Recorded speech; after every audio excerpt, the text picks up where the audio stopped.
All right, what is up, everybody? We are live here. Well, we're not here in Cleveland, but hey, we are live for the NFL draft, and I'm in the Taproom Sports podcast studio.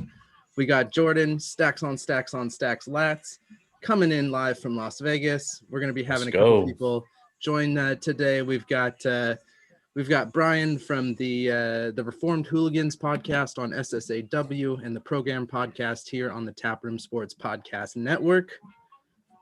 Man, it is going to be a night. We are the Taproom Sports Podcast hosts, so we are going to be drinking beer tonight too.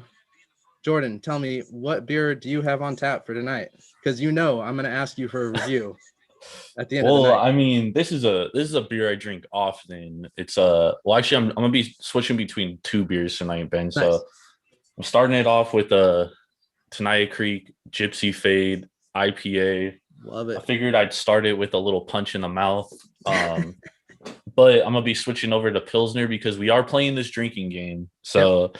I didn't want to be drinking something too heavy because it looks like from watching this show early on that we might be drinking a lot here. There might be a lot of drinking. Yep. So I was thinking of adding in a stipulation, Ben. If Aaron Rodgers gets traded, we chug a beer. I'm down with that. Usually we had a trade going for 3 sips every time a trade occurs. So we could have that. And let's talk about that because we got a little bit of time here before Jacksonville takes their first pick. We had huge Aaron Rodgers news today. We had some Tim Tebow news, but I mean, everybody hears about that and wants to hear about that. So let's talk about our drinking game. So for one sip, and we want everybody out there to be kind of following this too, you can see the list of drinks if you go to our Instagram page at Taproom Sports Podcast. And so one sip is every time the broadcasters mention a 40-yard dash time. Got to take a sip. Every time Roger Goodell is booed, got to take a sip. Every time you hear the pick is in chime. So, I mean, that's at least 32 times. That's at least 32 picks. You got it. 2 sips is going to be anytime Cleveland is mentioned in the broadcast. So we're going to be drinking a lot early. 2 sips every time an SEC player is drafted. I mean, college guy over here, you're going to have to really point me to that. College football is not my jam. I like the big boys out here, but 2 sips every time they mention Nick Saban, and 2 sips every time they mention the coronavirus. So a lot of 2 sippers. And then our 3 sips are going to be every time a trade occurs, and every time Roger Goodell messes up a player's name. We're taking 3 sips. I'm going with a new one from Sierra Nevada to start things off. This is the Summer Break Session Hazy IPA. It's nice and easy, 4.6%, because I was thinking here tonight. Definitely thinking here tonight. So I'm also switching out. I've got a Kolsch from Fort Point out of San Francisco. So 2 pretty local beers for me here in the Bay Area. So, man, a lot of drinking. We're going to have some fun. We are going to have some fun. If you're on the YouTube Live, Facebook Live, and we can't get on Facebook Live right now. Okay, we're not on Facebook Live right now, but only YouTube. It will only let us do YouTube. Make sure to hit us up in the chat.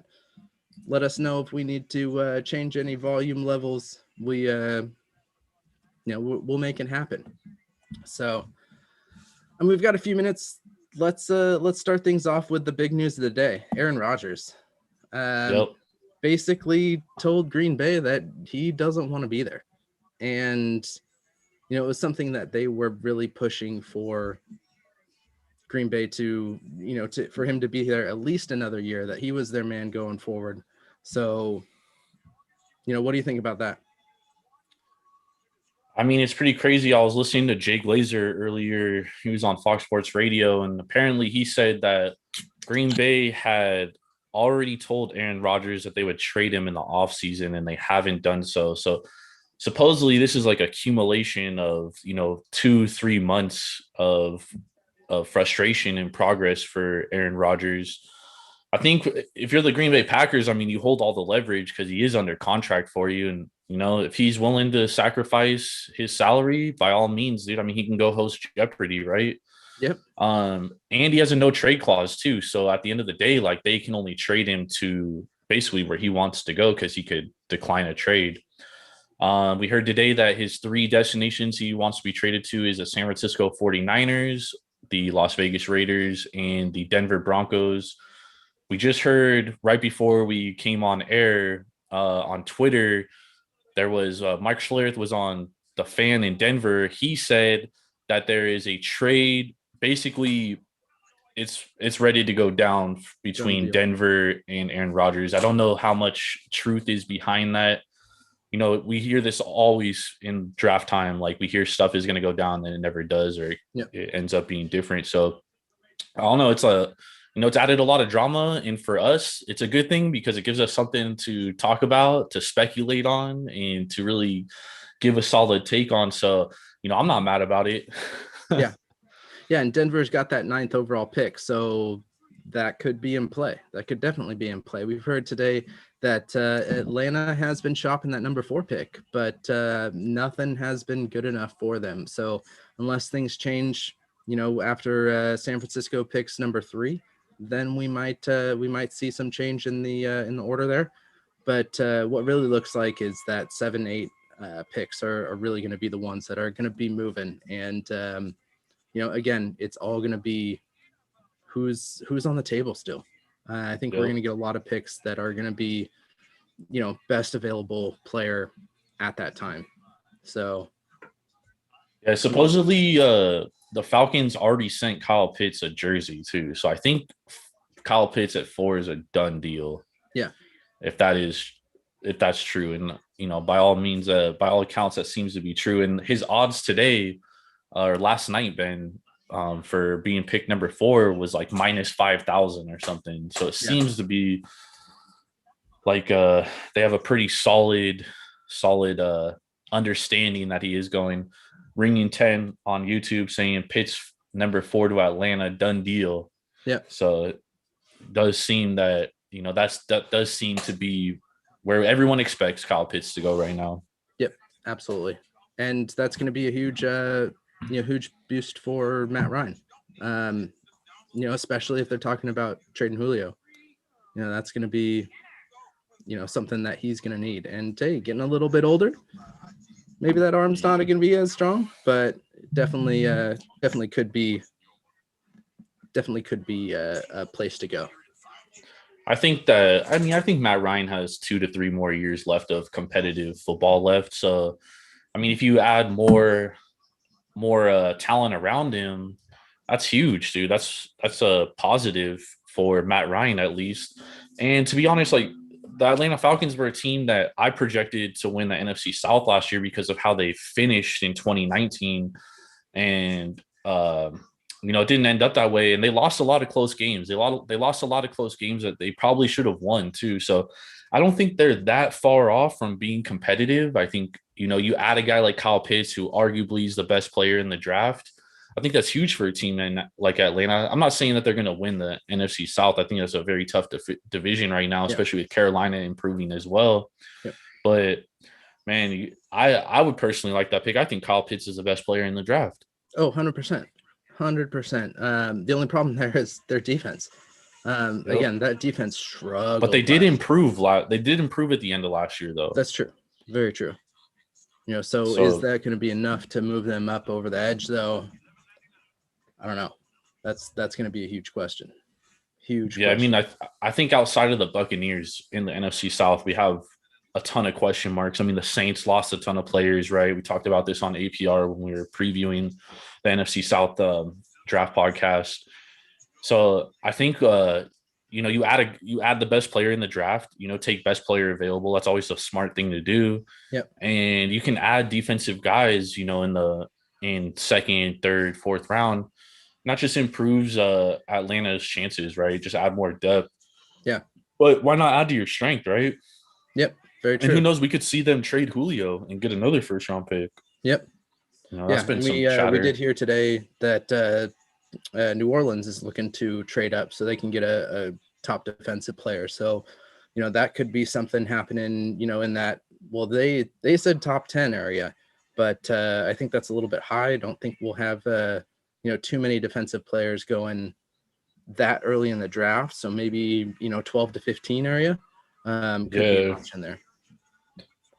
It's going to be an interesting draft, man. This is one of the drafts that I think, it wouldn't surprise me if anything crazy happened, because I don't even know. I mean, for the last 5 weeks, we all thought Mac Jones was going to the Niners. And then today, reports are coming out that it's Trey Lance.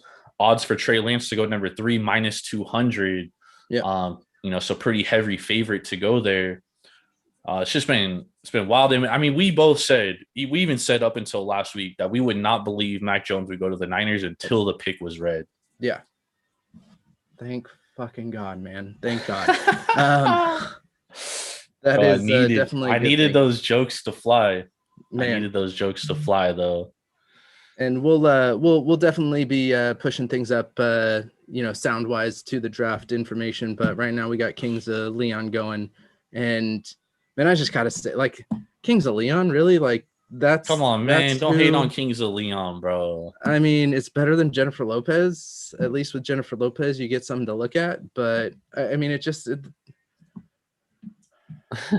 Man, hey, we got Ruben in the chat and CJ in the chat, Ben. Hell yeah. What is up, fellas? Thank you for joining us. Yep.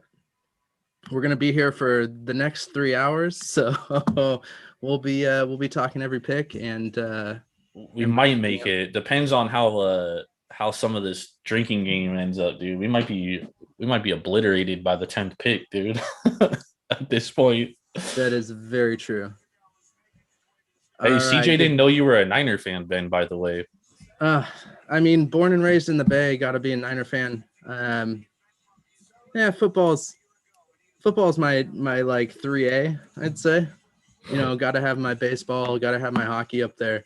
So, it hasn't been too crazy of a, football upbringing. But hey, I had 2 decent teams in the Bay. I gotta enjoy it. So, yep. And we got Ben Goodell gets all these jokes, CJ. He gets all the jokes. Yeah. So y'all think I'm bad in SSAW talking about the Niners. Ben hears it in person all the time. All the time. All right. So we got Goodell. They are booing right now. So you know what that means. Is that a sip or 2 sip? That's one. A sip. So. Yeah. Ringing 10. We were just talking about it before we came on. There was a tweet out that Mark Schlereth is reporting that Aaron Rodgers to Denver, pretty much a done deal. Obviously, I don't know how true that is, but we are hearing that right now. Yep. Absolutely. And I would definitely enjoy, a Niners getting an Aaron Rodgers and then taking that Pitts pick at number 3. No, that's a and if the Niners get Rodgers, they got to trade that 3rd pick though. But Rodgers, I don't know. I don't think he's going today. I don't think he's getting traded today. I know Niners don't have their 1st round pick next year either from this, but it's a pipe dream. It's a pipe dream, all right.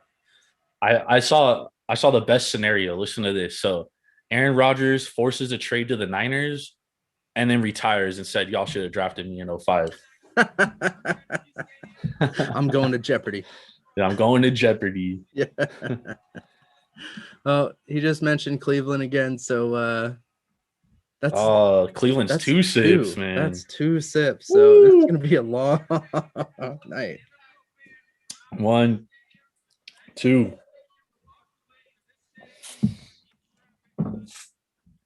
So just so everybody else knows, again, we are the Taproom Sports Podcast. So we, on our normal podcast, we review 2 beers per episode, and just give everybody a kind of little bit of beer knowledge as we go through it. So that's why we had to make sure that we had a drinking game going through this one with some good beers going.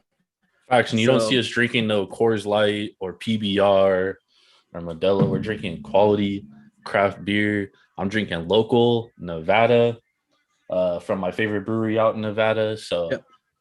Ben's drinking Sierra Nevada, which is one of both of our one of our favorite breweries for both of us. I'm already fucking messing up my words, dude. Here we go. Here we go. All right, so we've got about. I mean, we should be starting to hear this pick, within the next 5 minutes for pick number one. You think there's any chance, and anybody out there, think there's any chance we don't see number one? I mean, for this show's sake, I would love if somebody else went number one, because that's probably all we're going to talk about the rest of the show. No matter what else happens in the draft, we're probably going to be talking about, whoever else goes number one. CJ's aware we're both in this mock draft, man, and this guy that was the manager for the Jaguars took Zaven Collins number one. Oh, okay. Oh, he said Cleveland again? Did he just say Cleveland again? I can't hear it, Ben. Let me see if I can get this a little bit higher for everybody out there. Cheers. I hope y'all are drinking with us. Jacksonville Jaguars are on the clock. They've got 10 minutes. So one of the big bets here, let's see if I can pull this up really quick, was going to be who does Trevor Lawrence, who does he hug first? Oh, that's a good bet. So you've got his brand new wife, which is going to be my guess. Nah, it's got to be mom and dad, dude. Mom. Okay. So wife is minus 250, mom plus 180, dad plus 250. One of his siblings is plus 850, and then a random friend is plus 1400. I'd go parents, dude. You go parents?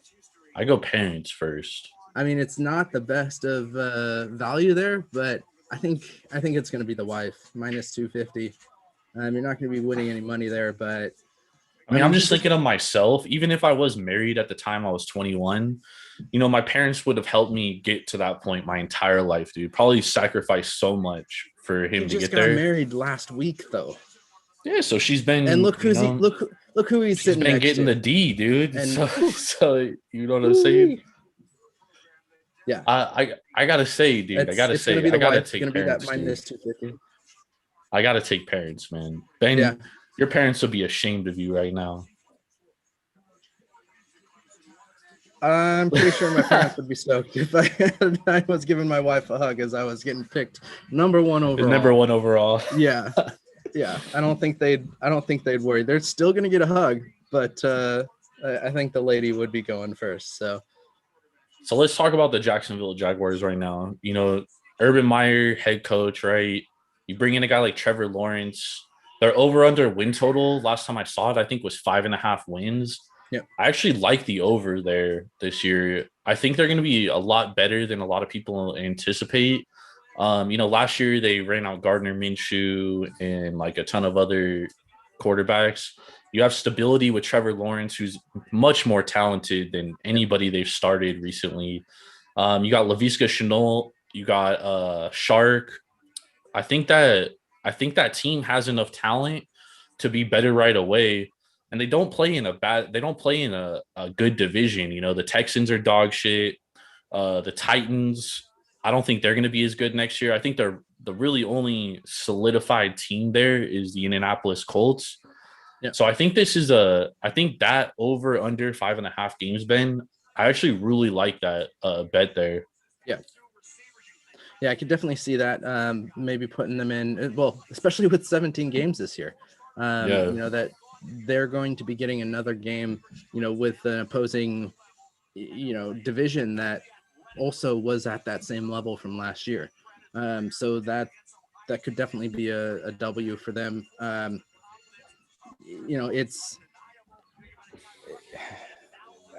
don't think it's going to be hard to, beat where they were last year.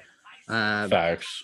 1-15, not difficult, but I think Houston's going to majorly struggle, and Tennessee, I'm looking at that 7-10 area. That's where I think they're going to be falling to.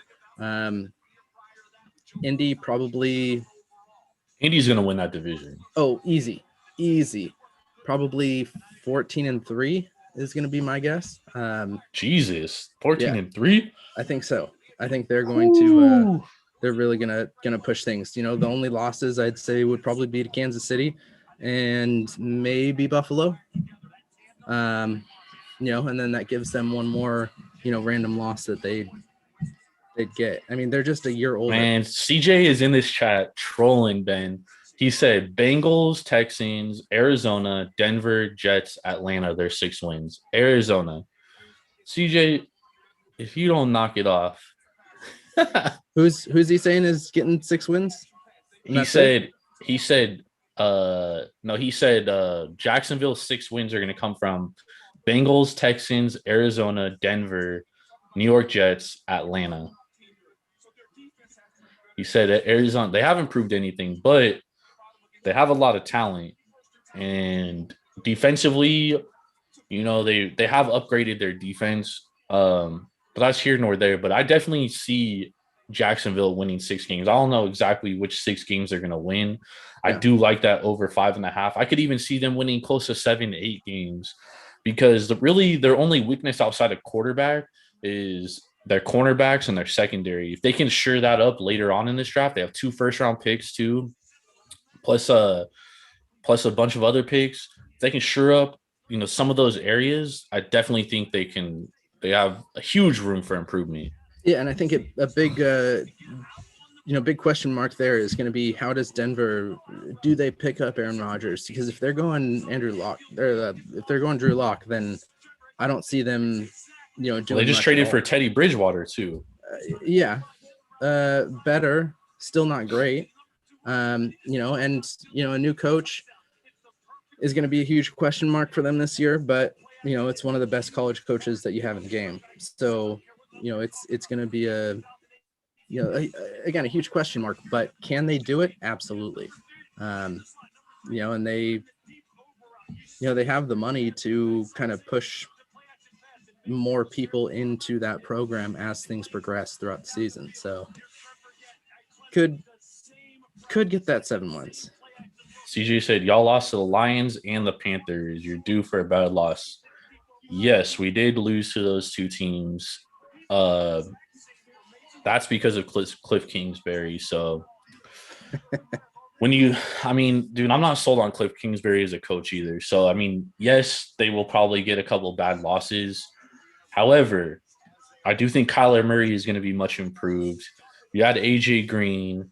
You already have DeAndre Hopkins. If they could stay healthy, I think the Cardinals are going to be a good team. Honestly, the only losses I really see coming from the Cardinals for sure is the division. The NFC West is going to be a dogfight this year. Yep. It's going to be a very, very tough division. The Jaguars are really dragging this out, dude. We know who y'all drafted, man. 3 more minutes until they have to make that pick, but yeah, it's oh man, minus 250 of his hottie wife too, man. Good job, Trevor. Get that Southern Belle out there. Yes. But that's the NFL really pushing, Jacksonville to make a big, big deal of this. You've got everybody in Cleveland who's, loving life right now because they actually have fans out there. So, it's a good scene to finally see fans in the building. Oh, CJ throwing a low blow out here, man. Saying, did he grow? Talking about Kyler Murray. Come on, man.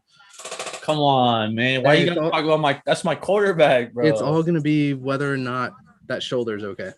That's gonna be the big thing. He's fine, bro. He's fine. He's got a couple more years and he's gonna go play for my A's. So he'll go from my football team to my baseball team, and it's all good over here, dude. It's all good. It's all good in the Latz household, man. All right, the Jaguars pick is in. We did not get a chime though, so no drink there. Oh wow. Jaguars pick is in. I think it was like minus 2,000 for that first overall pick. So it's damn. We didn't even get a chime. No, we didn't even get a chime. There's no question there. I think even we could say that there's a question mark for that number 2 pick. We'll start talking about that in just a second, but that's just because it's the Jets, and the Jets have definitely made some questionable decisions throughout this, the last 10, 12 years or so. So let's see who they take. And we still got time before Goodell comes out. They're gonna stretch. He's probably gonna get booed too, so that's gonna be another drink. Another drink. Oh man, is it gonna be anyone else other than Trevor Lawrence? If it is, I will pound 2 beers. Let's do a beer. We got time on this one. So if it's anyone else, man. If it's anyone else, I doubt it though. Wow, Jacksonville actually has fans. I was not aware. I did not know. If you are a Jacksonville Jaguars fan, shoot us a message. I will send you some Taproom sports gear because I feel bad for you. There we go. And let's put it out there right now. Anybody who is on the live tonight at any point, we'll get a list of who's in here. Man, subscribe to the page first and foremost. All right, there is our chime. Oh, there we go. And a boo. So 2 sips.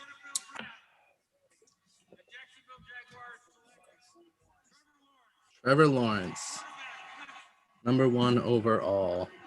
And let's see. There's a delay. Shocker. There's a delay. Who does he hug first?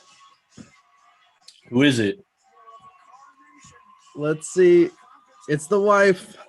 The wife is first, minus 250. Then mom at number 2. The wife then goes to the puppy dog. So the money already in the bag right here.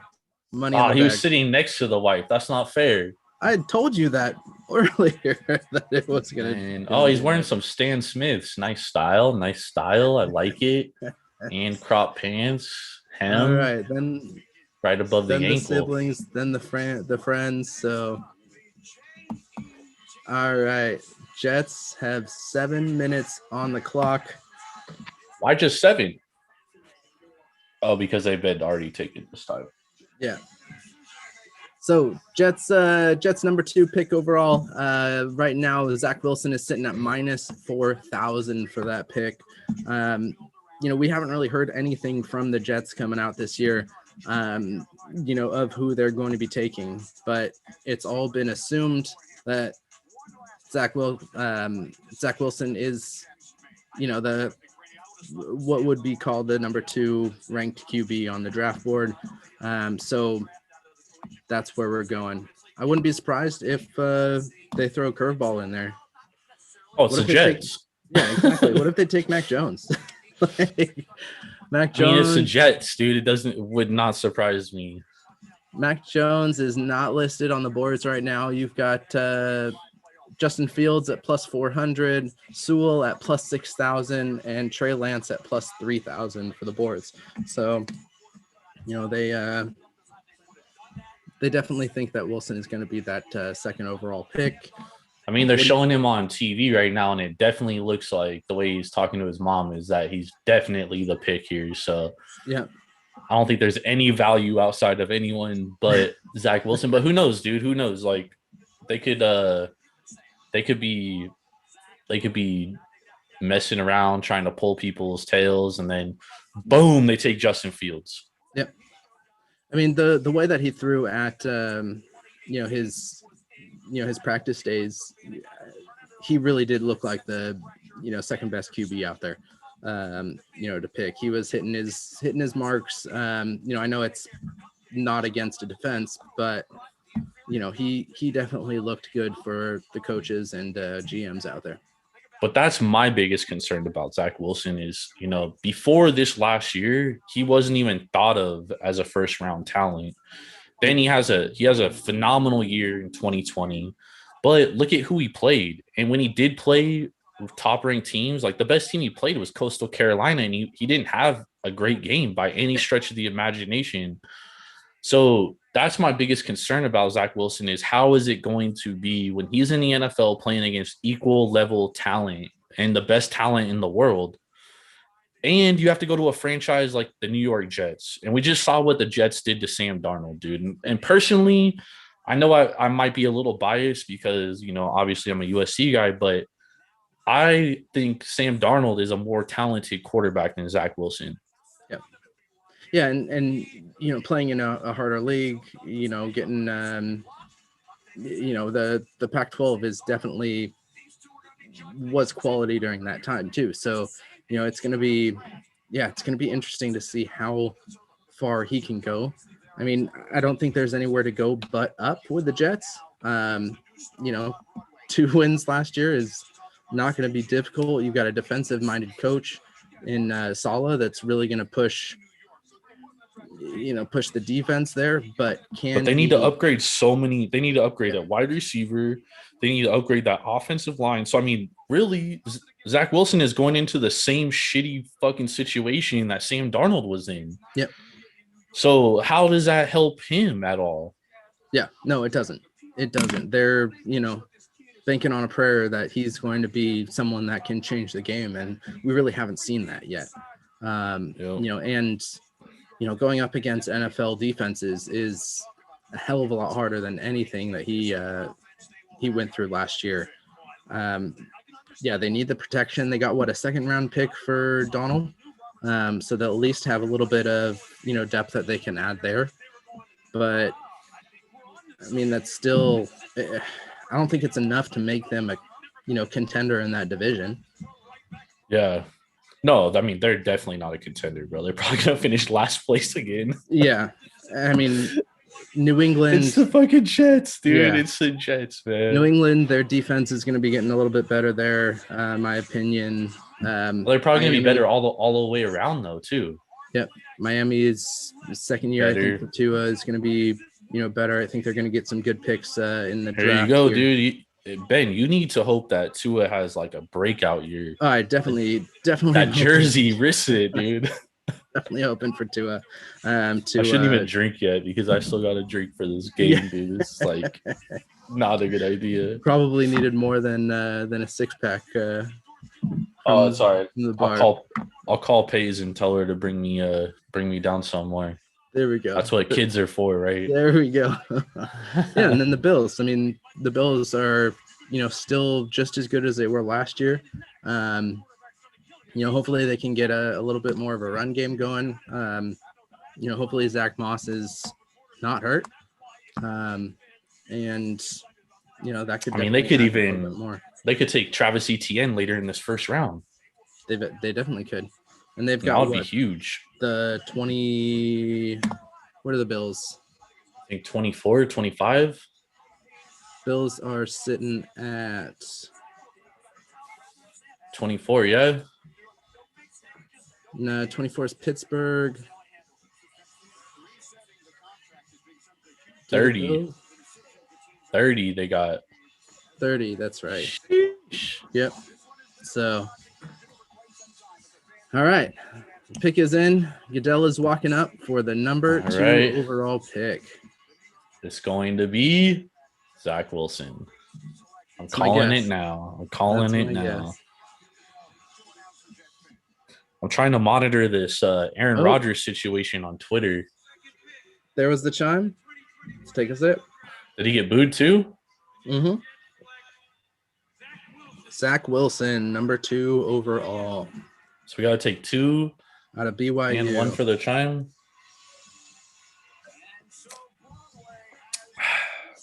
Jets, Jets. 2-15, 3-14 next year. Yep. Yeah, gonna be difficult here. All right. 7.5 minutes until the 49ers pick. Lots of question marks here. So it's going to be interesting. Yeah. Where's CJ now? Because if it's Mac Jones, these jokes are going to fly, CJ. Oh, my God. It better not. If it's Mac Jones, I'm killing this beer. And I'm not going to be happy. Definitely not going to be happy. I think we'll get – I'm still kind of feeling, I'm not going to lie, I'm feeling Fields at 3. I don't think, his epilepsy issues are going to be too Nah, big of a deal because he's dealt with that for his whole I life think there. it's going to be Trey Lance. Yeah. I mean, Hey, obviously. so I have a question, Ben. Is Roger Goodell vaccinated and all these guys at the draft? Do they have to be vaccinated or? Goodell he was mentioning that earlier that he is vaccinated. We got Brian in here now. Oh, there we go. I don't know if all of the players are vaccinated, but here it is. All right, so we have Brian. Brian is he's going to be our expert for the night. He's from the Reformed Hooligans podcast on SSAW. He's also with Jordan on the Program podcast here for the Taproom Sports Podcast Network. So everybody go check him out too on Instagram at the Spin Zone BL. That's the Twitter. Yeah. Oh, it's Twitter. Sorry. That's the Twitter. Twitter handle there. Better off because I don't use Instagram, so that's a better place for me. Love it. Dude, Brian's one of those old timers like a grandparent. I don't use Instagram. For real. Speaking of that, I got my grandma's bacalhau over here, so I'm just delicious. There we go. What is that? Portuguese cuisine, so it's tuna. It's just tuna and pasta. Yeah. Beautiful. Olive oil is the best thing. Dang. And I got Dos Equis for the day. Oh shoot! Well, you better get ready, man, because I'm almost a beer down already because of this fucking drinking game, and we're only on the third pick. We are only on the third pick. But hopefully, we have no surprises so far, so I kind of come in at a perfect time. No surprises, and let's talk about these bets for the third overall pick. Right now Trey Lance is leading the way with -150. Second overall, Mac Jones plus 100, Justin Fields plus 200. Then you go to Kyle Pitts at plus 750 and Zach Wilson at Zach Wilson's off the board, so Zach Wilson plus 3 million. But we'll see how that goes. But well, what about if that happened, huh? Yeah, exactly. But real quickly on Zach Wilson, this was a guy that about 3 or 4 months ago I projected as a top 20 draft pick. Someone that really soared up the board because, circumstance, right? So Carolina, I think, took a good chance on Sam Darnold. I know Jordan and I have been pounding. We have been the believers in Sam Darnold from the beginning, and we're not copping off the bandwagon yet. Because now Jordan remembers when I was basically the biggest Tannehill stan on the planet, and then I ended up being proven right 2 years ago. So I'm sticking to my guns. Yep. Adam Gase he's terrible, and you can't really judge Sam Darnold for any of the things that have happened because the Jets didn't build him or help him with any kind of success. I mean, look at the talent they put around him. You trade or you get rid of Robbie Anderson. Last year, he has no talent. Year before that, offensive line dog shit. Adam Gase is a fucking joke. Le'Veon Bell is like a shell of himself. The free agents were all horrible signings, horrible signings. All of them. Yep. And before you hopped on, Brian, me and Ben were talking about it. I was saying, Zach Wilson, they're putting Zach Wilson in the same fucking situation, except with a different coaching staff. But I mean, there's no talent around him. So, I mean, what do you expect of that kid? Like, that's the worst situation for someone like that. In my mock draft I released yesterday, I think the Jets did pretty well. Considering I gave them an edge rusher at 23. Actually, I'm going to load this up right now. They need more offensive talent, though. No, I agree, but I think this receiver draft is just really good. I have De'Ami Brown falling in the 3rd round, and people are talking about him as a 1st-round pick. Yeah. Just because I just think other guys have more upside than him. That's not because I think De'Ami Brown's a bad player. I'm a big fan of North Carolina. Hey, I keep seeing Amon St. Brown drafted to like the 3rd, 4th round, dude. Like, what's up with that? I have him as a 2nd-round grade. The only thing with Ron is second-round grade. Yeah, 2nd-round grade's fair. I mean, compared to the other receivers, if I would go overall talent on the big board, he's a 1st-round talent. But I mean, if you look at based on the other players and the position of needs for other teams and the way the board falls, I think most of the time you'll probably have him falling between 45 and maybe 75. That's the range he should go. Is he a better prospect than Juju Smith-Schuster was at that same phase? I ask myself, I say, yeah, honestly. I feel a little more comfortable with Amon. I mean, I would like to have him. He was a guy that if the Ravens kept that second round pick that I was really looking forward to. But I prefer Terrence Marshall. That's for sure. All right, guys. So we got the 49ers pick is in. Let's also remember that number 3 came from trading this year's first round pick, next year's first round pick, and next year's third round pick for the Niners. That's a gamble. A pretty hefty price there to move up. Please be Mac Jones. Please be Mac Jones. Please be Mac Jones. Funny. Please I mean, if they be pick Mac Trey Jones. Lance, I'll be so like, wow, the biggest Yeah. curveball of the century. Now I know never to trust San Francisco's front office again. So either way, we know our answer. Yep. Ben, turn your draft audio up. Oh, Dylan's in the chat. What's up, Dylan? Welcome in. Welcome in. All right. Let's see. How's that sound? Good enough for everybody there? Better. Much better. All right. So Goodell has not taken the stage quite yet. So we still have probably about 15 to 30 seconds. But yeah, with the Jets point really quickly, I had Zaven Collins at the 23rd pick. Now, I think for them, getting talent on that team in general is the best thing to do for the Jets. I think you can get a receiver in the 3rd, 4th round that's quality. I mean, someone might let an Amon-Ra St. Brown fall or a De'Ami Brown fall. Those guys are quality weapons. So I think the Jets can have it. But as Goodell takes the stage, we will find out. Yep. Did we get the All chime right. yet, Ben? And here it is. No chime on this one. Let's see if we get a boo. Oh, there it is. Trey Lance, the curveball of the century. The curveball of the draft. Trey Lance, number 3 overall out of North Dakota State. The curveball of the entire century. Yep. First of all, the 49ers did the right thing because I had Trey Lance going to Denver in a trade up to number 4 last night. And this might be why Denver decided to trade for Bridgewater after all.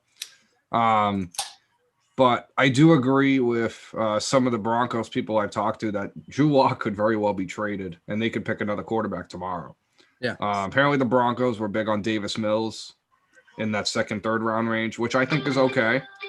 I can live with that. Yeah, that's the ESPN ding for the Trey Lance pick. But I think with the 49ers, Trey Lance is a much better fit for this team than Mac Jones. Mac Jones doesn't have much of an upside. Like Mac Jones, I think his floor is probably a Colt McCoy to an Alex Smith. And at his best, he's probably about a Kirk Cousins to a poor man's Phillip Rivers. Like that's what he is.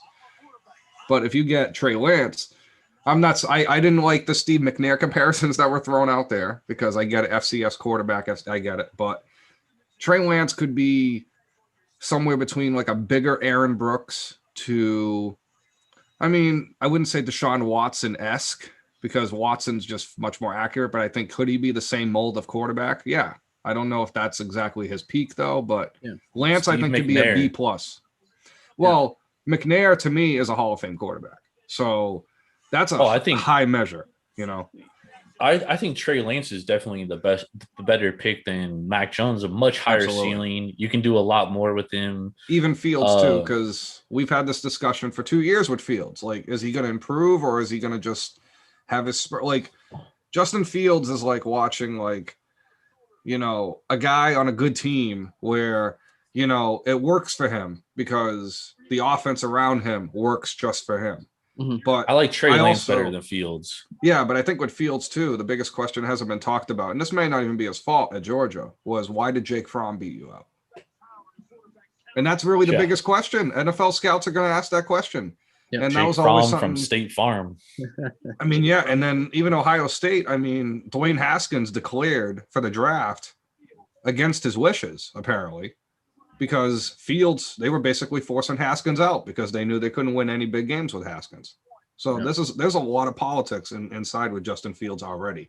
That might be more the reason why, never mind the whole epilepsy thing. But I think with Lance, this kid's really talented. I mean, to go 28 touchdowns, 0 picks, and obviously some of his other teammates will be in this draft as well. Dylan Radins could be in the first round tonight as well towards the end.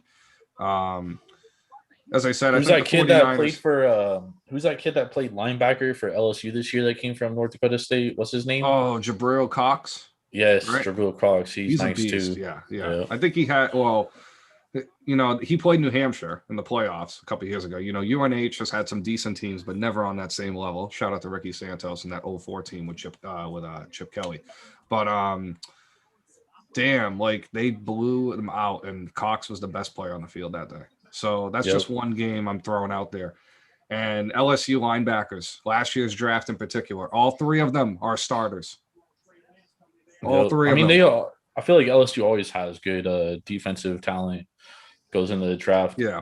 But I think people forget how good that defense was, despite how good Burrow's offense was. I think that's just for sure. I mean, that's why they dominated the whole season. They were a great all around team.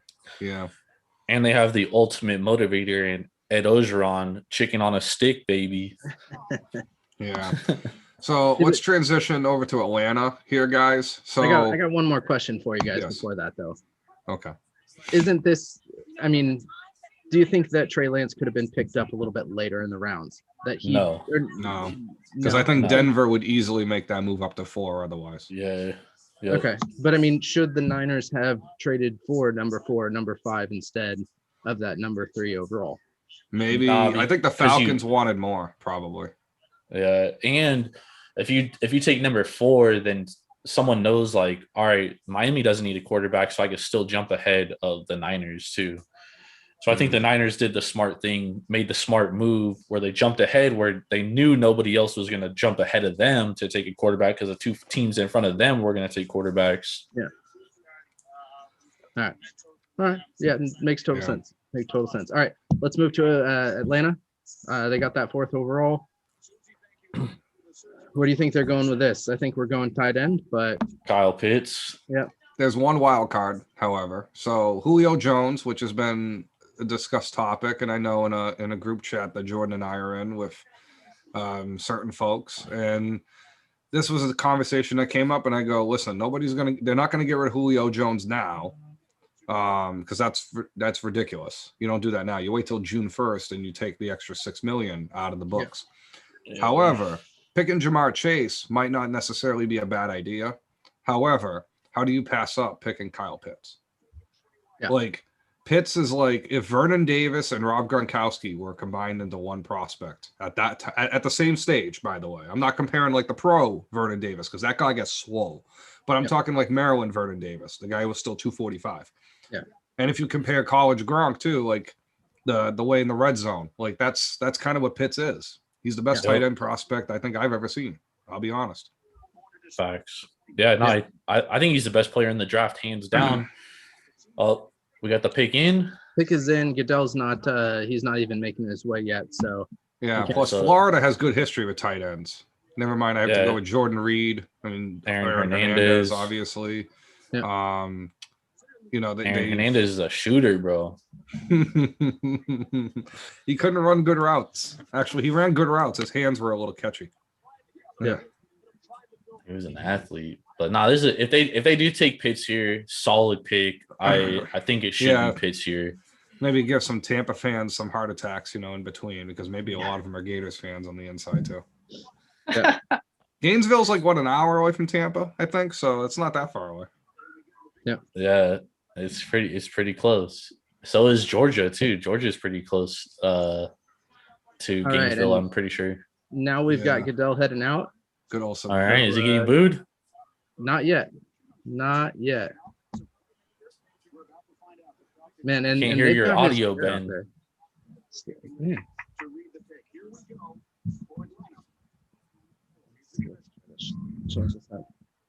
There's our chime. There were a couple boos there. The Atlanta Falcons select Kyle Pitts. Kyle Pitts. Good pick. Yep. Great pick. Great pick. I picked the Atlanta Falcons last year to win the NFC South. They had some bad turnaround. They had some tough breaks, but this is a solid pick for them, Brian. This is a pick that could definitely improve the team right away. You add to your strength, which is your offense.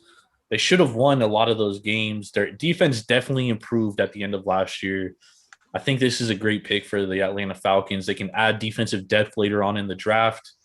I don't know if it puts them over Tampa, but Well, that I don't like the Darren Waller comparison the NFL Network made.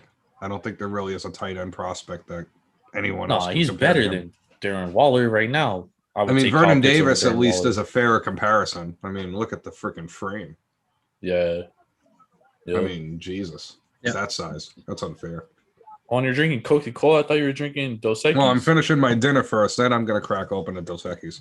Oh, yeah. All right, so you owe us at least 3 drinks right now. Oh, I'm gonna have at least 3 5. So sips. I'm gonna have at least 5 of those brews tonight. So that's fine. Hopefully, you don't got to be up early. Oh, I don't. Well, 9 Hey. a.m. on the East Coast. That's not early for me. So Yeah, you've got almost 9 o'clock there for you. yeah, but Atlanta's a mess. Like, what an organizational mess. I mean, you go from being like a half away from winning a Super Bowl, a monumental turnaround of the century, if you will, and now like you're talking about trading Julio Jones, Matt Ryan, and they should have traded them both 2 years ago. Yeah, and they Well, were that's the stubborn. saying, right? You should always make the move 2 years ahead of the time before you think about it, right? Yeah. Isn't it you that said that, Brian? I agree. Yeah. You gotta beat the curve, man. Like, this is a big thing as a soccer fan. That's the biggest thing. Like, you gotta be able to sell the contract at the right time because you don't want to pay Yeah. another 4-year contract. The guy gets to 31 and you have Aiden Hazard, for example, who's played about 280 minutes this season. And for a guy that was 134 million euro purchase. So that's horrible. Brian always got Yeah. to find a way to bring soccer into this. I don't know. You're like talking Hebrew to me at this point. Like, I have no idea what you're saying. But let's put this in terms. Like, you don't want to pay like the Jimmy G conversation, right? So you want to avoid paying that $24 million. So San Francisco basically is leveraging by saying, okay, we took a quarterback. So now they're going to leverage Jimmy G and go, well, we don't need you, Jimmy. So you're either going to play for this price or we're cutting you. Which at Or this the point, I think Patriots is are going going to to trade for him. Well, what if I Mac heard Jones talks were- falls to the Pats at this Yeah, I point? heard talks were pretty much done with the Patriots because they couldn't get a contract extension. And Don Yee probably doesn't like working with Belichick at this point. Never mind the fact that there were media people in Boston that mocked Don Yee, which got to be, very, very ugly.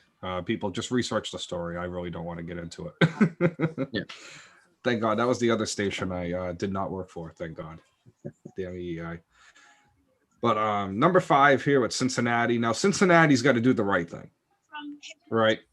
Keep Joe Burrow upright. Now, as an Ohio State fan, Joe Burrow's like an adopted cousin at this point. So Well, I want Joe Burrow Brian, to succeed. Brian, you know how the Bengals work. What they should do and what they do are Right. completely opposite. Like their except for first that 2 Burrow picks pick. in this draft, Jordan, should be first round, Penei Sewell, second round, or if I would be okay with Rashawn Slater too, because I'd respect that. Okay. If they like Slater more, I can live with that. Then second round, Wyatt Davis. Plug him in a right guard. Done.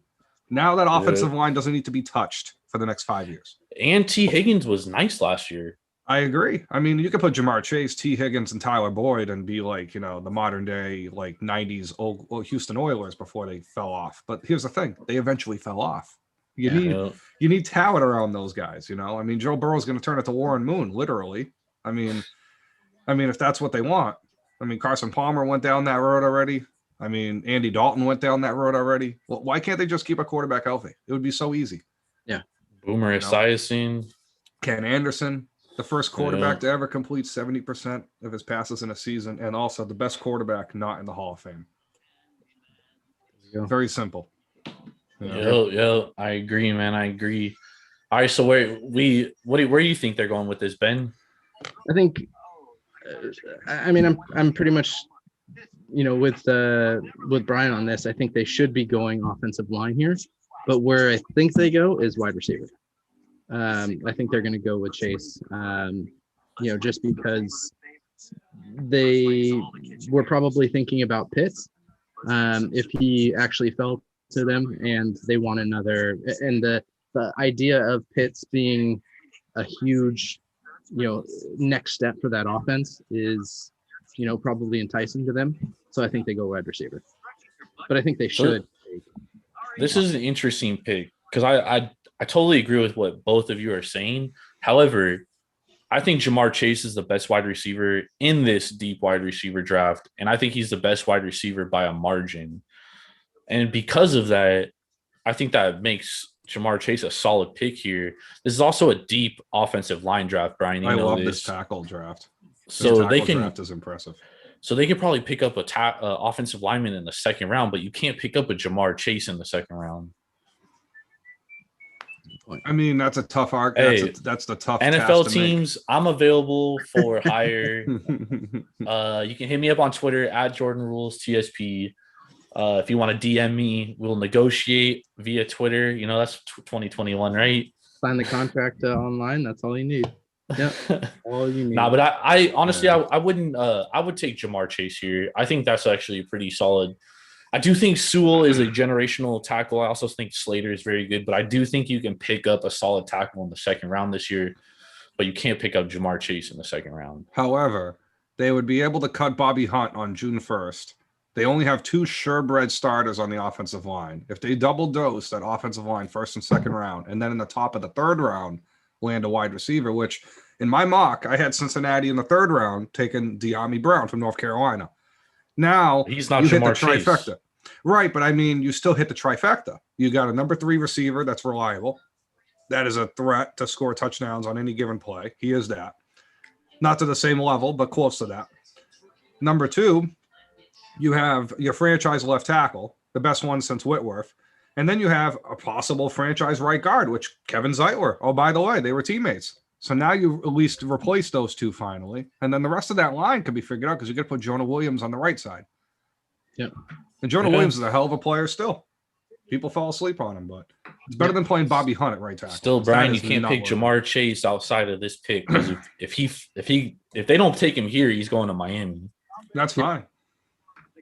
100%. And I mean, for and as much as Miami- as much as I do think this wide receiver draft is deep, Jamar Chase is a total game changer. Like I he agree. is the best wide receiver in this draft. It just comes down to how you value the position. For me, I view wide receivers as kind of dime a dozens, unless they're over 6'3". If it's like a But 6 look what Stephon Diggs did for Josh Allen this year. I know, yeah, that was worth the trade.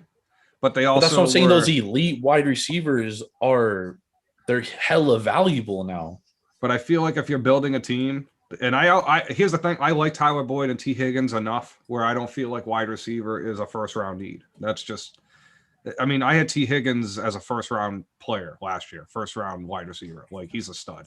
I really like Tyler Boyd when he came out of Pittsburgh. I was pounding the table for him the same way I was pounding the table for Michael Thomas. Like there's something about these possession wide receivers that are very good. I would even trade up for Rashad Bateman in the late first round. I would rather do that.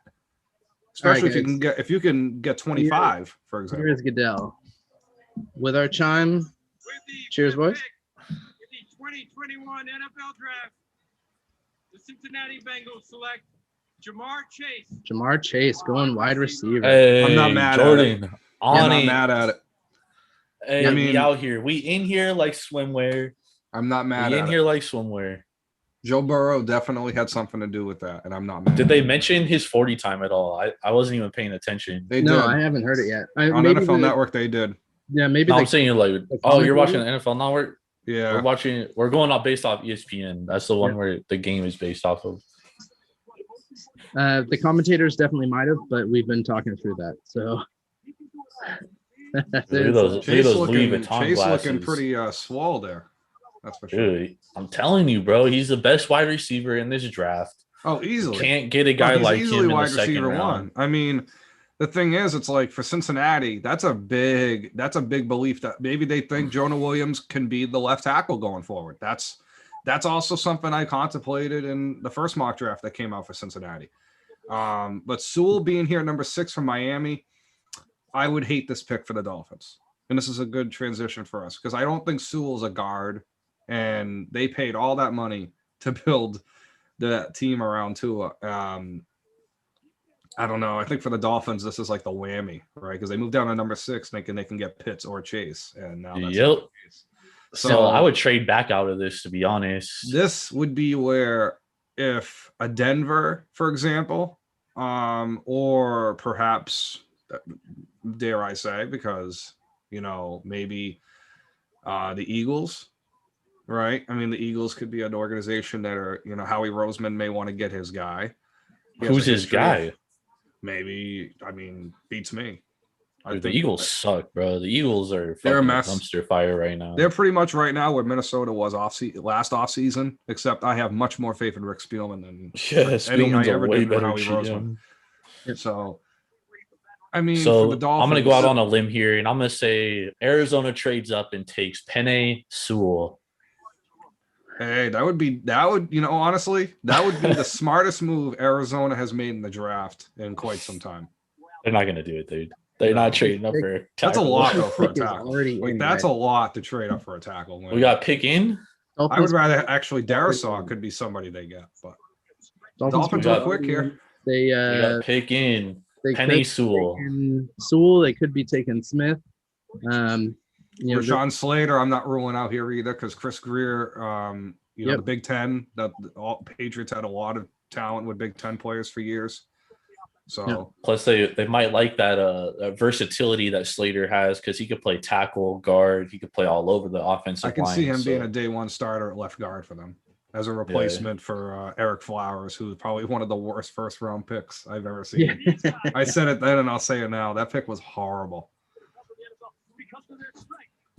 Did Goodell come out yet? No, they're still talking about Chase. Now he's compared to AJ Brown. I don't know if I'd necessarily. No, that's actually a good comp, dude. I like it. I would say Chase. I was thinking like originally. Now this is a throwback. I was thinking like a taller Terry Glenn. Okay. No. he's Yeah, I better mean, than as a Terry deep, Glenn. when you watch 2019, you watch all those deep passes. It looked like Bledsoe was throwing to Terry Glenn. That's for damn sure. And Chase, and here's the thing: the body control. That was something Terry Glenn was also really good at, and Joey Galloway was not. I just want to throw that out there because Joey Galloway deserves some shade for the way he's been an analyst, horrible analyst. Just throwing that out there. He's just horrible. That's your guy, dude. Like Mark He's from May, Ohio though. But Mark State, May's bro. bad too, and Mark May's an Ohio State hater, and I'm putting Joe Galloway in that same caliber. Like I don't really look to him for any type of advice whatsoever. Like that's it. But shout out to Terry Glenn, R.I.P. But yeah, I think Jamar Chase is a bigger version of him, which leads me to compare him to kind of one player. Which, I mean, is it like is Eric Moulds possibly a thing, like a faster Eric Moulds? Because Chase kind of is physical enough to be that. Like he's definitely a number one receiver. He's going to be a consistent 80 catch a year, 1,000 yard, 10 to 12 touchdowns. Like I could see him doing that consistently, especially with his boy Joe. Yep. Out of boy No, Joe. That's what I'm saying. Like they already have a good connection. They have a good rep. Yeah. Dude, I like this pick for Cincy, dude. This is a home run pick for Cincinnati. Now for round two, this sets up for tomorrow where they could take a big risk. Now the Bengals have been very, very much in the past. They've been willing to take a lot of projects in the second and third round that they've hit a lot of. And that's the thing. The Bengals don't get enough credit for how well they draft, but they don't really draft as well as they develop players. I mean, think about this. That roster So, 6 years ago was I've never probably heard the best anyone say roster in that. the league. If I had to throw a line out there for someone saying that the Bengals draft and develop well, I would have said minus 10,000. Hey, Marvin Lewis knows how to find his defensive guys. Like, I mean, they always had good assistant coaches, which I think. Oh yeah, had but something to Marvin do with Lewis it, ain't too. there no more. Well, that hasn't really changed all that much. They've been, I think, the last couple of years they've had some good drafts, and obviously with Joe Burrow now they have a quarterback. So we're gonna try this again. No. Yep.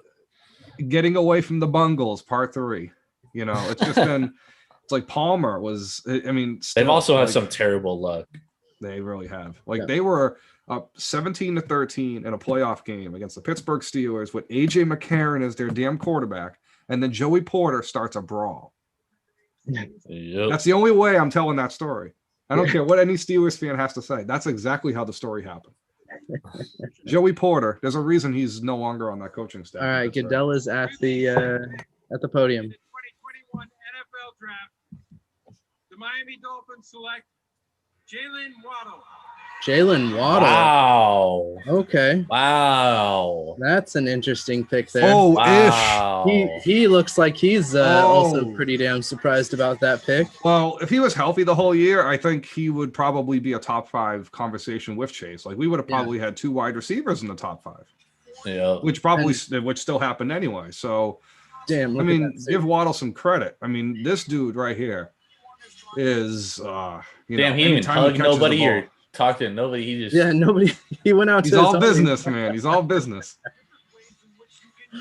Like, oh my god. like Santana Moss is a perfect comparison the NFL Network had. I would go as far as Andre Rison. Like this dude is a touchdown every time he touches the ball if Tua can hit him. Yeah. That's pretty much it. That's all that needs to be talked about for Jalen Waddle. If he can just, I mean, he had a few drops a couple of years ago when he played the full season. There were a couple throws in traffic that he struggles with. But if you get him in open space, it's game over. Like, I'm not saying he's Tyreek Hill, but he could be a step below that.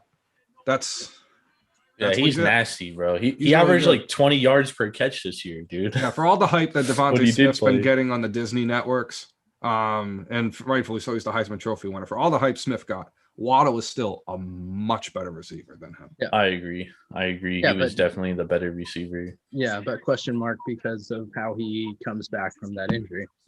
Right. I mean, I guess the same thing we said about Elijah Moore from Ole Miss. And the thing is, I'm going to say this. If you know, if as someone that watches college football consistently over the last couple of as a long time, I have more faith in Elijah Moore and Jalen Waddle being healthy than I do. And I would even go as far as Caleb Farley as well, an ultra competitive dude. Than I would trusting a free agent that's 27, 28 years old that's already dealt with that same injury a couple times. Yeah. So, I mean, if you're going to draft a guy in the first round, then you better be sure. And there's going to be a couple guys in the first round. We'll see that the medicals are a little off, but Yeah. that's the only Hey, thing. Dylan, that's really Dylan concerning. said Jalen Waddle looking like Quavo on the chat. He definitely does, man. That suit is Shout out to the on Migos. point. On He's- point. He's spiked out. Damn, the Lions pick is already in. Lions pick is Yeah. already in, and this was gotta go get a this is bottle one that was opener after questionable this, about but- being traded. I know. I gotta pee real quick too. Yeah. We Not doing good. this live, like almost no break. How do these guys do it on TV? Well, they try to alternate it really quickly. They're not drinking a beer and a half already through 6 picks. So Time to bring the bedpans, maybe. I don't know. we do only see their upper half. I mean, That's who knows crazy. What's going on? Huh? All right, so who do we think the Lions are taking here? Well, Sewell's here, so Sewell Yeah. goes. That's Then- it. I don't see it any more complicated than that. Or actually, Rashawn Slater It's the could fit Lions. Dan Campbell. Well, here's the thing though. Dan Campbell and Pat Fitzgerald, they know each other pretty decently. Yeah. So that could be the northwestern connection there that gets it done. You know, perhaps. I mean, plus the Lions love drafting the Big Ten. Yeah. Yep. I know Brad Holmes is the new GM there, and I get that. That's fine.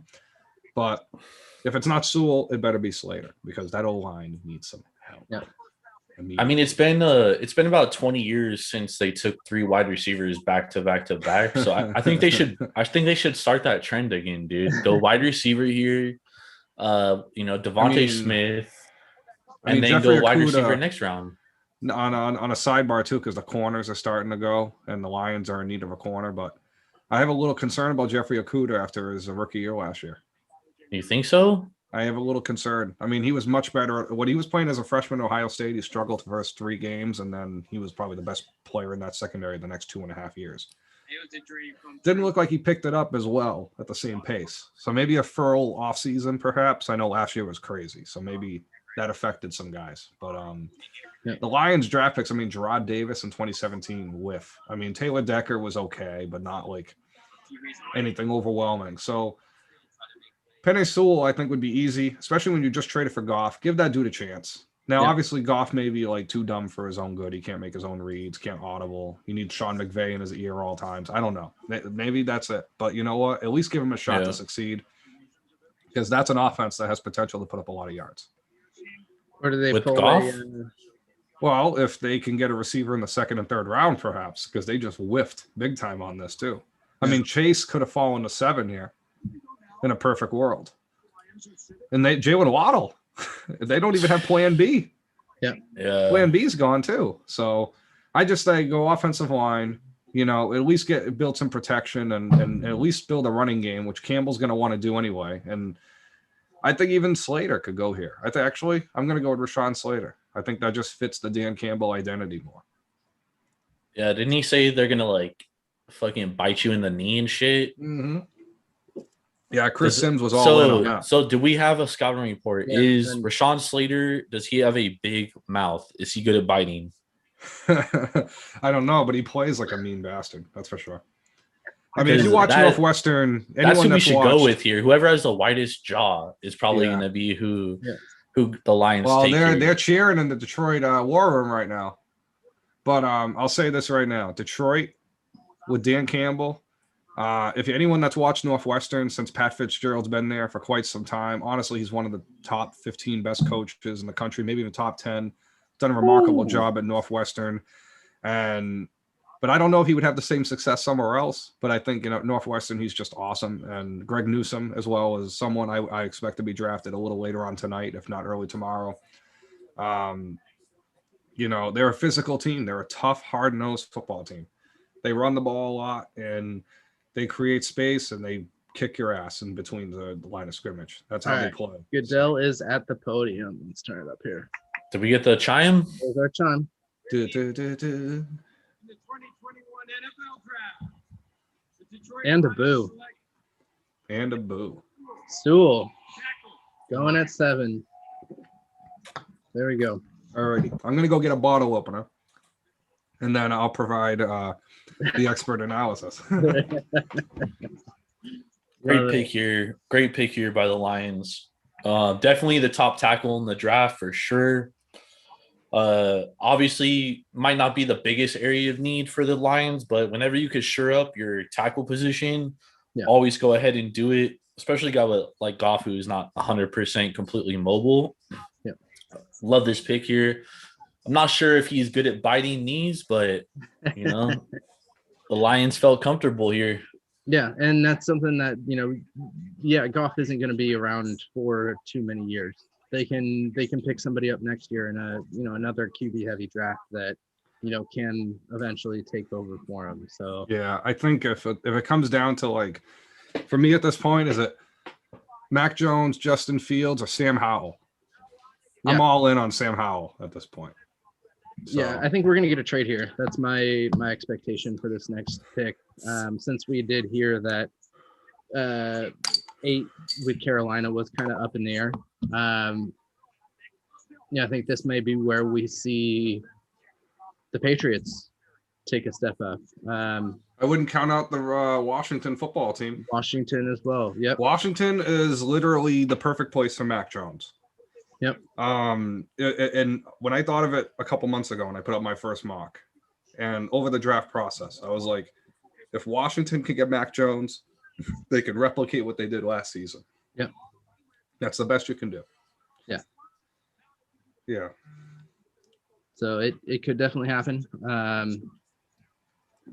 Man, Detroit is stoked about getting Sewell on that offensive line there. So I would be too. Oh, absolutely. I mean, that's probably the best offensive lineman they've had since Lomas Brown's been there or something. I don't know. It's Yep. a long time ago. Absolutely. So, okay. So if Carolina doesn't take a trade here, they've got what? 2? Oh, wow. Damn. Only 2 minutes left on the clock. Yeah, I mean they acquired some capital. Even then, I mean they got a 6th-round pick for Bridgewater. They only gave up a 2nd-rounder next year. They still have the 2nd-rounder in this draft. I mean, Carolina's sitting pretty right now. It comes down to this: do you like this offensive line draft a lot, where Slater is not as far apart from the rest of the guys? Mhm. Or do you feel like, okay, we got to take someone in the secondary? But you look at Carolina's history. And even recent history, they've had good luck picking secondary guys in the late part of the draft. Yeah. So I don't think they're going to take J.C. Horn here. I don't think they're going to take a Patrick Surtain here. They should trade out. They should trade out. And I think 15 is the perfect spot because Yeah. Farley, Horn, or Surtain will be there at 15. Yeah. But And we've again, got Denver coming in at pick number 9. And I mean, from Denver what would be said, wise to if Denver liked Mac Jones enough or Justin Fields enough, they would be wise to make this swap from 8 to 9, and then Carolina will have a conundrum again at 9, but at least they got a couple of extra picks, so they're justified no matter who they pick. Yeah. I guess it's kind of weird how that works out that way, but Yeah, and then they're not taking whoever's left. right. I could see mean, Carolina taking Slater here though too. I could. I mean, this is the perfect place for Slater to go outside of the Giants, but I mean, it's hard to really gauge Carolina because like they had a good offseason otherwise. I mean, Right. Reddick. I mean, Reddick, if he has the year, if he doesn't get forced to play inside, like Jordan and I mentioned before the other night, like if he doesn't get forced to move out of position, that could really work out for them. But I mean, with Carolina, we'll see. Because if he plays the Mario Addison role, that's going to really work out very well for him. And before the Panthers pick, I want to throw out a proposition to the listeners in the chat, etc. If you subscribe to our YouTube and share this, post a screenshot of you subscribing, I'm throwing out a free t-shirt to whoever does it. To whoever does it. All right. Even that's big. That's Huge. big. I like it. Huge. Free t-shirt. We're gonna be getting a lot of free t-shirts out there. Yep. I Just love it. post it on our Facebook. You can message us on Twitter, Instagram. There was something on NFL Network about Justin Fields. Ooh, I see Panthers pick is in, but Yeah, I we're see at Panthers pick commercial is right in now. as well. We're at a commercial right now, so that's why we don't have some big sound coming out of it. So Yeah, I'm watching the NFL Network on mute, and I just happened to see Justin Fields pop up on the screen. When I looked up, I go, Well, they're not going to draft Justin Fields. They just traded for Sam Darnold. So, I wouldn't put it past him. dude, don't do this to my guy Darnold, man. now he's got competition. He could do I mean, not even he'll beat Fields. Though. He's a better quarterback than Fields. I'm not worried about that. But why waste a pick when you got a quarterback and you can get another talented piece? Yeah. Imagine those like third down sets they can run with Fields. Like they can go with 2 quarterbacks. Oh, that'd be legit. That'd be funny. And then McCaffrey too, who has a little bit of an arm. Not bad. So Carolina can go full Wildcat if they wanted to. Oh my god! No, All right, we're coming back in. Pick is in. Let's see. got the pick. Go. Damn, I'm about to be. I definitely need some more. I'm gonna need Paige to come grab me. See, I think the 2022 quarterback draft, with how good everyone thinks it's going to be, is affecting the fact that there's no trade ups. Really, Yeah. I think that's what's affecting it. It's crazy though, Brian, because a lot of the pundits and the people that say they know shit, they're like, "Oh, this draft is so much better for quarterbacks than next year." But dude, They always say that. I think Rattler, Goodell Howell, is at the stage. Well, I'd be damned. Cheers it. J.C. Horn, Hold on, we number got the 8 to pick, we got the pick. Carolina. wow, Okay. J.C. Horn. We got the chime. Do we get a boo too? You got a chime. We didn't get a boo. Now, personally, I think he's the 3rd most talented corner in the draft. However, he has the most potential of that top 3 group. Caleb Farley's the most talented right now. Surtain is what he is. I think Surtain, I think he could play at a high level. All 3 of these guys are equal level. So it really comes down to which do you prefer. Now, for Carolina's defense, J.C. Horn is a perfect fit. Now, James Bradbury left as a free agent a couple years ago, and they're still trying to replace that void. And Carolina has good history picking DBs. So if they're taking J.C. Horn this high, especially with the history with Chris Gamble, Bradbury, Josh Norman. So they've had good history of corners, and they're taking the guy in the 1st round. So that's crazy. I haven't seen that in quite some time from them. J.C. Horn was my cornerback 1. Remember, Brian? I was telling you. He was my CB too. Yeah. I would take him over Surtain. I would probably take Farley over him, but those back issues are why Farley's dropping. Right. And he's probably going to get drafted by my Cardinals. So I don't want to talk too much shit. Well, Vero Tucker could be there at this point.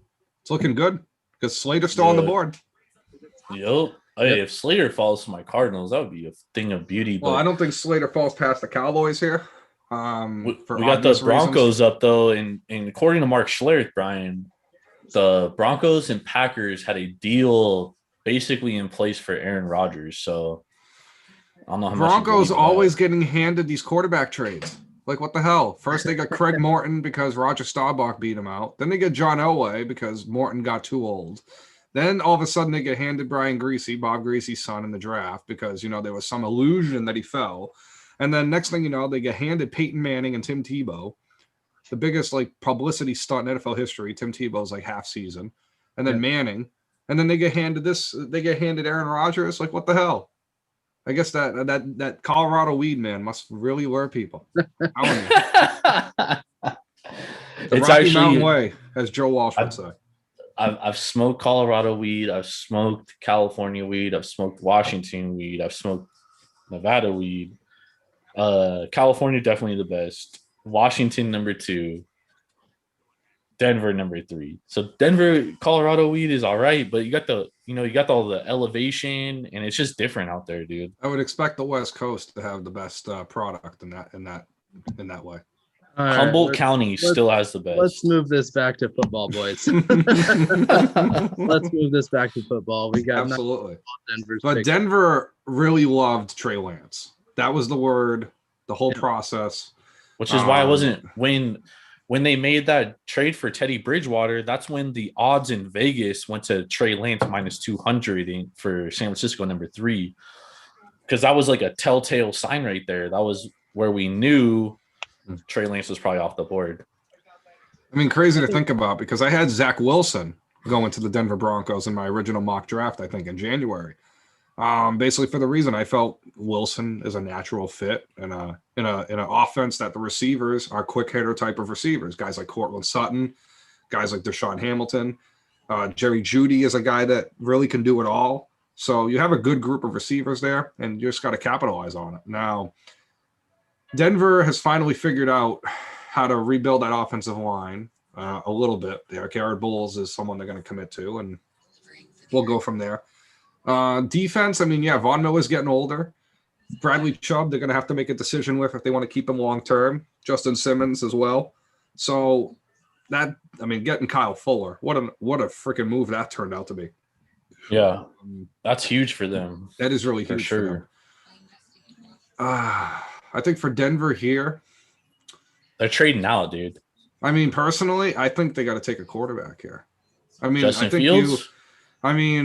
for me, I think Fields is worth the pro. I mean, if you're gonna take Teddy Bridgewater, Fields is better than him.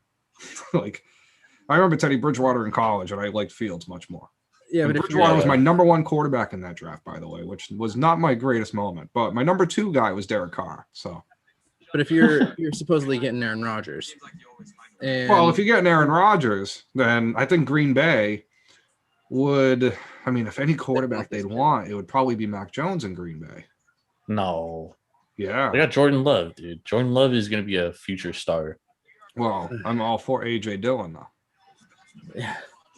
Local guy up here, so biased. Oh yeah, he's from BC, Want to New London, Connecticut's own. Boston. Yeah, yeah. All right. Hey, so we have best say Boston available- one time, Boston. Brian. best available on the list. Oh, you don't even have that accent, man. We've got Devontae Smith, we've got Slater, we've got Boston. Fields, Vera Tucker, and Parsons for at least what NFL is saying, or ESPN is saying as their best players on the board. I mean, Parsons has been mocked here. A couple of people have put Parsons him would be here. nice. Add to Um, that already good defense. Owosu Koromoa could be interesting. I think that'd be a reach, but I could understand the pick because he's like if Patrick Chung ran a 4-3, basically. Like, that's a weapon on defense. So, Yeah. and that's someone the Raiders were looking at. That's apparently the number 2 guy on the Raiders board is Koromoa. So, I don't believe it. The Raiders are gonna make some total reach, dude.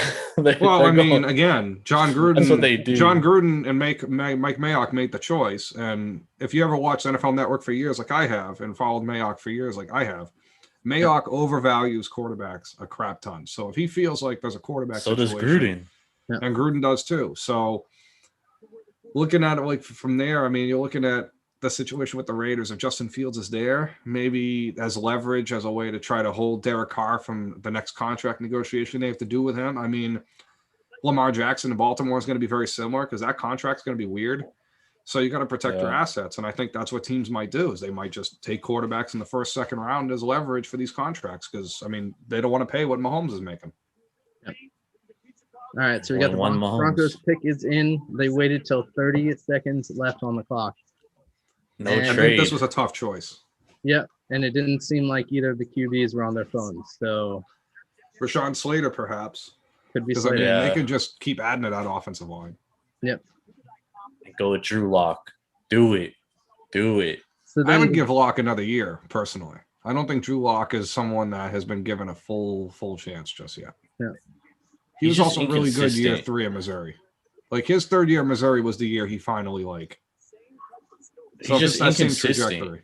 Yeah. He has the arm talent. He just makes dumb decisions all the time. Mhm. Kind of like Darnold, but Darnold is more talented. Yeah. I mean, that's an obvious one there.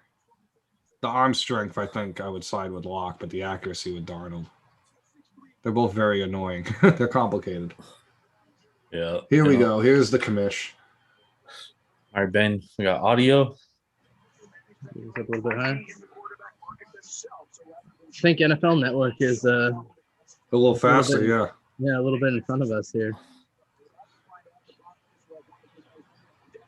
I might have to play the audio from now on if that keeps happening. All right, he is at the podium.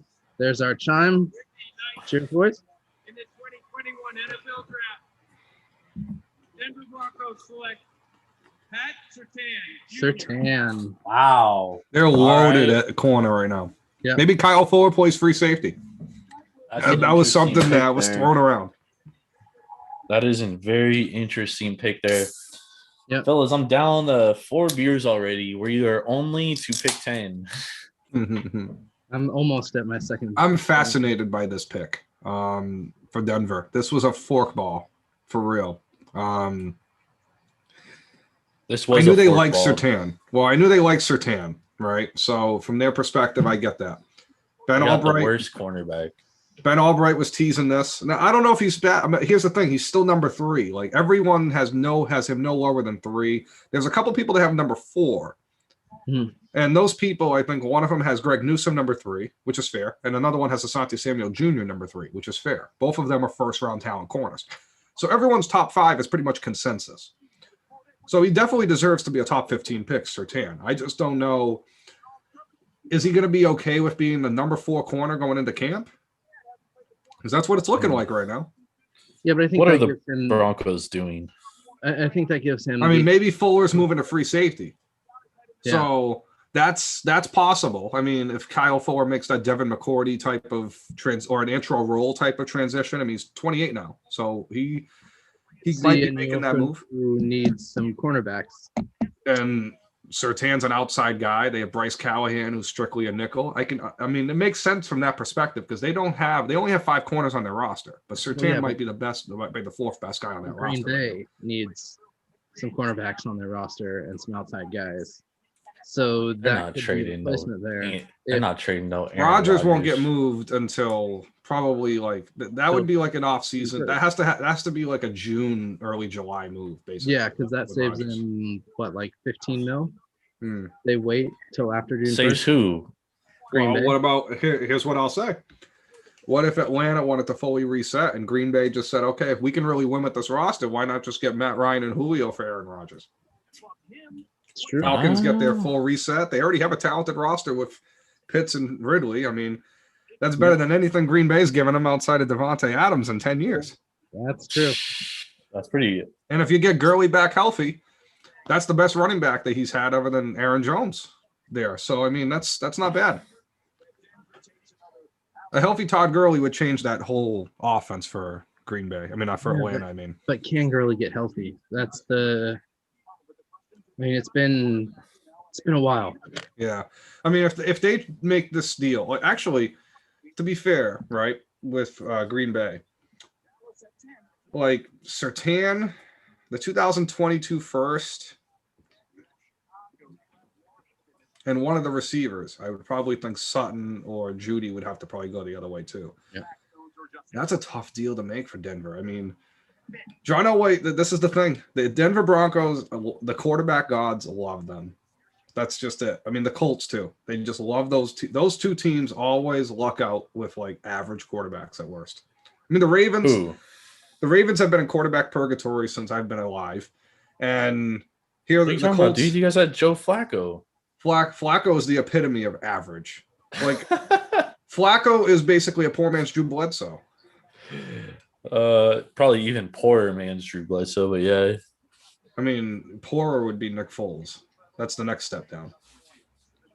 Nick Foles, I don't know, man. He won a Super Bowl. So Arm did talent, Flacco, but never consistent. At least Flacco in big games. Flacco always played well in big games. I'll give him that. he did. That's Yeah. true. It's more than I can say for a lot of guys. Oh, there's a trade between division rivals. Oh, we've got Okay, it. I'm gonna have the What? sound on. I'm gonna leave the sound on for us here because I get this way earlier than you guys do. So we have the Eagles trading up from 12 to 10. They're taking I'm Fields. presuming there's probably a third round pick exchange, and I think Justin Fields is definitely the pick here. Yeah. They're taking Fields. The Cowboys are basically saying we can get Slater or we can get Parsons at number 12, and we'll be perfectly okay with it. And Trade that's alert. perfectly How, fine. 3 sips for a trade. 3 sips for a trade. 3 Great, sips. You got it. Hey, I'm finishing this beer then.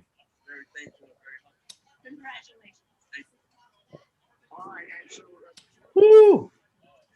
That means that Patriots Cowboys trade rumor was not BS. Score another win for Dale Arnold of WEI beating Adam Schefter to the punch there. No, because they had that. So Patriots had discussed with Carolina in March about possible trade ups and what the deals could be on the table, and it didn't work out. Apparently, that's when the Jimmy G stuff started resurfacing in early April, and then they started trading with the Cowboys. But there were 3 other teams that were trying to trade for that pick. Yep. Because people were calling Denver's bluff. They knew they weren't going to take a quarterback at number 9. So now with Mac Jones and Justin Fields there at number 10, that changes the whole entire ball game here. I mean, hey, Philly could take Mac Jones. Yeah. That wouldn't surprise me. Mac Jones is basically Kevin Cobb, but Alabama style. I think it's going to be Fields here, though. Yeah, I think so too, but that would be funny if it was Mac Jones. I mean, again, Philly. I mean, Andre Dillard's got to be healthy, first of all, for the Philadelphia Eagles. That's got to be rule number 1. Get this offensive line healthy. The Brooks, the Kelseys, the whole 9 yards. They got to get those guys healthy. Second of all, that defense just got to keep playing at the same pace. The DBs, they got to figure out because they drafted a lot of DBs the last couple of years, and they all are either not there or not working out. So that's a big thing for the Eagles. They could want to jump the Giants for Caleb Farley. That could be a 2 for the Eagles. Okay. I mean, especially with this small of a jump. But, I mean, why are you competing against like the Patriots and the Bears, for example, were another team that were rumored to trade up to 10. The Cardinals were another team rumored to trade up to 10 if one of the tackles fell. So why are you competing with all those teams that are going after tackles and quarterbacks? They got to be taking a quarterback here. Right. They have to, bro. Right. Yep, and you're right. It was for a 3rd round pick as well. Hmm. So Yeah. Too much What are the NFL head coach Eagles 09 doing, in my dog? resume here. What are the Eagles doing? I mean, they give up a 3rd and you get the guy you want. I mean, it depends what the guy is. You think their guy was Fields all along? Perhaps. I mean, I would rather have Jalen Hurts, however, but See, but I mean, you I would know- give Jalen Hurts a year because I just love next year's quarterback class. Like, I would take Rattler and Slovis over any quarterback left on the board right now. see, but the Giants aren't going to be taking a QB. But Dallas if is the gonna be- Patriots and the Bears are in there, Okay, so they could. and then you're also looking at Washington as well.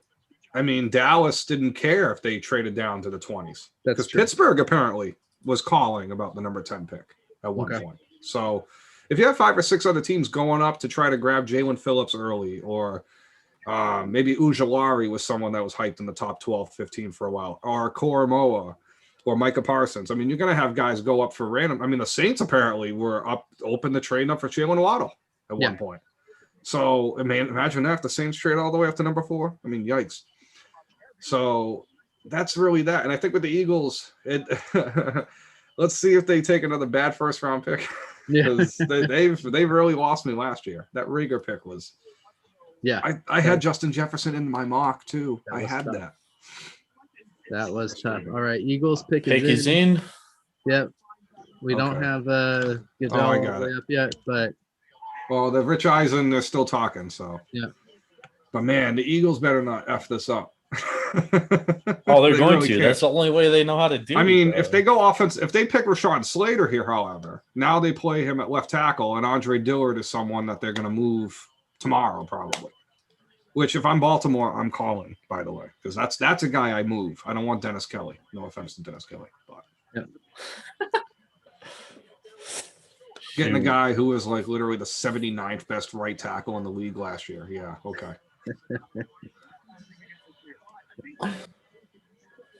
But yeah, so the NFL Network has David Shaw, Rich Eisen, and Charles Davis, and freaking I forget who the other guy. Oh, Jeremiah. That's their 4 tonight. That's an odd lineup.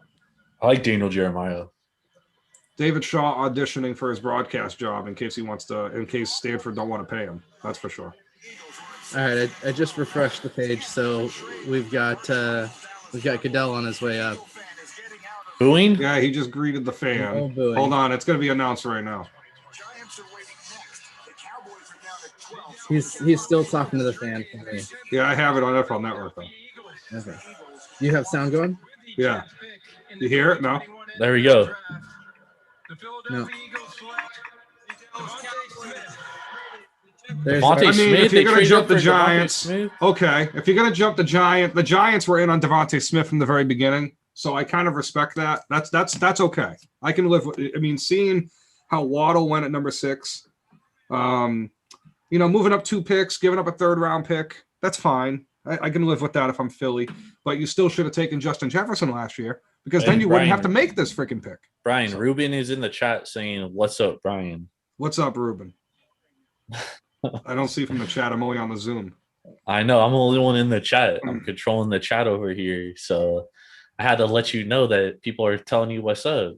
So you gotta let them know what's going on. Damn, Brian. I don't Brian get about about Thanks, Ruben. That's cool. He said what's up to you earlier in the. I didn't get in a the show. personal shout out though. You didn't. You definitely did not get a personal shout out. That's what they think of you. Damn straight. That's Well, I worry a little bit. I mean, I think Devontae Smith got a little overhyped. Yeah, during you this did. whole We've draft been talking process. about this the last like 2 months. Yep. Yeah, I very overhyped. But I mean, I don't know what he does that's different than receivers that are picked in this realm. Like, remember Odell Beckham, not Odell Smith Jr. Oh, that would be weird, huh? Odell Beckham Jr. got picked 13th overall by the Giants in 2014. So those are the receivers that are going in this range. And I look at Smith and I go, no, Odell is 10 times better than this dude. And that's coming out of LSU. Yeah. Right. So I don't know. I wouldn't be too comfortable with this pick if I were I get it for the Eagles. Like, they wanted Jalen Waddle, they didn't get Jalen Waddle. I get it. But at the same time, to give up a 3rd round pick for a receiver that kind of small frame. He's 180. I mean, maybe okay, they had Deshaun Jackson for years and they were okay with it, but are they a little worried about another Jeremy Maclin situation where it's like, yeah, he's healthy, but like, hey, great. he doesn't hold up. yeah. Great. I mean, Macklin's a great comparison for Devontae Smith, actually. I mean, I think Great Macklin's a little more comparison. physically gifted, but I mean, the results are the same. Yeah. So, but I get it for Howie Roseman. I mean, you got a guy that's Iverson size. That's just the comparison that I just saw there on NFL Network. That's actually a great comparison. Jeremy Maclin, Devontae Smith. I mean, Brian, you and I both have been talking about this for the last couple of months. We both said Jalen Waddle, probably easily the best receiver on Alabama. Devontae Smith definitely shined after Jalen Waddle went down, but Jalen Waddle was still the more talented receiver on that team, right? The Bears traded up, by the way, Just now, to a number 11. Yep, with the Giants. So the Giants They're- wanted Smith they- so badly they Yep. traded down. There we go. Bears are taking Mac Jones right here. No, but here's the Lock thing, it though. up. Mac Jones is a better Mitch Trubisky. Is that a true or false statement? False. False. Mitch Trubisky's a better athlete. Okay, but North Carolina Mitch Trubisky versus Alabama Mac Jones. Well, Alabama Mac Jones is hard. I mean, I've been saying this for a while. It's hard Which to is evaluate better, him as a but- quarterback because he played for such a talented roster, dude. Like he's Right. surrounded by all Americans on the offensive line. He gets fucking 3,000 years to throw the ball. That's He true. has no pressure. Now the Bears Um, could also be trading up here for a tackle because Kyle Long left as a free Nah, the- agent. No, the Bears are trading up here for Mac Holy Jones. shit! Bears traded their first round pick next year as So well. it's definitely a Yeah, quarterback. they're trading for Mac Jones. Ooh. Someone call Oh, Michael geez. Gibson right now, dude. Call Michael Gibson. Okay. I mean, if they take Justin Fields here, I don't know if it's Fields. I don't think it would be Fields if it's the Bears. Wow. And the Bears were another team that were interested in the number 8 pick with Carolina too. The And Bears decided have been not to do known it. to be targeting a quarterback. A lot of people said that it was going to be Trey Lance was the guy they were targeting. Trey Lance off the board now. It's got to be Mac Trey Jones. Lance They're was showing Mac Jones QB2. right here. Trey Lance was QB2 for almost half the league. Yeah, Mac So- Jones is, or Justin Fields is. There. Okay, here we go. Now they're all coming back to. Oh, it's got to be Fields then. That's Yeah. a good pick for Chicago then. I think well, you know what? Anthony Miller with Justin Fields. I like that idea already. And then hopefully they can rebuild that Yeah, offensive it's Justin line going out Fields. here. They're all smiling and laughing and shit. They're all It's coming back definitely- in. They were Yeah. out of their living room and now back in. So Jesus, you go from Mitch Trubisky to Justin Fields. I don't know if that's a direct upgrade at all. I'm not so sure. I mean, as an Ohio State fan, there's something about Justin Fields I will say. That dude is tough as freaking nails, and he will show up week in and week out, whether he's bruised, whether he's broken, whether he's like, I mean, it doesn't matter. He's a tough bastard. However, Fields the year before, I'm not talking about this year, the year before, he played hurt, and he really was a detriment to the team playing Yeah. hurt in that Clemson game. And after that horrible, Because once you fumble take call- his running game away, dude, it's but this year he was limited in mobility in the first half of the season, and there was a lot of inconsistency there. And again, Ohio State did not play a complete football game until that Clemson game in the playoff. I was Yeah. really pissed off. I didn't know what Ohio State team I was seeing in the playoff, honestly. And Yeah. even for some part of that Alabama game, like they didn't look too bad on the offensive end, even with Trey Sermon out and most of the points of that game. However, Alabama's just a better team. So I think with the Bears, Justin Fields, I'm a fan of him. I hope he succeeds. But him getting beat out by Jake Fromm at Georgia had to have been a huge question mark for a lot of scouts in the top 10 of the draft, especially with the veteran quarterbacks like in Atlanta. For Yeah. well, example. he was a true freshman though. boys, True, we have but I trade, mean, so, Fromm's definitely not the free talent drink. level of Fields. Drink. The chime. all right, and we've got Path to recovery from COVID-19. Goodell at the Focusing table. on the critical We got issues, time. Yeti mic right under my TV. This worked out nicely. health disparities, and the digital Oh, you got divide. it. Throughout the pandemic, health disparities Well, widened in communities of COVID color. too. Another drink. Oh yeah, what is that? That's two sips, right, Ben? Americans. Two sips. Two or three? No, it's With the three. CDC COVID is Foundation two. as part of a Oh, draft COVID is design two. to meet the basic needs like nutrition, safety, and health. Carlos Nelson, who's behind me, has been doing just that, leading the Greater Auburn Gresham. They haven't mentioned Nick Saban yet, huh? in No, Chicago. not yet. Not yet. His dream of creating a federally qualified health center to provide medical care in his neighborhood. Oh, dude, we've been skipping the SEC players too, bro. We owe like Oh. four Chicago sips. Bears, Jesus. And it will open in 2022. Congratulations. I'm halfway done with beer number 2 because I'm trying to catch up to you guys over here. That's 2 sips each too. So that's like 8 That's sips. what? 2 sips per SEC. Yeah, dude. How many? Have you Oh, had and so- we owe 3 sips for the last trade right here. I already. Oh, here we go. Bears pick. I told you that one. My Chicago Bears select Justin Fields. Justin Fields. Wow. Called it. Hey, good pick for the Bears, man. Yep. Good pick for the Bears. Man, I Such can't. a dog shit organization. Always fucking drafting the wrong quarterback. I mean, this is the same team that traded a first and a third round pick for Rick Myrer, who couldn't even throw to his left. Okay, let's just not even Lefty Montana was what they called him at one point. That dude would have sent the Patriots to St. Louis for sure. Oh my god. How life could have been. Good pick. Good pick for the Chicago Bears there. Great pick for them. What do you think? Dallas Hopefully, he's better than Jim Miller. trade down again. No, I think Dallas, if you're Dallas, No, you can they go- take Slater. Micah Parsons is still on the board. That's too. the thing too. But I think Slater playing to rebuild that offensive line, right? I mean, to keep Dak healthy a whole season might be the most important thing for them, seeing as they just paid him a whop. Yeah. So you got the extra picks, but again, this offensive line class is really good. I like this line class.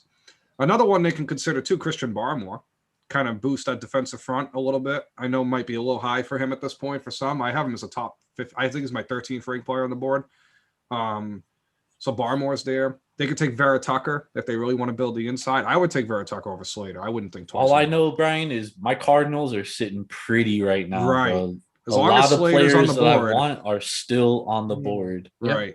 With Parsons, Slater, and Vera Tucker. right. So Caleb that's 3 guys Farley. out of 4 right there. And then never mind, you could just draft defense if that's the I would case. take Devontae Smith at 16 too. Well, he's not there now, but yeah. Yeah. I mean, Oh, all yeah, 3 he got- receivers left. He got taken off. Oh shit! I forgot he Yeah. got drafted by a Philly. Yeah. All right, so we still got Vera Tucker. We got Rashawn Slater.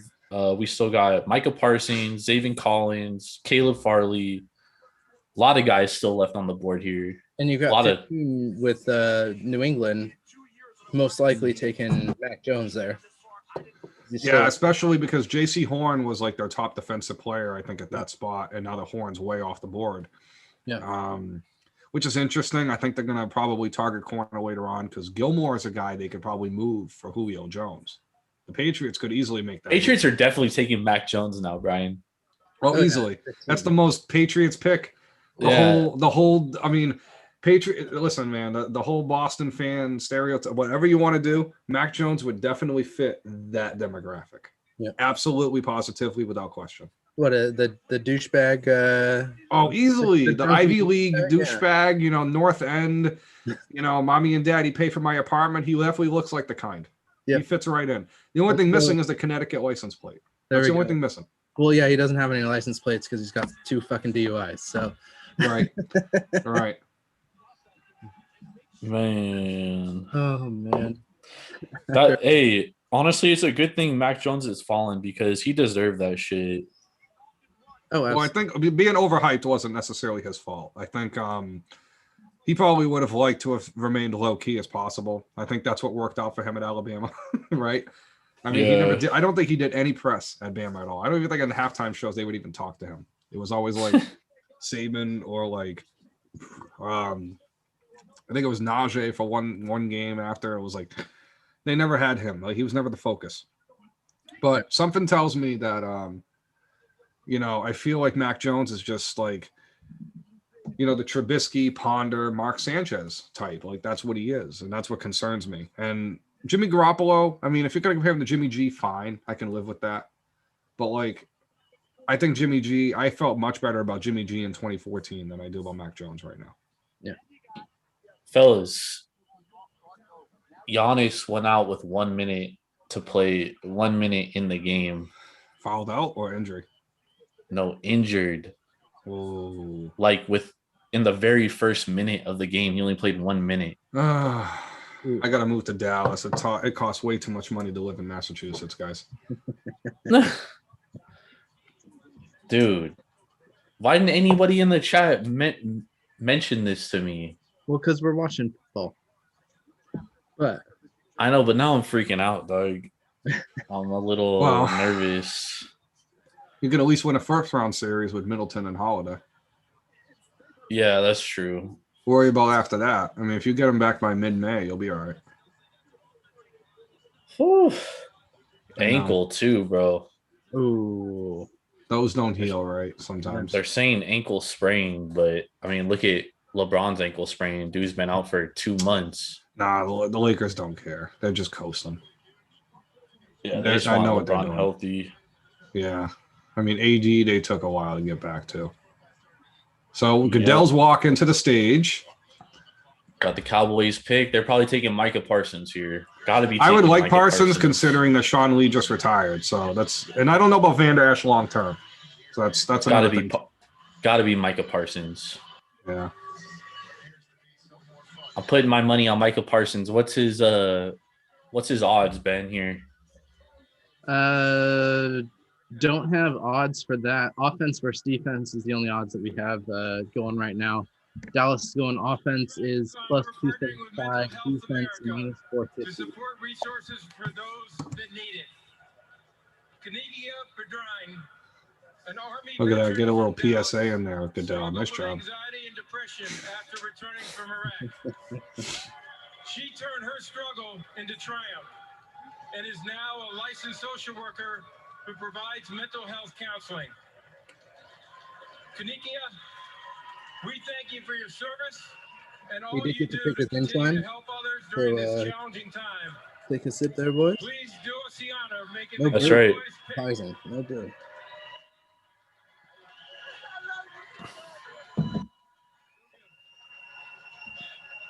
Oh my God! How about them Cowboys? Yeah, not doing too good, lady. Yeah. You're picking 12th overall. I mean, you're not necessarily in a good spot. In the 2021 the NFL Draft, the Dallas Cowboys select Michael Parsons. There we go. Micah Parsons. There we go. Great pick for the gets it right Cowboys. again. Great pick. So I got another mock draft pick correct. I'm very happy about that. Hey, if you're had a tailing couple me right whiffs. now, dude, you're winning money. Yeah. I think I've been like almost 100% on all these draft picks. Yeah. We got, I think Mac Jones may be the last one in the. He's the least talented of the quarterbacks, so that worked out very nicely. I mean, people were saying Fields was going to fall into the first round. First of all, what crack were people smoking? I want to Yeah. know. Oh, yeah. Because don't pass that my do not pass that my way. Oh, he's the most talented. I think he was the most talented defensive player in the whole draft. Parsons, I just think cornerbacks are, it's one of those positions now. It's become a passing game where it's like teams will always reach for cornerbacks. especially with that 5th-year option. Like that's a position that teams don't really like paying long term. So they might say, hey, we're going to do 5 years and regroup. 5 years, regroup. Yep. I mean, the Ravens might end up doing that with Lamar Jackson, a quarterback. So, I mean, teams might try that at the quarterback position with the way quarterback. Did you hear that with Bucky Brooks, Brian? How he said the Ravens should take a college approach to the quarterback, where it's like, all right, Lamar Jackson going on into his 5th year, like just reset at quarterback I mean, because but you have that's such also a talented team around him. But Bucky Brooks' logic is basically, okay, the Ravens don't want to pay quarterback $100 million and be strapped the way they were in 2014, where they had to move on from Anquan Bolden and Jacoby Jones and Willis McGahee. They couldn't afford to keep those guys.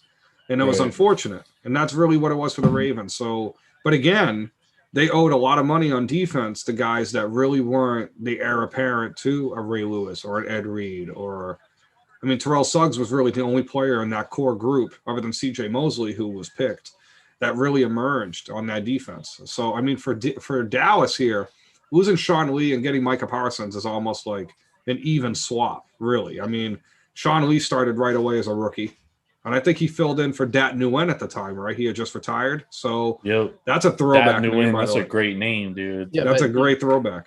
I think the big thing that you got to look at with Sean Lee, though, is that he was never healthy. So Yeah. Well, having past a- year he 3. never was.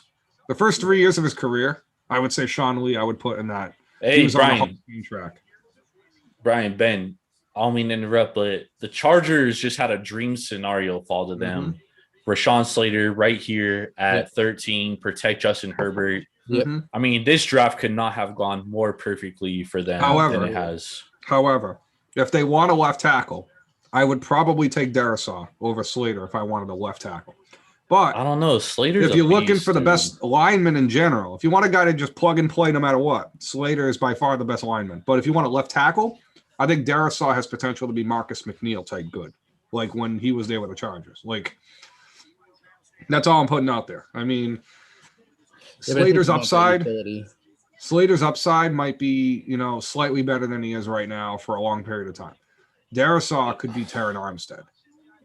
Like that, Yeah, no, that puts you on another level, protecting Justin Herbert. So I Either definitely way. think they're definitely going offensive tackle here for Easily. sure. Have to. I didn't think any other position here for the Chargers in the first round. No other Yeah. position was even discussed in my mind. Yeah. I had them. Uh, I had one mock where they traded up to 7 for Sewell.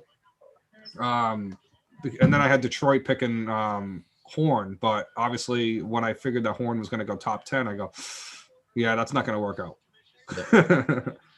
And I'm switching to another Gypsy IPA here. Nice. Yeah, I Ooh. went back. I had the summer break, the Sierra Nevada summer break session. Then I went over to the Fort Point Kolsch, and then back on the summer break session. So next is going back to that Fort Point Kolsch. Ryan So, said he got some Don Julio too, so I'm waiting to see him pull that out. I might have to pull that out after pick. I might have to pull that out after the Patriots pick at 15.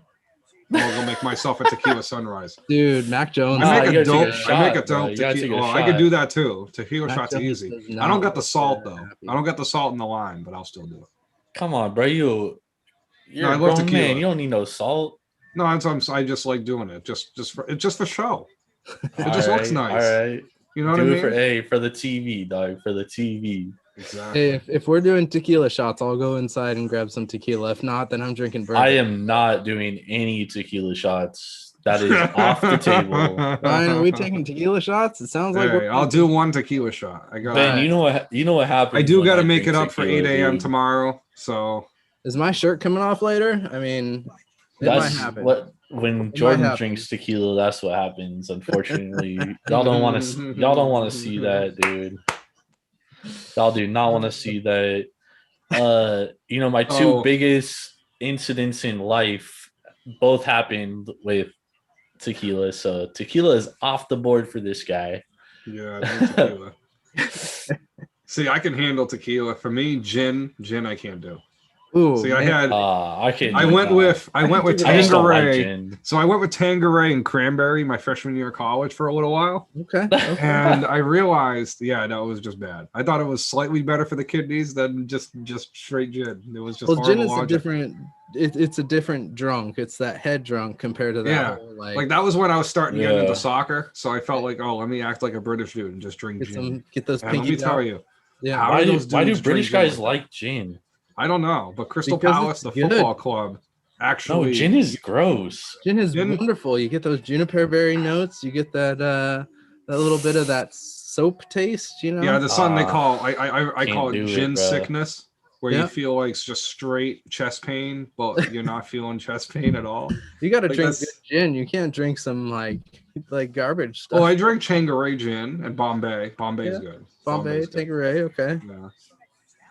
Tanqueray sounds like such a chick name, though. Sounds like such a chick drink. It's horrible. Got to get some Fords. You got to get Crystal some, Palace gin is trash, by the way, and Crystal Palace the soccer club is trash. That's the only mention I will make of that good comparison atrocity. there. Good Yeah. comparison there. All right. Used so, to be owned by the brewery, the football club back Yeah. in the day. okay. We do have Interesting, the Chargers interesting. pick is in, but all I'm seeing right now is Snoop Dogg dancing in a Corona commercial. So Have you heard that new Snoop Dogg album, by the way? I have From not. the streets to the suites. There we go. Is it No. better than that Pretty- reggae album he put out? Hey, that Hey, reggae that album was- wasn't that bad. That was what was it? Snoop. I just know Lion? he got roasted for it Yeah. on Comedy Central. Yeah. So Nah, this is his new album's actually pretty good, dude. I actually dig it, dude. It's I need actually Martha Stewart on the feature. Yeah, there we go. yeah, But, I actually might have to bump it right now Yeah. while we're listening to this draft, dude. All right, so Chargers. So the line- Chargers pick's going to be in right after this commercial on NFL Network here. Yep, Chargers line is offense minus 350, defense plus 220.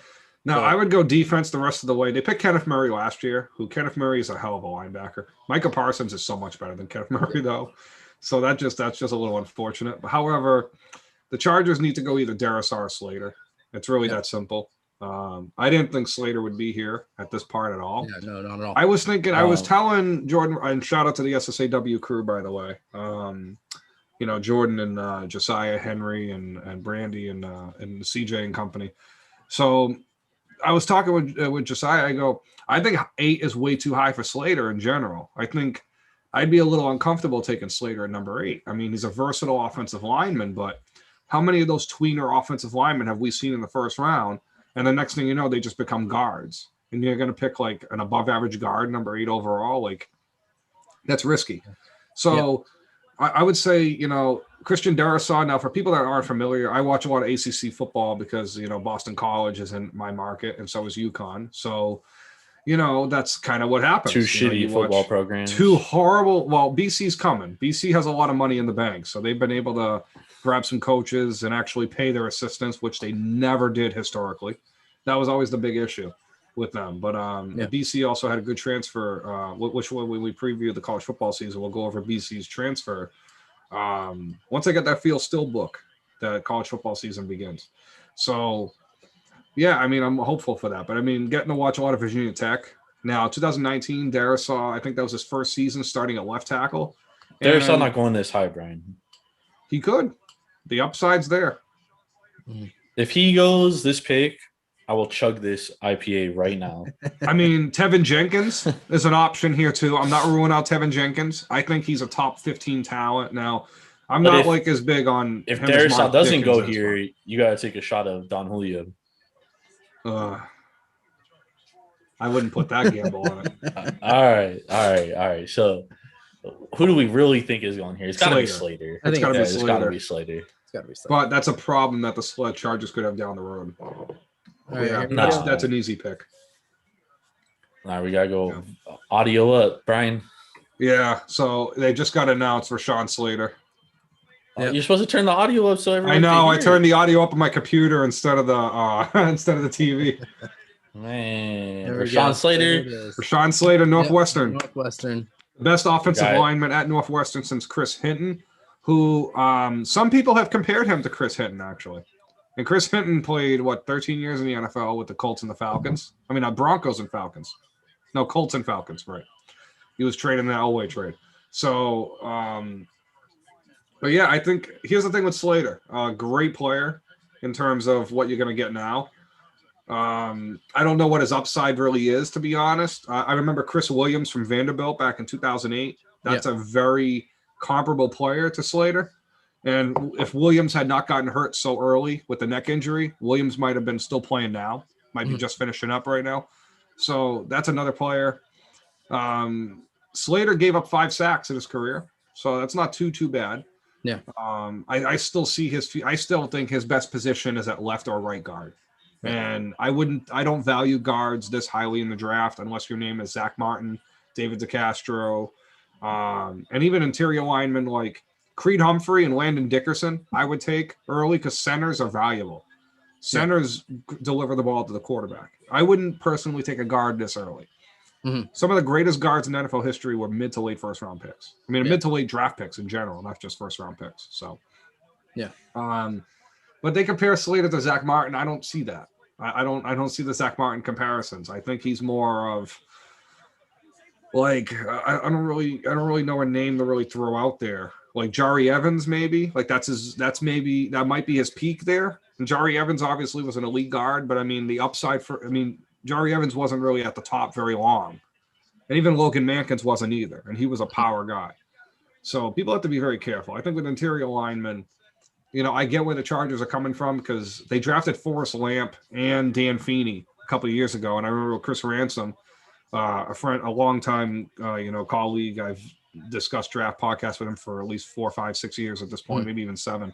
And we talked about this exact scenario. And with Slater, you look at the Chargers, Dan Feeney and Forrest Lamp got hurt their rookie year, and they got hurt in their second camp. So that means those guys basically already lost 2 training camps before they even got a chance to even get footed in the NFL. So that's really unfortunate for the Chargers. So I think rebuilding the interior part of that line and letting go of Russell Okung, they might even make Slater a left tackle. Could happen. Which concerns me. I don't think he's a left tackle. So this is the biggest bust potential of all the picks so far.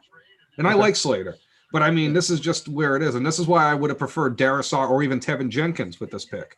Because I think with Jenkins, there's just much more proven with him. I mean, Jenkins reminds me of Taylor Lewan when Taylor Lewan came out of Michigan. We got a trade. And there's a trade with the New York Jets. So I don't know who, if you get the details for the trade, let me know. But Jordan will be surprised when he comes back. To see that the Jets have traded up now. In my mock draft, I had the Jets drafting linebacker, defensive end, actually more like Dante Hightower. We'll compare him because Zaven Collins is literally a picture-perfect example of Dante Hightower. And I had him going 23rd. Now, I don't think he's going to go 14 here, but if the Jets just drafted a quarterback, all right, they drafted Mekhi Becton last year. They need a right tackle. Now, Christian Darrisaw and Mekhi Becton last year, if you compare the profiles, both guys were kind of low profile in the beginning of the draft process. And then after pro days and combines, they bursted up people's boards into the top 15. So I think Christian Darrisaw and Mekhi Becton both have really, really high upsides. And the Jets will have a chance to not only have one great tackle, but 2. But if the Jets trade a second-round pick, then they miss out on drafting a Creed Humphrey. So that's really risky. So now instead of drafting maybe a Tevin Jenkins, but maybe this is Tevin Jenkins because that was somebody they were looking at too at right tackle. And Tevin Jenkins, I think, can slide right into right tackle. He's very Jack Conklin or Mike McGlinchey like. So the Jets could go a couple different ways here. I mean, defensive line maybe. Christian Barmore from Alabama. I don't know if that's the conversation we want to have here. Elijah Vera Tucker at guard because, I mean, Brian Winters might be a guy that gets let go in June for the Jets. He's been there forever. I think 7 seasons now for Brian Winters. So there's a couple options for the Jets. Pass rush, obviously, is a need. Jalen Phillips would be – I think Jalen Phillips is a top 10 talent. When people say Jalen Phillips is a top end of the first round type edge rusher, I believe them because I saw the games in Miami. I know how good that guy is. Like – they had Russo and Quincy Roach on that team, who are all great pass rushers, all in very different ways. Quincy Roach is a speed rusher and a blitzer. Greg Russo is kind of the, the finesse kind of rusher where he's going to make a move and then he's going to beat your guy with a little bit of a dance. And then you have Jalen Phillips, who just is going to straight up kick your ass. And one guy I compare Jalen Phillips to is Mario Williams, someone that the Jets coveted for years. I know it's a totally different regime at this point, but if you want someone that's scheme versatile between a 3-4 and a 4-3, Phillips is as plug and play as anybody. If you're not going to pick Christian Barmore here, and I think the only reason you would trade up to 14 is to jump the Patriots and jump the Arizona Cardinals, who have Christian Barmore very high on their boards. I know the Cardinals have Barmore number 2 on their board. I hope the Cardinals have Barmore up there. Patriots too. I mean, look at Belichick and Saban. They work together. So I think the Jets made the right move jumping the Patriots and the Cardinals if it's for Christian Barmore or perhaps even Christian Darrisaw, which I threw out there, or Tevin Jenkins. Tevin Jenkins might be the perfect right tackle for them to play next to Zach Wilson and protect them better than they ever did Sam Darnold, which is just a slap in the face of Sam Darnold, by the way. But that's a different story for another day. So, Jordan, are you surprised the Jets traded up? Because I'm not. No. But Jalen Phillips would be my pick here, in all honesty. I really would. See, I'm not surprised that the Jets traded up here. I'm surprised somebody didn't trade up to pick a QB here. Well, I mean, the Patriots are going to take quarterbacks, so the Jets may have felt safe trading up at 14, and they might have only gave up a second-round pick in next year's draft, which for them, they're taking a quarterback in this draft, so they don't really care. And next year, mind you, they could take a Darryl Stingley. They could take a Derek Stingley next year if they're not very good. So they can boost their defense next year that way. So I think the Jets are setting themselves up nicely. I think it's between offensive and defensive line because I think the Jets, they lose Jordan Jenkins. Now, Jordan Jenkins isn't a player that is a Pro Bowl type of talent, but Jordan Jenkins did all the little things for the Jets, very similar to a Rob Ninkovich with the Patriots or when AJ Klein was with the New Orleans Saints. Like they just do all the little things in the line, or Jarrett Johnson with the Ravens for years. Just those type of guys. You need those kind of guys on defense. Yeah. When Nick Roach was with the Bears before he went to the Raiders and flopped, just those are the kind of linebackers every team needs. You need a guy that's a utility player. And the thing with the Jets, they made the move, and I'm still surprised. I'm going to listen to some of the NFL Network guys and see what they got. Yeah. I think they're going to go offensive line and Vera Tucker, especially because he was wanted by a couple. And Daniel Jeremiah is saying Elijah Vera Tucker here, which makes sense because you want to jump Arizona for him. Which Arizona, if that's the case, that Las Vegas. Yeah. And also the Raiders. The Raiders are big on Vera Tucker, apparently. Yeah. He's their top. He was. They had him over Slater, apparently. So trading up for a guard is. But when you take a quarterback number 2, it's justified. And keep in mind, the Jets have 2 third-round picks. If they don't trade any of those thirds, they could trade back into the second if they wanted to. Yep. Yeah. But I would trade a 2022 second-round pick with 23, and that would be it. I'd probably add a 4th in there, and that's it. But we're going to get Goodell to the stage. I'm not going to miss this one. Yeah, he greets the fan. Okay, Goodell. Are they booing? Let's get moving. Are they booing, Brian? I don't know. You got to turn it up so we can hear it because we got drinks on this. Oh, there's some booze, but not really loud booze. To the New York Jets. Yeah, it is a boo. 14th pick in the 2021 NFL Draft. The New York Jets select Elijah Vera Tucker. And that one went quick. Good call there. Vera Tucker, solid pick. Yeah, I'm surprised that Vera Tucker being the 3rd offensive line taken, I can live with that. However, again, same thing with Slater. How high is the upside for Vera Tucker? Now, I think it's much higher than Slater. I had Vera Tucker ahead of Slater. And now Mac Jones is on the phone, so he's going next to the Patriots get their quarterback. Yep, the Patriots get their frat boy quarterback after all. Look at that. Yep. I got to take a shot for that one. Listen, man. I am glad that an Ohio State quarterback will not play in Foxborough. All right, I got to go get me a tequila if we're taking shots for this. So, well, then I better go get the tequila right now. Then Jordan's holding down the fort. So we just saw Vera Tucker get drafted by the New York Jets. Obviously, a great selection. USC, he could play all over the line. He could play tackle, guard, primarily specializes as a guard. It's huge for the Jets because as we were talking when Zach Wilson got drafted, that was one of my biggest concerns for Zach Wilson is that they got him into the same situation that Sam Darnold was in. And that was, a bad offensive line, not much talent around him, and just overall a tough situation. Obviously, hopefully a better coaching staff with Robert Saleh and the guys he brings in. But, this is huge for the Jets to trade up and solidify the offensive line around Zach Wilson, protect their franchise quarterback, hopefully for the future. And, I still think they need some skill players around him, obviously. So they got to look for that out here in the second round or so. But huge move for the Jets here. I definitely like this move. This is a very un-Jets-like move, which is, solid, man. Very solid pick for the New York Jets. And now we got the New England Patriots here on the clock. And obviously we saw Mac Jones on the phone, so we're thinking, obviously Mac Jones is the pick here for the Patriots. They only owe Cam Newton a little around $5 million guaranteed money for this upcoming season. So the quarterback situation is not solidified by any stretch of the imagination. So the Patriots taking Mac Jones here could be a very good pick. It's probably the guy they wanted all along. Boston, they love white people. Very historically, this is the kind of guy that I could see the Patriots riding with. As Brian was talking earlier, he was saying, Mac Jones is very similar. He's like a poor man's Drew Bledsoe. Totally agree with that. This is a total Patriots move to draft the white 2 DUI quarterback here.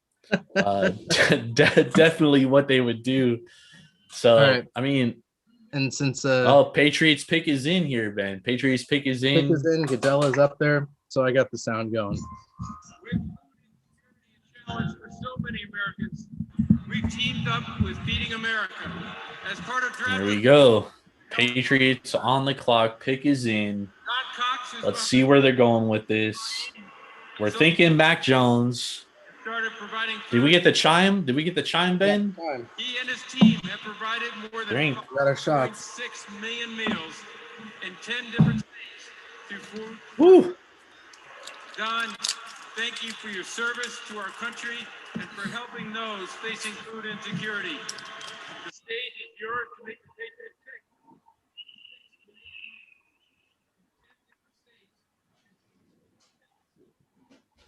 With the 15th pick Here we in go. the 2021 NFL Draft, the 6-time world champion New England Patriots, Damn, I missed the Mac Jones. Oh, pick. I don't have any Don Julio left. Mac Jones.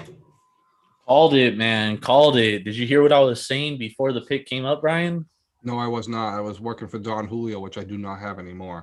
I'm not happy about that. Oh, Brian doesn't have a shot. Ben, you're taking a shot solo dolo. Cheers. Cheers. Damn, I feel like I gotta take a shot with you, and I'm already 6 beers deep here. You're already But it is deep. Good lord, I'm only on my fourth. well, Fourth. obviously I don't take child sips like you do. Mister. my- I Find can't. the Matt Ryan comparisons for Mac Jones laughable, by the way. Nah, I it's, saw Matt Ryan at BC. That's not Mac those Jones. Drew Bledsoe comparisons were perfect, bro. Of course, leave it to the Patriots to draft the white QB, dude. That's on the board. It might have been the guy that fell. They might have wanted That's the guy- somebody else. That's the guy they wanted all along. think kidding me? So too. I think so too. Kidding me? They didn't want Fields or Lance. They were hoping Mac Jones was there. I mean, I think All right, my they Cardinals are on the clock though, fellas. I think they would have taken QBs above him, but I don't think they really wanted to spend that capital to get a QB at a higher level. I would rather course have gone not. with Cam Newton for 1 year and gone with Sam Howell next year. I would rather have done that. I mean, they could still do that, dude. You know. They can make a trade for Aaron Rodgers. Hey. I mean, they can offer Stephon Gilmore. They can offer. That's a Yeah. good starting offer. All right, where my Cardinals pick is in. Holy shit, that was fast. It took them about 5 minutes there. Where do you think? I wouldn't have taken that long either. Are they boosting their offense? Are they boosting their defense? Let's see. They're probably taking Zaven Collins here. Vegas has them taking defense minus 160, offense plus 120. So not too big of Yeah. a spread there. I think But- they go Collins here, either Collins or Farley. Caleb Farley would be worth the pick here. Oof, why hello? I think Collins will be nice here too.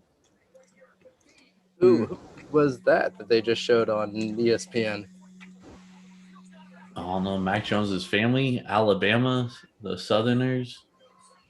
Yeah, they're. Mac Jones probably had his way with him, but But that's his sisters. Well, he might have had his way with them. that's what I'm talking about. The Habsburg syndrome, I'm telling you. And that's why we're not a kids show. Yeah. That is true. Hey, we are We about don't have the kids, Habsburg though. chin, so that's a We little. are hopeful. about the kids, definitely, but we're not a kids show. All right, so Cardinals pick us in. Vegas has them going defense. I think that's a good pick here. Their defense was not great last year.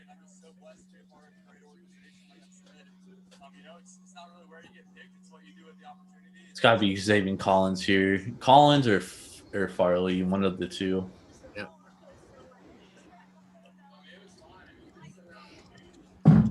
One of the two. Who else do you think it could be, Brian? Maybe maybe Barmore. It could be Barmore. I mean, if JJ Watt hadn't signed, I think that would be the definite pick. I had Vera Tucker and Barmore as my top two guys for the Cardinals. So, but again, I didn't think Christian Darrisaw would be here either. So that's it might be a little early for him. I think people think of him as just a little too raw. I'm a little more sold on him than maybe some other people are, perhaps. I think that was something I was afraid of too. But Minnesota trading down, not a bad idea for Rick Spielman at all. Do you think living in Tom Brady's shadows for a New England quarterback has to be tough too? Oh, that'll be extremely tough in this market. I mean, I can't even fathom it. I mean, Brady was treated like a god, a monarch. He was basically like Louis XIV here. Yeah, like he but could I mean, do you no pretty wrong. much you pretty much know He that was the you're state. not going to be Brady though. So and everybody knows that you're not going to get another Brady. So I don't think there's as much of a. They've had 28 years of consistent quarterback play between Drew Bledsoe and Tom Brady. Patriots fans that are my age haven't seen bad quarterback play in New England. It's a fact, because even the 1 year with Castle, they didn't look that bad. I mean, Castle looked bad in the games against good teams, but even Castle looked presentable for most of that season. All right, draft is there. USC, Okay, baby. Zaven. Oh, so the pick was already announced on NFL Network. I just looked up. So it's Zaven Collins, University of Tulsa. I compare him to Dante Hightower, and that's a player that also, crazy enough, Chandler Jones. Now you put Zaven Collins opposite him, and that fills in nicely. I think they corrected their mistake from the Hassan Reddick draft pick a couple of years ago. Zaven Collins is exactly the kind of player. And any NFL team that needs a GM, holler at me at Jordan Rules TSP on Twitter. I've been calling this shit all night, fellas. Yeah, I had him going to the Jets. I had him going to the Raiders too. Anywhere between 15. 5 guys here. Hey, Not you, Brian. No, but I said Zaven Collins was probably the dude. I mean, a lot of people pegged him as the best linebacker in the draft. I mean, there's this guy Galileo. I don't know if you're familiar with him. Smartest guy on the planet. He picked Zaven Collins as the best player in the draft too, man. Brian knows what I'm talking about. Yeah, too. yeah, Ken. Goddamn Ken. Shout out to Ken. Jesus Christ. But I was talking about more the range that Collins was going to go in, Ben. So between the Raiders at 14 to, I mean, not the Minnesota Vikings at 14 to 23 to the Jets. I didn't think he would fall past 23 to the Jets. Yeah. Now, the Cleveland Browns apparently were big on Collins. Like, they wanted Zaven Collins bad. They were willing to trade up to as far as 18, and obviously that wasn't going to work out. So that's where we are. Now, Christian Barmore still on the board. I think if J.J. Watt hadn't signed, Barmore would easily have been the pick. Vera Tucker's gone, so that's unfortunate for the Cardinals as well, and the Raiders more so. Yeah. But, I just think with the Cardinals, they had a couple different ways to go. They're not in bad shape. I would have probably considered Caleb Farley at the 16th overall pick because I think the talent definitely is there. But the 2 back surgeries, that medical staff obviously has had a lot of guys that have been questionably injured in the past. So that might not be a risk they're willing to take. Yeah. That's what that tells me. I mean, Collins is by far, if not the best player in the draft. I think Collins is the 3rd best defensive player in this draft behind Jalen Phillips and Micah Parsons. Yeah. No, he's better than Jalen Phillips. No, I think if he's healthy, if Jalen Phillips is healthy, that Brian's dude talking is somewhere crazy between. now. You probably took 4 shots at Don Julio. See, I'm just worried about. With Phillips though, I'll tell you this. Now, the health issues aside, I think if you're looking at straight talent, Phillips is a guy that can be that bookend defensive end. He's built like it. He can play the run. He liked playing against the run in Miami. I mean, somebody had to play defense in Miami. I know they didn't look that good the last year, but he takes over for Greg Russo, plays the same amount of snaps as Russo did the year before, and literally replicates what Russo put up. And he looked far more impressive than Greg Russo ever did in Miami. Now, I like Russo too.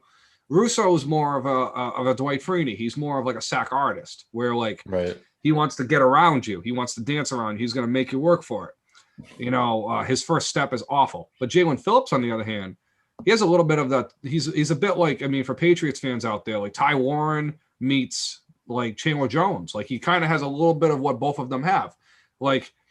He has a bit of that ability to play outside contain the way Chandler Jones did. Right. Right. Where Chandler Jones could get after the quarterback. He's an athlete.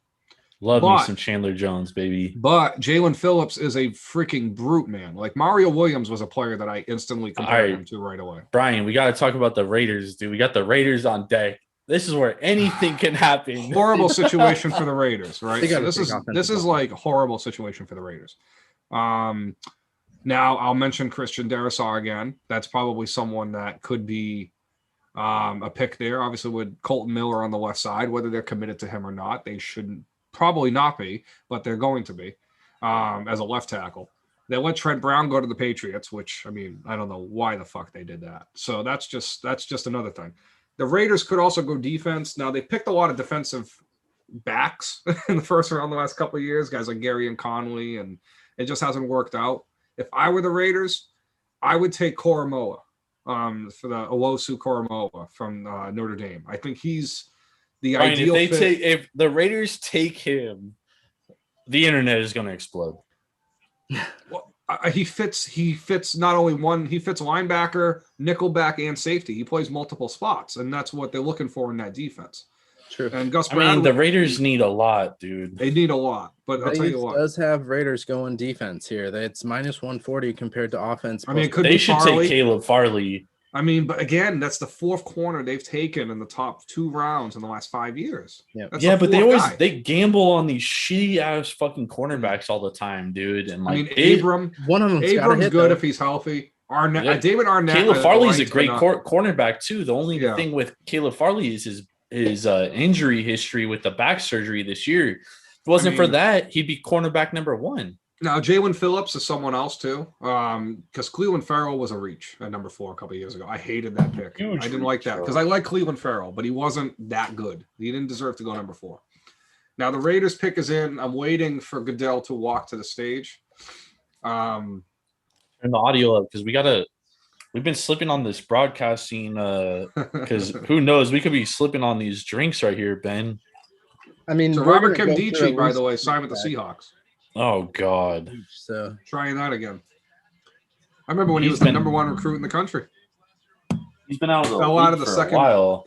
Didn't he So- fall out of the second story of his dorm room or something? He fell out of the second floor. Dude, some crazy shit. So Yeah. Mel Kiper's board. First available left is Elijah Moore. Second, Jalen Phillips. Third, Way Christian too high for Darrisaw. Elijah Moore. Fourth, Jamin Davis. All right, Goodell's making the pick. So, All right, turn the audio up. Got it. With the 17th pick in the 2021 NFL Draft, the Las Vegas Raiders select Alex Leatherwood, tackle, Alabama. Good pick. A little bit of Early, a reach. Early, Little bit but of you a know what? reach, but Yeah. good If they pick. liked him over Darrisaw and Jenkins, I'm okay with it because again, there's not much of a drop off between 3 and 7 on the offensive tackle rankings for me. Leatherwood was my number 3 offensive tackle.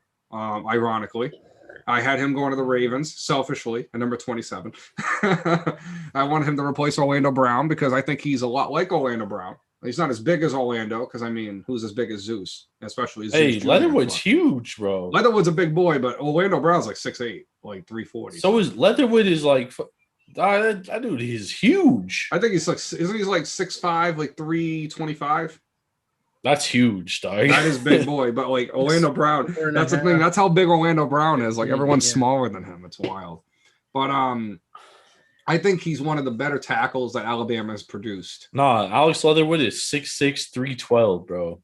Okay, wow. See, but that seems like a stretch for me to take at 18. I know. And that's the thing too, because if you look at where everyone else had him, they had him between 24 to Pittsburgh as a replacement for Villanueva to the 40s. I've seen Leatherwood Yeah. in some drafts fall all the way to far as 51 to the Yeah. Patriots in the second round, 46 actually, before Trent Brown got there. So Leatherwood, I think it's just keeping it simple, right? The NFL got it wrong with Orlando Brown. Orlando Brown didn't test well. Leatherwood probably wouldn't have tested well either in the combine. So I think not having an NFL combine saved Alex Leatherwood's draft stock and probably propelled him because I think he would have fallen to the 30s otherwise because he's not really like that's and the same thing with Slater. Like they're more technically gifted guys. They're not like athletically gifted. They're not bad athletes, but Yeah. compared to other guys in that position, like I'm not going to compare Alex Leatherwood to Terran Armstead or Lane Johnson, Yeah. for example. So that's another thing. But I think for the Raiders, this is a good pick. I would personally move Colton Miller to right tackle, where I think Colton Miller could be very successful. That's the trajectory I had for him when he got drafted. He's been good as a left tackle though too. He was better the second half of last year though. So I mean I like that. But I mean Colton Miller as a right tackle, he could be. I compared him to Lane Johnson when he was coming out of that draft a couple years ago. Like I had an early second round grade for Colton Miller, and he went 18 overall. Actually, I think it was Actually, it was 18 overall, 19 overall. And Miami Dolphins have the pick in. Yep. Picked one already. This They is where I already think Najee Harris starts coming into play. This is the first pick that I think Harris could go in if they want to avoid Pittsburgh picking Najee Harris. I think if I were the Miami Dolphins picking Jalen Waddle, Najee Harris might be a good little Alabama reunion there. But if I were Miami, I would pick Christian Barmore and play him with Christian Wilkins, Springfield, Massachusetts' finest, and pair the defensive line tandem because Chris Greer and Brian Flores value the defensive line. They value that front seven. That's for sure. And Greer for years, he was credited to guys like Ty Warren and Richard Seymour, all those draft picks the Patriots made on the D line from 01 to 15. That was all him. That was all his guys. And Flores was a big part of that process too before he became a defensive coordinator. So I'm going to trust their judgment and say, well, actually, you know what? I'll go on a limb and say I want to see Christian Barmore with this pick. Okay. Dolphins, interesting position they're in, dude. It definitely could be Christian Barmore here. They could be going a lot of different. They could be taking Caleb Farley too, add to their defensive backs. I mean, imagine him as a nickel corner. Yep. Or Howard. And, here we go. With the 18th pick in the 2021 NFL Draft, the Miami Dolphins select Jalen Phillips, defensive end, Miami. All right, there you go. There you go. Okay. Good. Right good guy, call, wrong Brian. position. I love Jalen Phillips. When I turned on the Miami film for him this year, and I loved him coming out of high school too. So Phillips was a top 10 recruit, I think, and he went to UCLA. It was kind of a weird commit to him to go to UCLA. He had medical issues. His parents didn't trust the medical staff. He didn't trust the medical staff. His cousin that went to school with him didn't trust the medical staff. They moved to Miami. He literally was better than Greg Russo at every single thing, playing the same exact role, same exact position. If he had went back to Miami this year and played for what would have been his junior redshirt season, he probably would have been the number 2 or number 3 overall pick in next year's draft. That's how much I like Jalen Phillips. And I think for Miami, as I said with Chris Greer and Brian Flores, they want physical guys who are athletic, that can play outside contain. Jalen Phillips fits that description about as well as anybody other than Zaven Collins in this draft. I think him and Phillips play the edge about as better than anybody. Yeah, and he was Jason ranked third Oweh. overall. What's up? He was ranked 3rd overall in the out of the edge tackles. So within this class, so it doesn't surprise me that he's going up into the top 20 here. Yeah, talented kid. Someone who definitely is committed to football, because if you look at everything that happened with him at UCLA, he could have easily, he went to Miami where it's like he was looking forward to playing with Quincy Roach, who was taking over at that Sam linebacker role, and Greg Russo. If it wasn't for COVID, Miami's front seven would have probably had 3 first-round picks, if not 3 top 45 picks. Yeah, which they still might.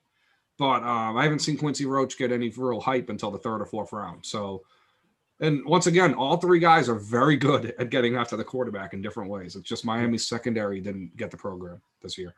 That's that for Miami. I love the Jalen Phillips pick. That's a good pick. Definitely the best defensive end, like the purebred 4-3 defensive end, like hand in the dirt. He's the best guy in the draft in that position. Cardinals got the best defensive player in the draft, though.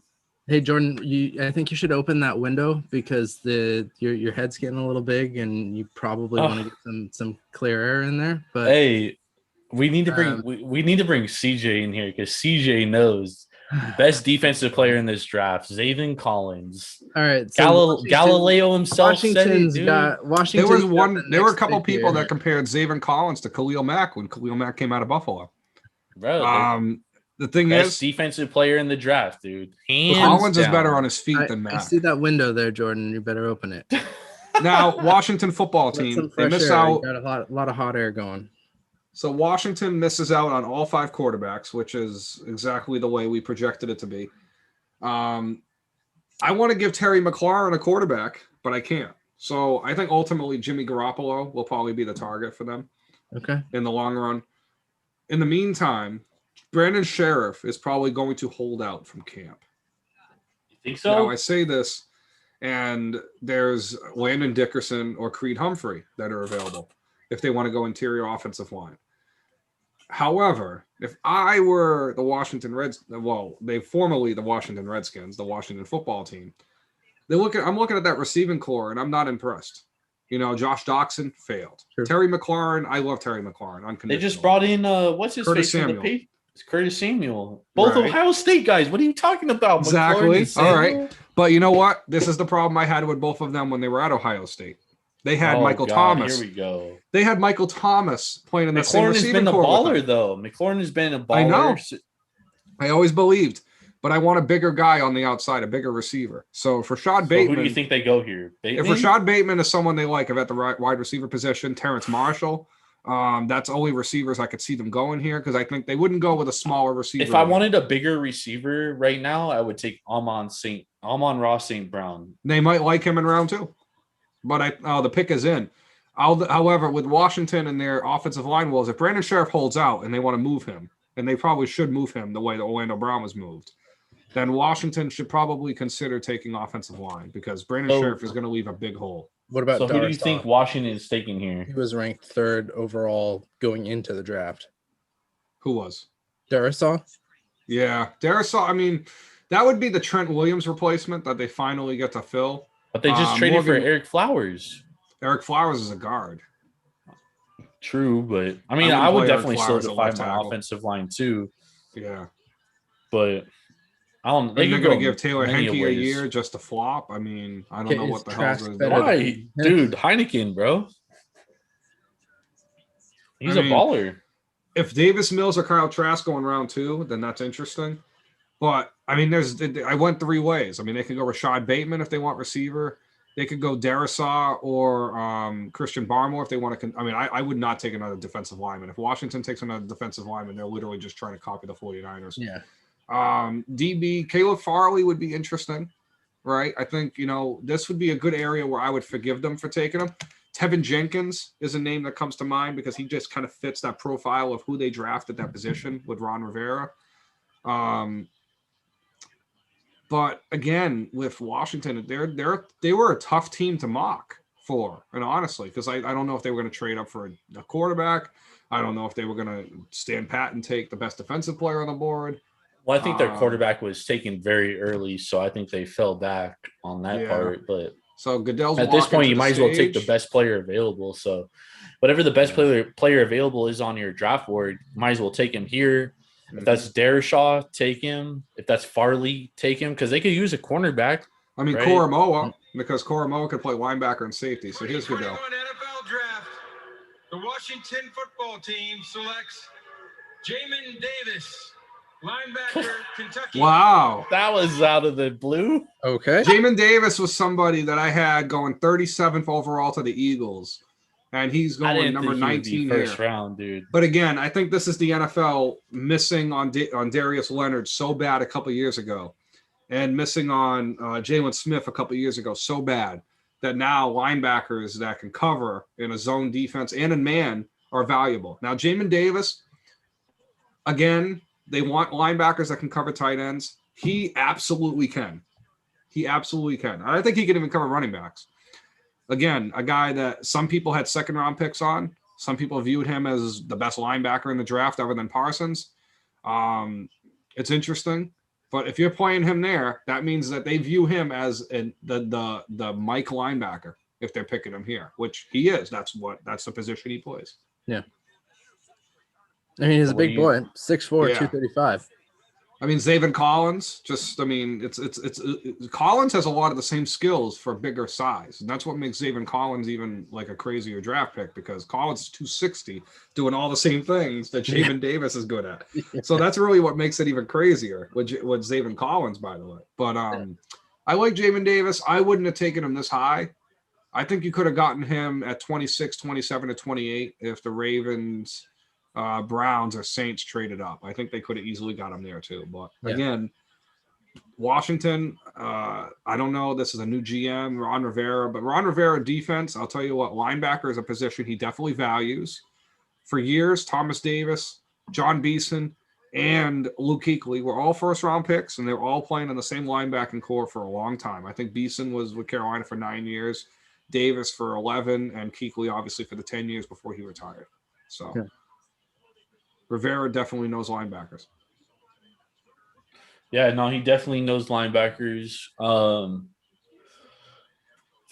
I mean, this is the part of the draft where it just gets crazy, bro. Like, who are the Giants going to take here at 20? Yeah, it's a huge question mark. Yeah, I think if the Giants were in on offensive line, maybe they like Jenkins as much as Slater and said, okay, we can get Jenkins at 20. I mean, Jenkins was a who lot I of people had the thought Bears picking Leatherwood was going originally. to fall this far. Well, I had Leatherwood going to 27. So, but then again, I had Darisaw going that high. So Leatherwood. But that's what I'm basically saying just is took like Darisaw's spot. people had Leatherwood falling, and at this point he's off the board. Right. You think they take a center like Creed Humphrey here? Humphrey would be amazing in that scheme, but I think they already have a center under contract. But if Humphrey don't go by the Tennessee pick, he could fall out of the first round because I don't know who else would take a center out of that group of teams in the 20s.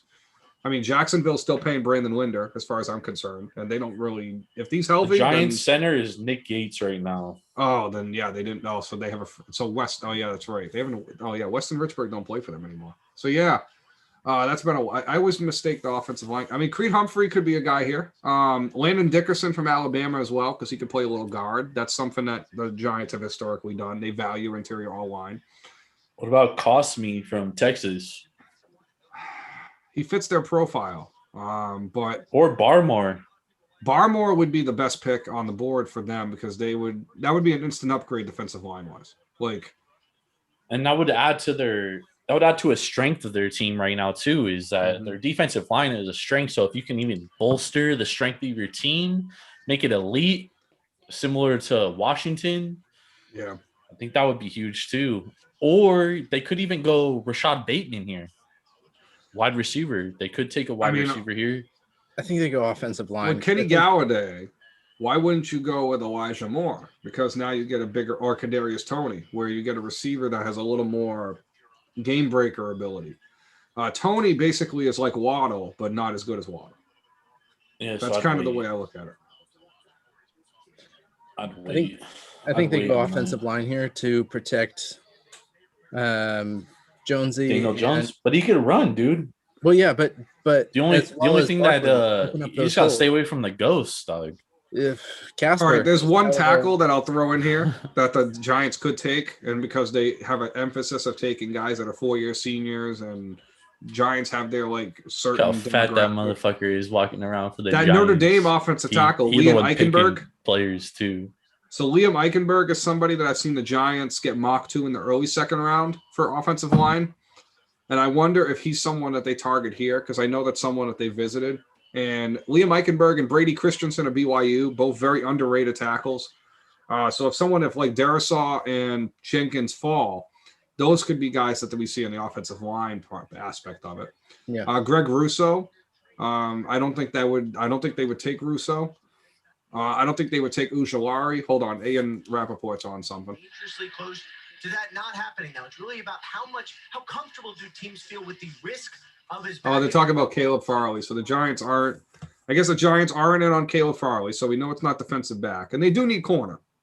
And the Giants do need help there. So yeah, the Giants are going to test their luck later on in the draft for corner. I mean, Farley and Barmore would be the obvious two picks in my mind for value. Let's see, Vegas has them going offense minus 185, defense plus 145. Well, if it's offense, then it's offensive line. Yeah. Yeah, and I can't see Bateman going this high. Yeah, I think it's going to open up the holes for Barkley coming back and then giving Daniel Jones a little bit more time. And then poor Indy. Indy misses out on Jalen Phillips, who was a big guy on their board. Poor Indy. But Indianapolis gets their pick of the litter on tackles. If I was gonna say Indy has a they could go anywhere, bro. Yeah. They could just Good add team. depth. Oh, the pick is in. Yeah, exactly. The Giants pick is in. All right, we're still hearing the NFL Network guys talk, but And the guys on interestingly ESPN, enough, what's up? sorry. I was saying the guys on ESPN are talking about how this is pretty much the last year for Daniel Jones, and this is Oh, the easily. year. Yeah, the Giants weren't going to be very patient with him. Yeah, and it could be he was 6 overall, but it could be someone that goes to those 2020 That 2022 draft, man. I mean, Yeah. Slovis, Rattler, and Howell are probably 2, 3, and 4 in this draft. Yeah. Just for perspective. With the 20th pick in the 2021 NFL Draft, the New York Giants select Kadarius Toney. I was thinking that too, because that complements Kenny Galladay. Yeah. So basically, you they said just it. replaced Golden Tate, essentially with that pick. Mhm. Tony, I actually compared him to Golden Tate, so I'm actually a little nervous to see how that works. Now, for those Florida fans that I know out there that are big fans of Tony, and I know a lot of fans that are happy. I know a lot of people that like Kadarius Toney. A lot of Ravens fans that were pumped about Tony possibly going to the Ravens. Tony's already very redundant with what the Ravens already have with Hollywood Brown. He's a guy that you can make an Hey, underneath we route. didn't drink on the ding. Yeah, No. I got it. Sorry. Come on, Brian's sleeping, dog. I was planning on finishing that beer after the pick, but I was looking at the pick. I'm surprised Tony didn't get 1,000 yards receiving this year, but again, they kind of used him in a lot of they used him as a move the chains wide receiver, which isn't what he is. I think he's a more natural deep threat. I think his peak could be Devontae Adams. His floor could be Robert Woods. I see him as a very good complementary wide receiver. And like Robert Woods out of USC, a lot of the same flaws, consistent hands. Can he get open on routes and zone coverage? And that's something that Robert Woods struggled with early on too. So good pick for the Giants. A typical Giants pick. Of course, they want to take a player from a big school that has, a junior or senior. That's that they love that. But again, Devontae Smith was someone they missed out on because of the trade up with the Eagles. So now this makes up for it. I would have taken Bateman, but I get why they took Tony because, as I explained earlier, Galladay's more of a possession guy as a perimeter guy. So now they want someone that can dominate in the middle of the field, and they've had bad success replacing Kevin Boss at tight end for years, and they just want to go a different direction. Yeah. All right, Ben, I got to update you. Square Sharks, we had Brewers plus 1.5. Yep. Brewers won 2-1. Oh, okay. We had Timberwolves We plus had that under 5.5. going too, right? What? We had that under going too, right? We had the under. Yep. Double whammy. Okay. And we also had hold on, but we also had LA. money with the line money first line. 5. That didn't happen. Oh, okay. Lost that one. We had Timberwolves plus 5.5. Timberwolves money line winners 126 to 114. All right, guys, I'll we be right also- back while you do that. Nice. All right. We also had Red Sox money line as Brian leaves the Red Sox fan. They're currently losing 4-1. Ooh. Okay. But we're sitting pretty well, dude. We took that Brewers plus 1.5 thinking it was a different pitcher and they still covered, dude. Yeah, and we wanted to in the under. We were sprinkling a little bit on the over for that Boston game, right? You were, and it's 4-1 in the bottom of the 8th right now. Ooh, that's a little bit tough there. What was it? 6.5? No, it was 8.5. Whew. Yikes. I mean, they're at 6 runs. Anything could happen in the last 2 innings, but True. It's a little. that Timberwolves was the biggest thing. Because I was watching that line move today. The line, it started at 5.5, moved down to 4 this morning, went up to 4.5. So I was like, ooh, I put money on the Timberwolves this morning, Nice. plus 4.5. I put it on the money line though, because the line kept moving towards the Warriors. Always fade the public, baby. Hell yeah. And hopefully that gets the Warriors to take that pick at 4th overall. I told you, dude, that was part of the Overall. handicap. Yep. The Warriors wanted the Timberwolves to win the game. Yep. 4th overall. Let's go. Bruh. Make up a little bit for Wiseman sucking ass this year. Jordan never lies out here, Ben. Hey, open that window. Your fucking ego is getting a little too big. Ben always got to keep me in check. That's So part Bleacher of Report. So that's Bleacher part of Report Jordan, has. though. So Bleacher Report has Cam Jordan, Reggie Wayne, RG3, and Aqib Talib analyzing draft picks right now. I gotta hear Oh, that good later on. lord. I love Aqib Talib. So I'll quick Aqib Talib. Since he went 20th overall in 2008, we'll have a 20th overall pick story. When Aqib Talib played for the Patriots, he was such a blessing. Every single week, he would have a great soundbite.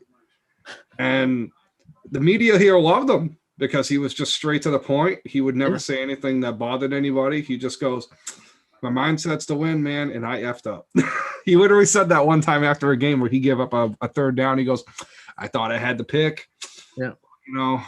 No, Oh, he did a couple it's not commentary, or he was commenting that on- Rams game last year. I loved it. Dude. I He was love great. Talib. He was absolutely great because he was real about it. Right. He didn't care what people thought because he was just speaking the truth. And holy shit, he was right on every single account there. So Yeah, I mean, he's got that country twang that makes people. Yeah. I mean, for some reason, people associate country. And now, the East Coast people in particular, I cannot speak for the West Coast. I've only lived in Taunton, Massachusetts, but I could speak on the East Coast.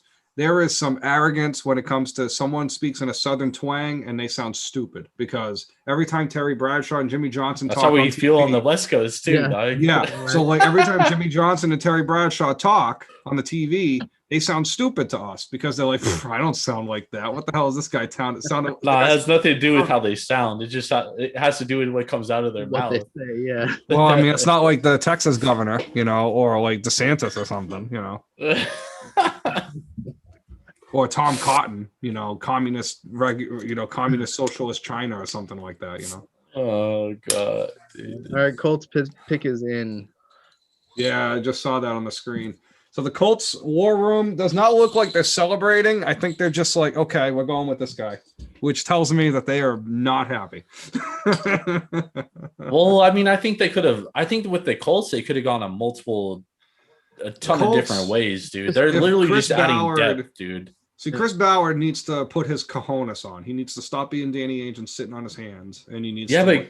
But He he's should've done a moved great up for job Phillips. drafting. He Why? should've He's done moved a up for great job Phillips. drafting as is. I think Phillips is the final piece of that defensive line. Like, if you have that one player that can make a difference. Now, this is where I respect Ballard a lot more than Bill Polian because Chris Ballard trusts his guns. Now, Bill Polian probably would have made the move up for the pass rusher by now, the same way he did with Jerry Hughes all those years ago. But I just think with the Colts, they need pass rush. I mean, I don't think their secondary is as bad as everyone says it was. I mean, Malik Hooker is healthy. Their secondary is maybe slightly above average, but their defensive line, they don't create any pressure. And you're playing in a division that now has Trevor Lawrence, Ryan Tannehill, and if Deshaun Watson ever comes back, now you have three quarterbacks that are playoff caliber quarterbacks or based on projection. So that's just one way to look at it. And then you have all those receivers you got to cover in that division. So I just think with the Colts, replacing Anthony Costanzo might be the best idea with this pick. However, and the pick I'll go with, I mean, someone that fits the Colts profile. Apparently the Colts liked Tevin Jenkins. I didn't think Jenkins would last this long. I didn't think Darisaw would even be here at this point either. So there's that. But I think Minnesota, with their trade down pick at 23, could take him. Goodell's walking to the stage. And I think we could Let's get see. offensive line here. that's probably the best pick. With the 21st pick in the 2021 NFL Draft, the Indianapolis Colts select Kwity Paye, Here we go. defensive end, Michigan. And I would have rather have traded up for Jalen Phillips Yeah. than take Kwity Paye. I think that's That's a how good big. pick, though. No, good pick. But I mean, I like Kwity, but Jalen Phillips to me is a different caliber of potential. Like You think so? Pay is what he is. To me, I mean, Kwity Paye is like Cleveland Farrell. We didn't Like, drink on the ding. Cheers, boys. I mean, again, Don Brown leaves, and Kwity Paye plays in between interior line and exterior defensive line. And then what is his position in the NFL? So that's another thing for Kwity Paye. That's a little thing I'm worried about. What is his position in the NFL? Is he a defensive end? Is he an edge? Is he an interior defensive I lineman? think that's a good problem This to guy. have for the Colts Look at because they this guy. have a guy like what's his face that they got from the Niners, Right. who could play multiple positions on DeForest the defensive Buckner's a line. stud. DeForest Buckner, that's what I meant. DeForest Well, Buckner. CJ, I guess we CJ can can't look tell at you. this guy because his Where's your camera, Video's not on. CJ? Where you at, Oh, CJ? CJ, where we at? We need you to talk about how the Cardinals drafted the best player in the draft. That's The what we number brought one you on pick, here right? for. The That's number what we one brought pick in you the on draft. here for. We brought you on here to talk how the Cardinals got the best player. But I will say, in a division with Derrick Henry, I think Oh. Kwity Paye is a good addition, though. That is definitely. I can see where the motivation is. He went out. Yeah, We lost him. I had issues the first time I got in too. So We lost him. Oh, here he comes. Here he comes back. oh, here we go. But Kwity Paye 6'2.5", 260, 4'5", 40, if that matters. Here we Oh, go. We got that matters. CJ coming in, the king of SSAW. Mhm. Hey, somebody just mentioned a 40 time, so drink. I did. Oh, 40 time. 4'5", 40 for Kwity Paye, which is surprising because on film he does not look like a 4'5" player. All right, looks like he's connecting to audio. There we go. Says he's connecting. Here he comes. Here he comes. Now he's just got to turn the camera on and he's good to go. Maybe. Hey, Look at Hey, that there we go. background, man. We jumped up. What's up, guys? What's up, What's CJ? up, dude? Going. Hey, we had to bring you on to talk about the Cardinals getting the best player in the draft, bro. Oh, Zaven Collins. Am I Hello? my host? Can I mute him? Hey, Hey. I'm talking about you, Jordan. We need to I talk know about the you're talking Niners, about baby. me, We but- need to talk about the Niners, baby. Oh shit! Stop playing, Ben. Ben, you think I'm bad? You need to go see Gibson on SSAW wilding out. He just said on live TV that he's finna get Jay pregnant again because the Bears drafted a quarterback. I need to go get my man. I need to go get my man. So his son's name's gonna be Justin Gibson then. That's for Hey. sure. Justin Fields, King Gibson. Justin That's Fields what it's gonna be. Justin Fields. Justin Gibson. Fields Gibson. No, shout out to Michael Gibson. That's a long time bro. Long time bro. I love him. shit. He's wilding out. You might want to check up on somebody in the Inland Empire. Someone We'll check see. on my We'll guy. see how he's wilding out in a couple of years, though. Yeah. It might be different, dude. I mean, I'm just gonna let him take his little victories.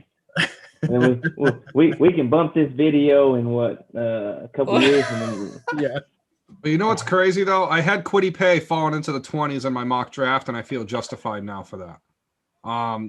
This is a good spot for him. I remember having him as high as 7 or 10. I think originally I had him going to the Cowboys at number 10 at one point. But I think this is a better spot for him. But I think again the Colts could have had Jalen Phillips. If they traded an extra 3rd round pick, man, they could have had Jalen Phillips. I would have taken yeah. Jalen But Phillips. but is there that big of a like? Is it To me, does he potentially, warrant yes. a third? Now, as of I right mean- now, I think when day one, I think they're both equal talents right now. I think Jalen Phillips has potential to be I something mean, else. But y'all can quote me on this, but I spoke to Chris Ransom this morning, Yeah. and I don't know what it is, but Michael Parsons gives me Aaron Curry vibes 100%. I don't. Wow. y'all- that's interesting. That's interesting. Wow. Y'all can quote me on. Y'all can bump this in 3 years or whatever. Mhm. Michael Parsons is, and then to the Cowboys, like what are they thinking? Like he's more of a drop back, middle. I think linebacker it's a kinda good guy. pick for the Cowboys. It's a dude. good move Cowboys for the were Cowboys with the struggling. way they use Sean Lee. Yeah. Yeah, but you have Jalen, you have Leighton Vander Esch, you just Right. signed Keanu Neal to start as well.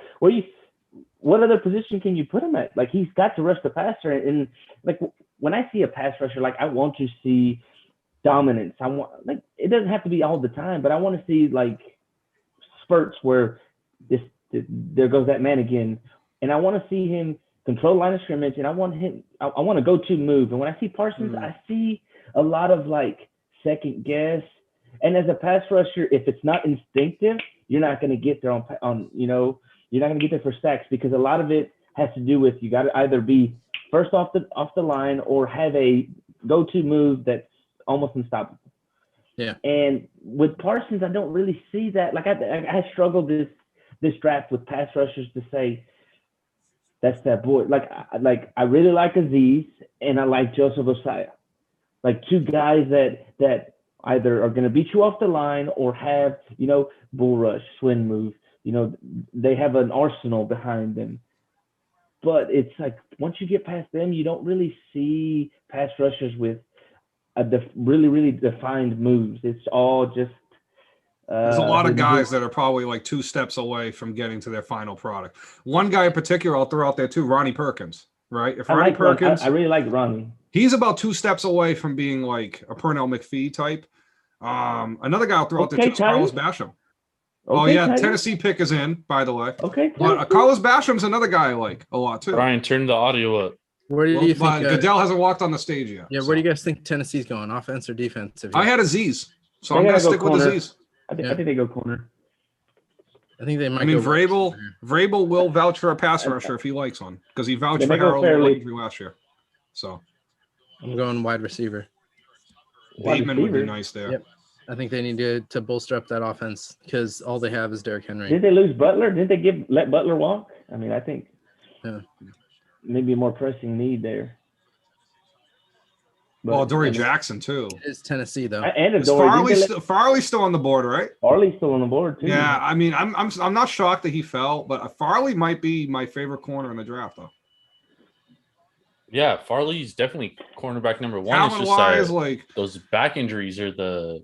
I think it's scary if he's like cornerback number 1 with like he just transitioned to a corner. He's not playing corner. He hasn't been playing corner for a long time. Greg Newsome would be good too for the Titans because they don't mind the undersized dog too. Yeah. Yeah, but Farley's just like he's the guy. He's what Ahkello Witherspoon isn't. Like Ahkello's always there, but he doesn't ever make the play on the football. And Farley's the entirely opposite. He always there, but he makes the plays. Yep. Did we get the chime? Not quite yet. No chime. I'm on NFL Network, so I didn't get the chime. That's a Disney trademark, by the way. Caleb Farley. There we go. Yep. Mike Vrabel. First of all, I want to say I love Mike Vrabel. As an Ohio State fan, he's one of the guys that panned out. His teammate Andy Katzenmoyer, not so much, but kudos to him too. I mean, the Titans. But I think he's Daniel Jeremiah's number 1 corner, Farley. So he's my number 1 corner. See, I have 4 injuries. Does Caleb Farley got his gun holsters on him? Like, is that what he's doing here? No, looks like looks like you got the Dior side bag, the holster side bag on. No, but he's got them on both sides though. Is that a Murph? That's a holster side bag. Is that a Murph? That's a Murph. It's They're a double. comparing him to Sheldon Brown. Interesting. They're comparing to Bobby Taylor from the Eagles years ago. Interesting. I don't know if I'd go that far back for that. That's a nice chain, though. So can we talk about the Raiders doing Raider things? Yeah. I think Leatherwood's not Leatherwood's a, bad pick, a top though. 20 value. I just think the problem is like you passed on Darisaw. He's the 6th best tackle, 7th maybe. No, I had him number 3 personally, but fair. You got Penei Sewell, you got Slater, you got Darisaw, you got Jenkins. I mean, I can keep naming them. That's 4. I think after the first 2, though, it's all. I think after the first 2, it's all. Vera Tucker. I mean, there's a big group of like 5 after the first 2. Yeah, but Slater and Sewell, I have in their own. Yeah, but they're talking about Leatherwood's going to slide in because of his arm length. Like, yeah, but I think honestly, I think it's a good pick, dude. I like Leatherwood. I'm not saying I don't like Leatherwood, but the value to get him in the 2nd round is there than it would be to get it at 17. Like, or trade back to 25. Value. They could have traded down to 28 and still got him. You don't know that though. I do. How do you know the Giants don't take him? Because Tevin Jenkins. All right, so Tevin Jenkins is still there. Darisaw is still there. And never mind if someone like Samuel Cosme or Jackson Carman more, perhaps. That's possible. There's about 6 or 7 guys in that next group after Slater and Sewell. But Darisaw is the biggest one. Like, yes. I mean, like, he is really good. We're not talking about like Darisaw is in the top. It's like there's 3 tiers. It's Darisaw, Slater, Penei, tier 1. Tier 2 is you got your Cosme, you got Tevin, you got, and then you might add Leatherwood there, but the arm length is worrisome, and then you almost have to kick him inside. So does that put him as a top guard? Does that put him as a top I mean, See, that's the I don't thing is, know. I like those versatile guys that you could put at guard, tackle. I don't think Leatherwood is a top left tackle by any stretch of the imagination. But can I he play do right think tackle? that maybe, but I Which do he's think he never is an played. elite guard. I do think he is an elite guard, though. See, if the Raiders wanted to guard that badly, then they should have traded down and just picked Wyatt Davis, someone who's a natural guard. Who's It's a the natural Raiders. dog? Right. Yeah, no, it's the Raiders. If it ain't Bama or Clemson, they're not drafting them. You word to Mayock. I mean, considering who they got, okay, they got Leatherwood, but the Yeah. value to get somebody like a Joker there. Right. Like, are you serious? Like, when's the last time Raiders, had a fucking decent linebacking crew? Like Maybe early can we 2000s anchor- with Gruden's 2000s? first stint. Yeah. maybe when it was Bill Romanowski? No. Hey, come on, man! Shout out Bill Romanowski. One I time. mean, when Hey, Lincoln he's Kennedy, a Niners when Lincoln legend, Kennedy dog. was the I right know, tackle. but he was. But I'm saying, like, you have the ability to get a Joker there, who's arguably the top linebacker that's falling. Besides, the Cardinals getting the best player in the draft and That's Zayden. right, baby. That's right. know? The best player in the Collins draft. is a stud, by Dude, the way. Why do you Like, feel Collins that is- fire, bro? Why do you feel that fire? I had to my guy. Hey, You see my man CJ knows the Steven. inside joke, dude. He knows Dude, the inside joke. Galileo shamed us. Hey, Shamed I us. remember when blocked me. Ken was also the first person that I remember that had Khalil Mack over Jadavian Clowney. So I got to He give Ken a little drafted credit for Albert. that. I can't even say his last name. The tight Ken end, LeBlanc, top 10 yeah. last year. He drafted Albert Ogu. I'm not even gonna butcher. Yeah, this the man's tight end from name. Missouri, Albert right? O. Yeah. He drafted Albert O in the top Albert 10 O. last year, and the man got the audacity to tell me Zayvon Collins joined one eye to slap the man. Look, Ken. Hey, I'm with him now, dude. Oh I'm with him yeah, now. yeah. Hey, you know what? All I'm gonna tell you is you got amazing value at 16, and then you had to trade back. You Yep. killing it, y'all killing it, dude. Steve Collins for president. Now, biggest reach, No, Jalen no, Waddle. no, Now, no, CJ, would you say Jalen Waddle's a reach at number 6? Or if he were healthy, he would have probably, if he were healthy the whole year, I think he would have been the 6th pick anyway. That was the case I was making. Yeah. There's a quote that Kyle says that if you can get a stud playmaker, you go get him. Yeah. And Who's Kyle? Kyle Shanahan? yeah, Kyle Shanny. Oh, he I didn't think he joke posted it. though. He But, said CJ Beathard was like the best quarterback when he Yeah. drafted. They all him. say that the hype. I mean, hey, once you draft a player, I mean, it's like Gibson. Yeah. Gibson True. was riding for Jay Cutler forever. I guarantee you, if you had known him when Rex Grossman was his quarterback, he'd have been riding for him too. But like for the offense that they're running, and for the quarterback Tua is, it makes most sense to do what Kyle does. Go get monsters at Yak. yeah. You They don't still need have to throw Devontae it. Parker, who's You don't. Jalen Waddle's Yeah. nice too. Yeah, but you don't need to. It's like you look at Brandon Ayuk, you look at Debo. We're not talking about throwing the ball 40, 50 yards in the air. We're and talking Goodell's about going to make a pick, guys. Turn the I'm volume. on up. NFL Network, and the East Coast might have it quicker. In the I don't know. 2021 NFL Draft, the Minnesota Vikings select Christian Darrisaw. oh yeah, Ah, value. yes. Good I pick. hit again. Oh dude, This was my guy. Okay. I had Dude. Minnesota as the Big. spot for him for months. And this is the reason why. I feel like with Brian O'Neill, I want to keep Brian O'Neill at right tackle. As Great long as, pick I for mean, the I think he's a natural. Vikings.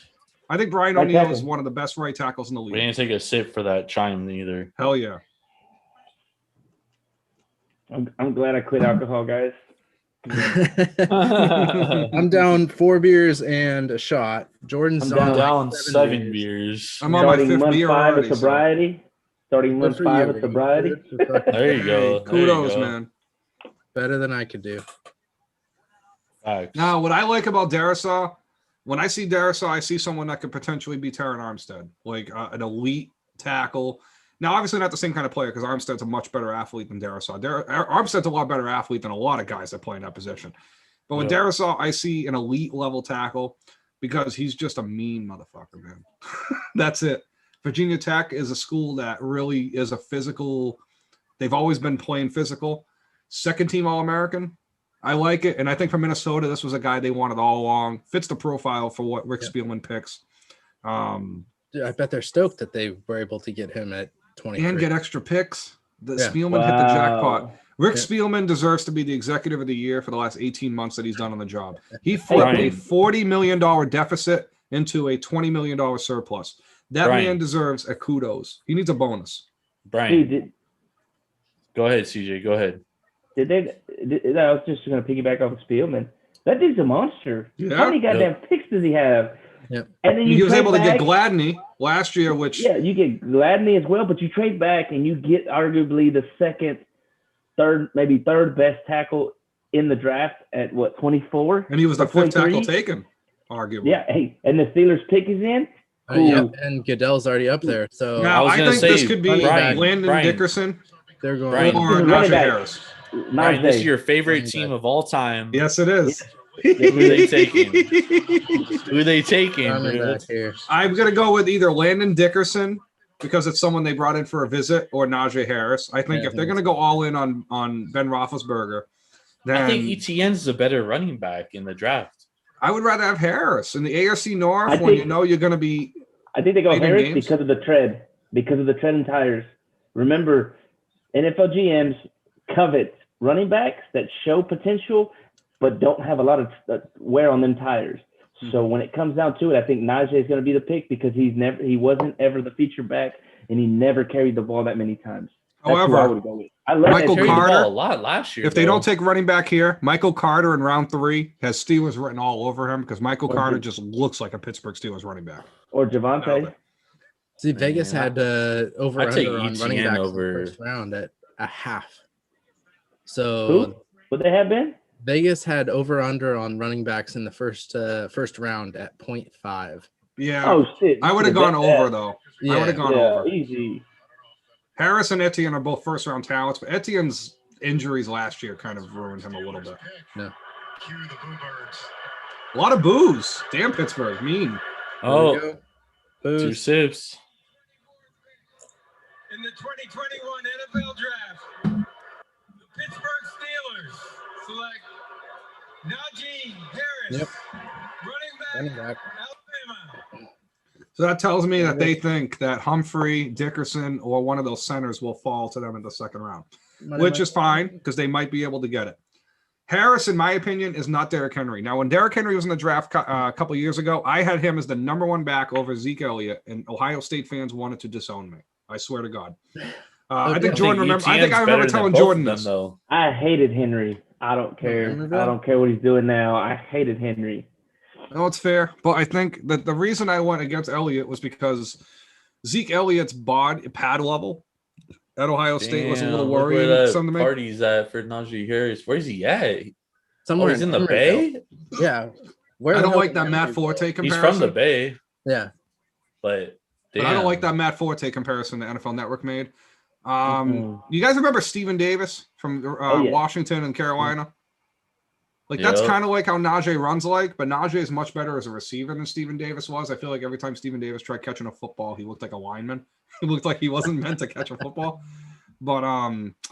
But yeah, I think Najee is a perfect fit in Pittsburgh, and I'm honestly fucking hate the fact that I have to play this motherfucker 3 times a year. Yeah. This is I not think good. ETN's a better quarterback or a better running back, bro. Now Like, for he's a Jacksonville, better- I would agree. He's a better receiver out of the backfield. He's more versatile. He's a hard runner too behind the pads. Yeah. See, Like, I would be able, and I'm I from would the love Bay, to put the dude, two so of them I- together.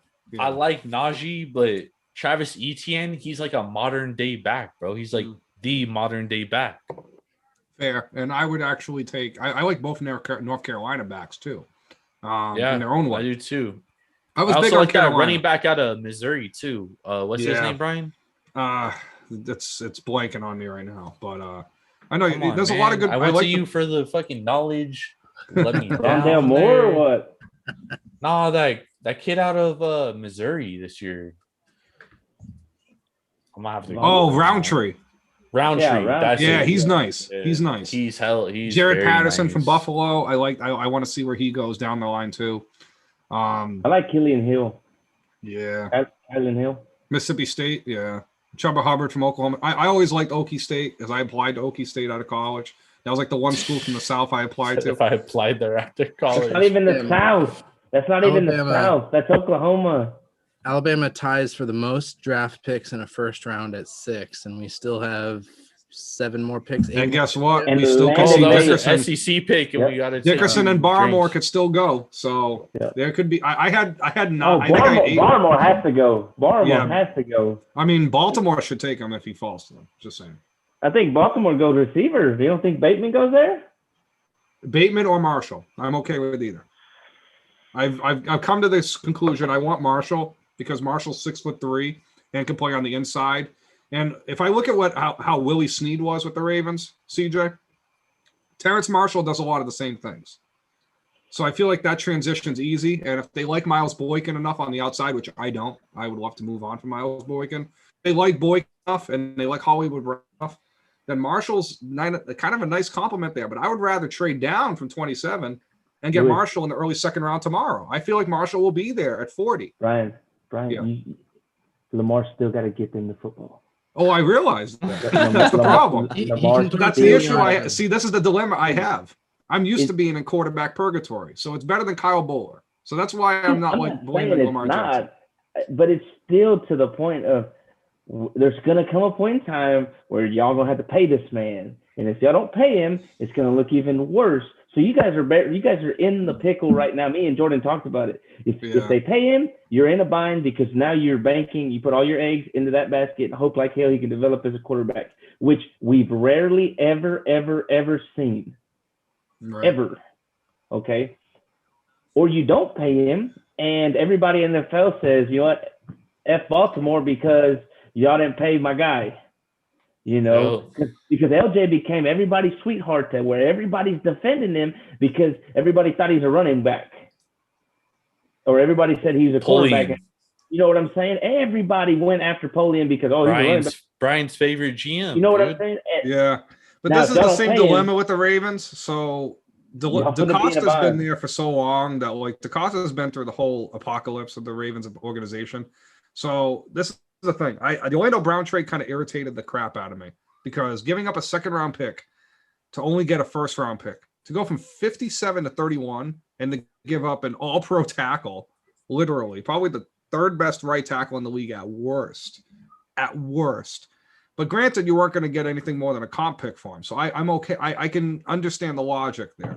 However, But y'all gave him I mean, to I the can- Chiefs. No, you can't. no, but understand that's the logic. problem that I had. The Chiefs is the problem I had. If it was the Jaguars, I wouldn't think twice about it. But that's the dilemma I have. That's with Kansas City.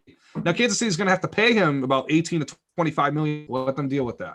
You don't However- give Patrick Mahomes more help. I'd have traded his ass to somewhere on the NFC and Yeah. gotten a 6th round draft. I pick would've and called been happy with Minnesota. that shit. But I'd I been would have called happy. Minnesota in a I'd have called heartbeat. Minnesota. Hey, you got 37,000 picks. Give me 3 of your 6 rounders, and you can take this motherfucker off my hands. Give I don't want him it. your 6 But round. Ravens rushed You it. don't give him to the They Chiefs. should have waited. Like, it doesn't make sense. Oh yeah, you know what?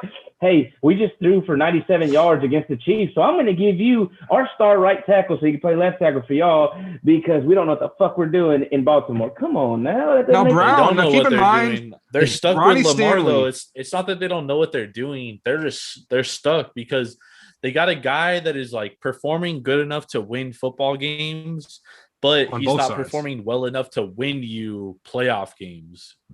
That's the You problem. know what I'm saying? So they're stuck in So this you're good, but predicament not 'cause great. it's like, yeah, you're good, but not great. But you can't trade the dude because then it's like your fan base is gonna be like, dude, what the fuck you doing? Yeah, but keeping Joe Flacco did wonders for the Ravens, didn't it?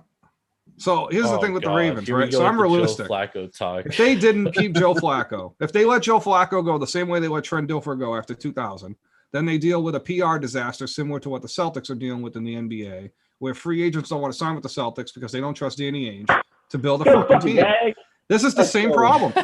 You lose. It's a lose-lose situation no matter what, and this is why scrambling quarterbacks Jaguars fall in the pick draft. is in here, Brian. Jaguars pick is in. So yeah. Jacksonville, I'm waiting for. They're still in commercial on NFL Network, but this is the aggravation I have with the Ravens. But Like, you're supposed to be the audio for the yes, for the live. I'll Because pull you're it ahead. up if I'll So- pull it up if ESPN. so Mayock- But I'm also not trying to get us any copyright issues with these commercials because Nah, these guys suck. we're just trying to get the audio on time with all of us. Mayock's waiting until the end of the first round to talk to media. So if there is a possibility they trade back in. Who, Yeah. the Raiders? Yeah, Mayock's, Lynch already talked to the media because They might be willing to trade a 2022 one to get it. No, I'm kidding. They shouldn't do that. Actually, the Niners Raiders would trade a fucked up, 2022 one. Who? Why? No, I'm just joking. I'm just Yeah, joking. because we I just didn't saw take you Mac guys- Jones, huh? Hey, No, look, because you guys hey, didn't I take loved Zaven it. Collins, dude. I'd have loved it if McCourt would have came in and lit Arizona's ass up. It'd have been worse for him. Oh shit! Oh, dude. Goodell's Oh, walking to the stage. I would have deleted. Oh Oh, yes. social media. Oh, yes. If You McCourt already came know. up and 350 yards, 4 touchdown passes against the Cardinals and we win, oh, that ass a bit. The barbecue chicken. All right, so Goodell's on the stage. He's taking a seat. I'm gonna put my remote up. He's taking a seat, huh? In the 2021 He's actually NFL sitting Draft, down. This is weird. Jacksonville Jaguars select Travis Etienne. 2. Quarterback, Clemson. Wow. I was saying the Jaguars too for Etienne is a perfect fit. I actually like Etienne. No, he's not Jamal Charles. No, Jamal Charles at great Texas. pick. Great Jamal Charles at Texas great was pick. no, that 2008 running back class would smoke this running back class. I think I think all top 9 running backs in 2008 are better than any running back in this class. I'm just going to throw Great that out pick. there. Great 2008. I pick. love Travis Etienne. Great pick. The Jags did it. So what do Now you they're do? going to what do you draft. do- So what they're do going you to do draft with Jackson Robinson? Carmen 33rd overall now, right? What do you do with Robinson then? You pair them. You pair him, yeah. You Yeah. take Yeah, 'cause Robinson's more of a goal line threat to No, me. I think they're. I Between think the Robinson tackles, and for sure. Etienne are. I think they're pretty similar type backs. I just think Etienne's so versatile, dude. It's a tough back to pass. What about a up. James White role? Like the Patriots use James White. That's a possible role for Etienne. No, you don't draft a dude number 1, dude. That No, but I mean, like he could still do. But he's a good runner too. But I mean, as far as a receiver, he can give you that kind of impact. It's there. yeah, That's I a mean, fun he definitely offense has the possibility of doing that. I mean, I think Etienne's a good every down back. That's what I'm saying is like you don't get versatile backs that are every down backs like Etienne every day. I don't think Najee Harris is. You can find that value though. I mean, you already have a Yeah, but you stud don't get in 3 down Robinson. backs like that. Like You don't Etienne need could 3 down block backs. too. I mean, how many 3 down backs do we need? Like, you don't need. It's not a necessity to have. It's not a 3 down- necessity, but it's a huge value. It's No, a this huge running back value. class You isn't could have like. grabbed the safety, a stud safety here to help out that defense, or you could have grabbed the center, Dickerson, or you could have had who's the other kid? Who's the other center? Well, they could have used a guard. I wouldn't say they need could center. use a Brandon guard. Linder's healthy. They're okay there. Yeah, but I mean, Landon Dickerson. I just purchased a Ferrari in T Law. I just purchased a Ferrari, and my main concern is keeping that man upright. Right. I don't care Yeah, what but anybody. Etienne's a good blocking No. back too. Now, Howard- CJ, what about James 33rd? Robinson's a So great 33 great overall. blocking back. So if we're going for the Clemson trifecta, 33 overall is going to be Jackson Carmen. Oh, what do you? No, I'm not overdrafting there. No, I'm but I getting Landon mean, Dickerson, Jacksonville I'm seems getting a like they're guard, going that way. I'm getting Wyatt Davis. I am getting That's a Wyatt good. Davis That's a good pick. right Though. there at 33 because Urban Meyer knows him. Cosme, or Cosme, I'd Cosme, like there too. but I Davis there. think Etienne guard. was a great pick, bro. I'm not saying it's not a great pick. I'm just I like saying some of the other running backs though. there's you can get value in the later rounds. You could have got a Javante Brian, you Williams. don't like any other running back over Etienne. They're both North Carolina backs. I can And probably you take You like him round two. over Stud. Etienne? Or Not stud. over, but like if in the same comparison, like if you told You think the Browns gonna if you fuck told this me one I up? could get Michael Carter in round 3 and I could grab Trevor Mooring But right you now don't from know those. TCU. You don't know that those guys are going to be available in That's round true. 3. That's true. That's a gamble. That's why Etienne's. I can get. I get the logic why they take him here.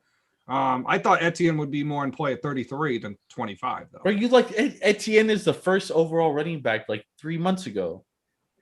I had Najee Yeah. Harris number 1. Things change in 3 months. Let's be real. Brian, Najee Harris is not a number one running back over ETN. It's just the size. Harris is like, when you look at the size of Harris and the way he runs and the fact that he wasn't in a full rotation, he wasn't a number one back. He wasn't asked to be like Eddie George in the I old get days all where he that, was asked dude, to- but ETN is one of those guys. He's such a versatile back, and those backs are like what people are looking for, and they don't come around at an elite level like ETN. But are they necessary to win games? They're not. They've seen it already. I mean, I'm not saying ETN's gonna win you ball games, but Then what's Najee the Harris point? ain't gonna What's win the you point of ball that? games. I mean, the Clemson the point of that connection is luxury, why I though. think they pulled the trigger. I mean, if Etienne went to any other school, would he be the pick here? And that's what I I'm mean, I looking at. wanted ETN to go to Buffalo. I did too. That's who I want. That's where I wanted him. But like for the Jags, there's so many more glaring needs. Like they need a safety. Trevin coulda had the Moore from top of the TCU. That's what would I'm have saying. been nice. Like they need a safety. Yeah. They could have They went need a there. lot. They need a cornerback corner. too. They could have Yeah. went Greg Newsome there. But you go running back at a position that, in my opinion, Well, they if have you are a 33. team rebuilding, you don't. It's not a luxury. You can't Yeah. pick a running back in the Yeah. first round if you have that many glaring needs. Now, if you're All the 4 Cowboys, points. All right, Goodell's gonna pick. All right, yep. We've got All right, let's Cleveland up. The audio up. pandemic revealed the depths of the digital divide for Well, I mean, they're underserved talking about students Cleveland, across the so- country. We Cheers. have partnered The with hometown team. Education Trust But as part of Draftathon to bridge the divide. by the way, Tim Tebow working out with the Jags. Maria Tomoto Yep. and her class As a at tight end, High right? School here in That's Cleveland. right. who goes here? Position Who goes I always here? thought he should have played. Who do y'all have? Who do y'all think go here? She has worked The Browns? overtime to assist Yeah. other Defense. students. I mean, could be Uh, Russo, could be Barmore, could be. That's Yeah, where I I'm think I gonna would go say Barmore. Barmore, probably Yeah. Barmore here. It wouldn't I would say surprise that me would be the best thing. if they seal up their secondary and get somebody opposite of Ward. I'd like Newsome too. What's up, Cleveland? What's up? So nobody like Cleveland. Ain't nothing in Cleveland. I done driven past Cleveland. Ain't nothing in there. The Rock and Roll Hall of Fame, bro. I'm Brown. Do you see how many times I listen to rock and roll? He probably listens to rock and roll every day. Oh hell no. Hey, Northwestern! Shout out There to you the go. Big Ten. All right, Greg Newsome. Northwestern. I like it. Hey, the Browns doing very un-Brown things. Yeah. Very un-Brown things. So you have Denzel Ward and Greg Newsome at corner for the foreseeable future. I like that. And also, they have Greedy Williams too. Or do they still? Yep. They do have Yeah, they Brady. do. That's nice. I like that. They might start moving him to safety. That's a move that I figured would work out for him. But Newsome, as I said with Northwestern, I think Pat Fitzgerald don't get enough credit. You have to be tough as nails to play at Northwestern. And Greg Newsome fits the description. I think of him as like a Malcolm Butler with a little more agility. Because Malcolm Butler had a good ability of sticking on guys. And the only problem was like towards the latter half, like, you know, on adjustment, he would struggle with guys like Antonio Brown and whatnot. Newsome has that same ability. Newsome was also somebody I had going to the Jets. I had in that conversation with the Jets there. Also someone I had going to the early second round. So for Greg Newsome, this is a good value here. Especially if you want to beat New Orleans and Tampa Bay, that could be looking at corner down the line for that early second round. So for Cleveland, Well, Tampa Bay, you know, they're relying on bringing all the same guys back. that works That's- sometimes. No, But Hey, it's Brian, some new never blood. worked. It's Brian, never why- worked. Why Northwestern got more first rounders than Ohio State and Michigan? Oh, I'll tell you what, though, shit. CJ, I'll be honest with you. If COVID had not happened this year, I'll be honest. I'll say this right now. If COVID had not happened this year, I think Northwestern could have won the Big Ten. I think North Carolina. Stop I'm telling it. you. Hey, 'Cause you know what? Ohio they State is dog- always due for one stinker every They year. dog fields. They dog. What do you They have? did. They He had did. 125 yards passing. 2 CJ interceptions. knows this. Jordan, you know this. Ohio State's always due for 2 dog shit games every No, year. one dog shit. One game that they a year. win, one that they lose. Hey, And that would be put- the one that we lose. I'm gonna need you to That's all put I'm some more saying. respect up on Northwestern. They got more first rounders than Ohio State and Michigan. Just letting you know. Yeah, you know, Slater and Newsome are studs. Not going to really add much more to that because, you know, Pat.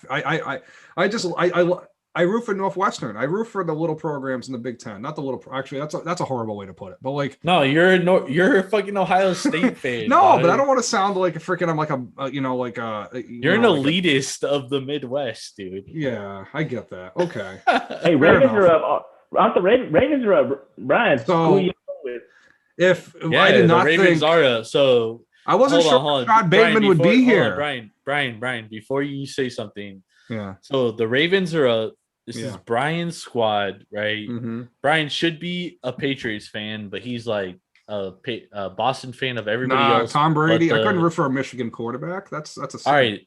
Yeah, there you go. So that's why he's not a Patriots fan. So he's a Ravens fan because of it. Drew Ravens, Bledsoe So was my Brian- first favorite quarterback in the NFL. True Brian. Yeah. Killing me. Yeah. Brian, who would the Ravens going here? And if they're wrong, you have to chug a beer. Last year, Patrick Queen was the easiest mock pick I ever had for the Ravens. That was Easy. the He probably easiest should one. have been. He was on pace to win defense. That was the premeditated pick. The Ravens pick is in now.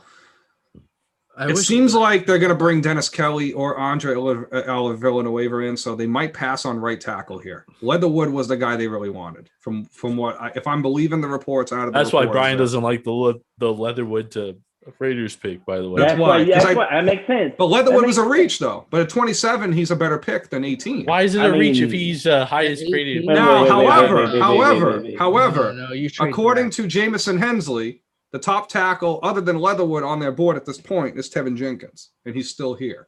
So that's something, right?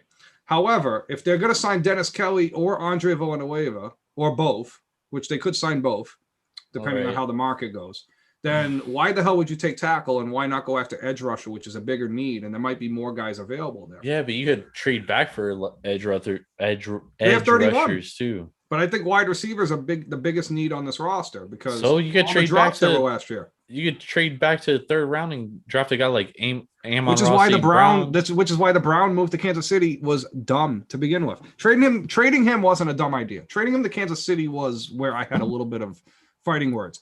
Here I am thinking Minnesota and Jacksonville are close to a deal. I would have traded 27 and Brown alone for Brown for 14. I would have done that alone, just that. That's it, and I would have been okay with that, and I would have defended that to the bone. I think we can all agree that the Ravens made a terrible decision trading into the conference Right. for Orlando Brown. At But least if it's not like Kansas City, like anyone but Kansas City. no, it No? shouldn't have been in conference regardless. But you're right, especially Kansas City. That was stupid because you fortified probably Kansas City's biggest weakness was their offensive line depth. Because I mean they were starting like third stringers in the Super Bowl. Right. Shout out to the Tampa Bay Bucks for And then beating they up had on the Kyle third Long, string too. offensive line. I mean, again, Orlando Brown and Kyle Long from Eric Fisher and Mitchell Schwartz. I mean, you're going Facts. from two borderline Pro Bowlers to an All Pro and a borderline All Pro. And there's no way the Chiefs were going to And- be able to and they get draft Lawrence- Orlando they got Brown Duvernay- at 31. They get Duvernay back too. They Yeah. get Lauren Duvernay back too. They didn't have Dr. Duvernay. So now they got Dr. Duvernay long. He said Dr. Duvernay, dog. I love it. That Well, is it's his weird name, too ain't it? because like I ain't Yeah, finna facts. respect my man, but I'm finna Yeah. call him how it is. It's Dr. Duvernay. Hey, facts, dude. But I mean, if I'm Baltimore, there's got to be defensive line as a need because I feel like Brandon Williams is someone they can move on from. But at Barmore's so good, but I feel like at this point you don't take wide receiver or O line. It's kind of a waste of a. Why did you trade Orlando Brown if you're not going to take wide receiver and O line? I don't want no more excuses for LJ. No, there Thank isn't. you. Here. Thank you. No, go I'm done. receiver here. Listen, Go this is receiver the here. year. Thank you. Go This is the receiver year here. I'm done. Like this This is the past same year. thing. This is what the Giants It's done. did. They went and got Kadarius Toney. No more Mhm. excuses for Daniel Jones. No more excuses for LJ. Mm. Right now, you go get a Hold receiver. on. Thank you, CJ. Thank you. Thank But you. the Ravens Tell have him. whiffed at wide receiver in the draft too. That's What why the I'm fuck? kind Here of. we go. You keep In saying. the 2021 God, NFL what's that guy Draft, wearing? The Baltimore Ravens select Rashad Bateman. Okay. Hey, good pick. Hey. Good pick. Good There you pick. go. I didn't think he'd be here at this point. I'll be honest. I That's a like good Terrence pick. Marshall more because of the height, Nah, but I think Bateman's Bateman. better than Marshall. Yeah, but I mean, potentially Marshall has more. I mean, I think Bateman's a safer pick, Bateman is more the receiver that they've had success with in the past. The Derek Masons, the Anquan Boldens, the possession type of receivers that have ability to stretch it. Wait. I better not hear in one season that we ain't got no playmakers over there in Baltimore because y'all did the same thing to Hollywood. Hollywood was a stud and he was a playmaker. Hollywood's misusing that offense. No. And whose fault is that? That ain't nobody's fault. You got to get him the football. Mm-hmm. Why is my man's out there tweeting about, hey, well, I mean, it'd be nice if I got the football. It's because he's not getting the ball. That Cleveland game. If any Ravens fan doesn't believe in Hollywood Brown, watch that Cleveland game. He saved your ass in that game. I've always been a believer in Hollywood. You put Hollywood when does the blame go on Lamar? It's got to be on Lamar this year, though. At some point, you got to blame the quarterback. You got to blame him. I mean, hey, y'all gonna pick up that 50 option. I wouldn't pay him until this year. This offseason will prove if he gets paid or not. That's it. I'm done. I'm not giving him a 5-year contract. Picking up the 5-year option, though. They have to. Here's the thing. Everybody's like, oh, the receivers don't. I've seen so many plays last year watching the All-22 film where the guys have the opportunity to create yaks and the ball's thrown behind them. In offenses like Greg Roman and the offenses like Kyle Shanahan, they're all predicated on rhythm and accuracy. That is why Mac Jones was so – everybody and their mother thought that Mac Jones to the Niners was going to be it, is because it's predicated on two things, accuracy and rhythm. And there wasn't many times that Mac Jones was off rhythm, and he wasn't 77% completion is unheard of. Now, if LJ cannot secure the little stuff, now I know you're going to say it that quarterbacks can do it. Jordan, don't even bring it up because Josh Allen finally got a number one receiver. He did, and he still trapped. And he did. He still struggled in the playoffs with what? Accuracy. So yes, we can look good in the regular season when things are easy and you got guys running wide open, but you still comes down to accuracy. And Josh Allen, LJ, they still got a lot to prove there. I feel much better. If I were Buffalo right now, I would feel much better about Josh Allen than I would as a Ravens fan feeling about Lamar Jackson. Why? To be honest. Why? Because with Josh Allen, I feel like Buffalo is one, that division is at their mercy at this point. I'm not a believer in Mac Jones. So I think that division is theirs. 2, the Ravens have to deal with not 1, not 2, but possibly 3 other franchise quarterbacks because Pittsburgh ain't going to die. And I like what Cincinnati and Cleveland are doing. So I think that alone makes Baltimore everything so fragile. Regular season, as long as you get to the playoffs, Ravens, there is no reason with that defense, y'all should not be in the playoffs every year, regardless of who your quarterback. Regardless of who your quarterback is. But this is what I've lived with as a Baltimore fan because the quarterback play has held us back for years. We got the Saints pick coming in. And I want to give a quick timeout because CJ, I respect you 100% for not drinking. Fucking Brian left me high and dry with these shots. So listen, I didn't have any Don Julio. You better go up. We got to take a shot for Mr. Irrelevant, number 32 overall. You've got 4 picks. What? 5 picks. That's not Mr. Irrelevant. So go get your shot.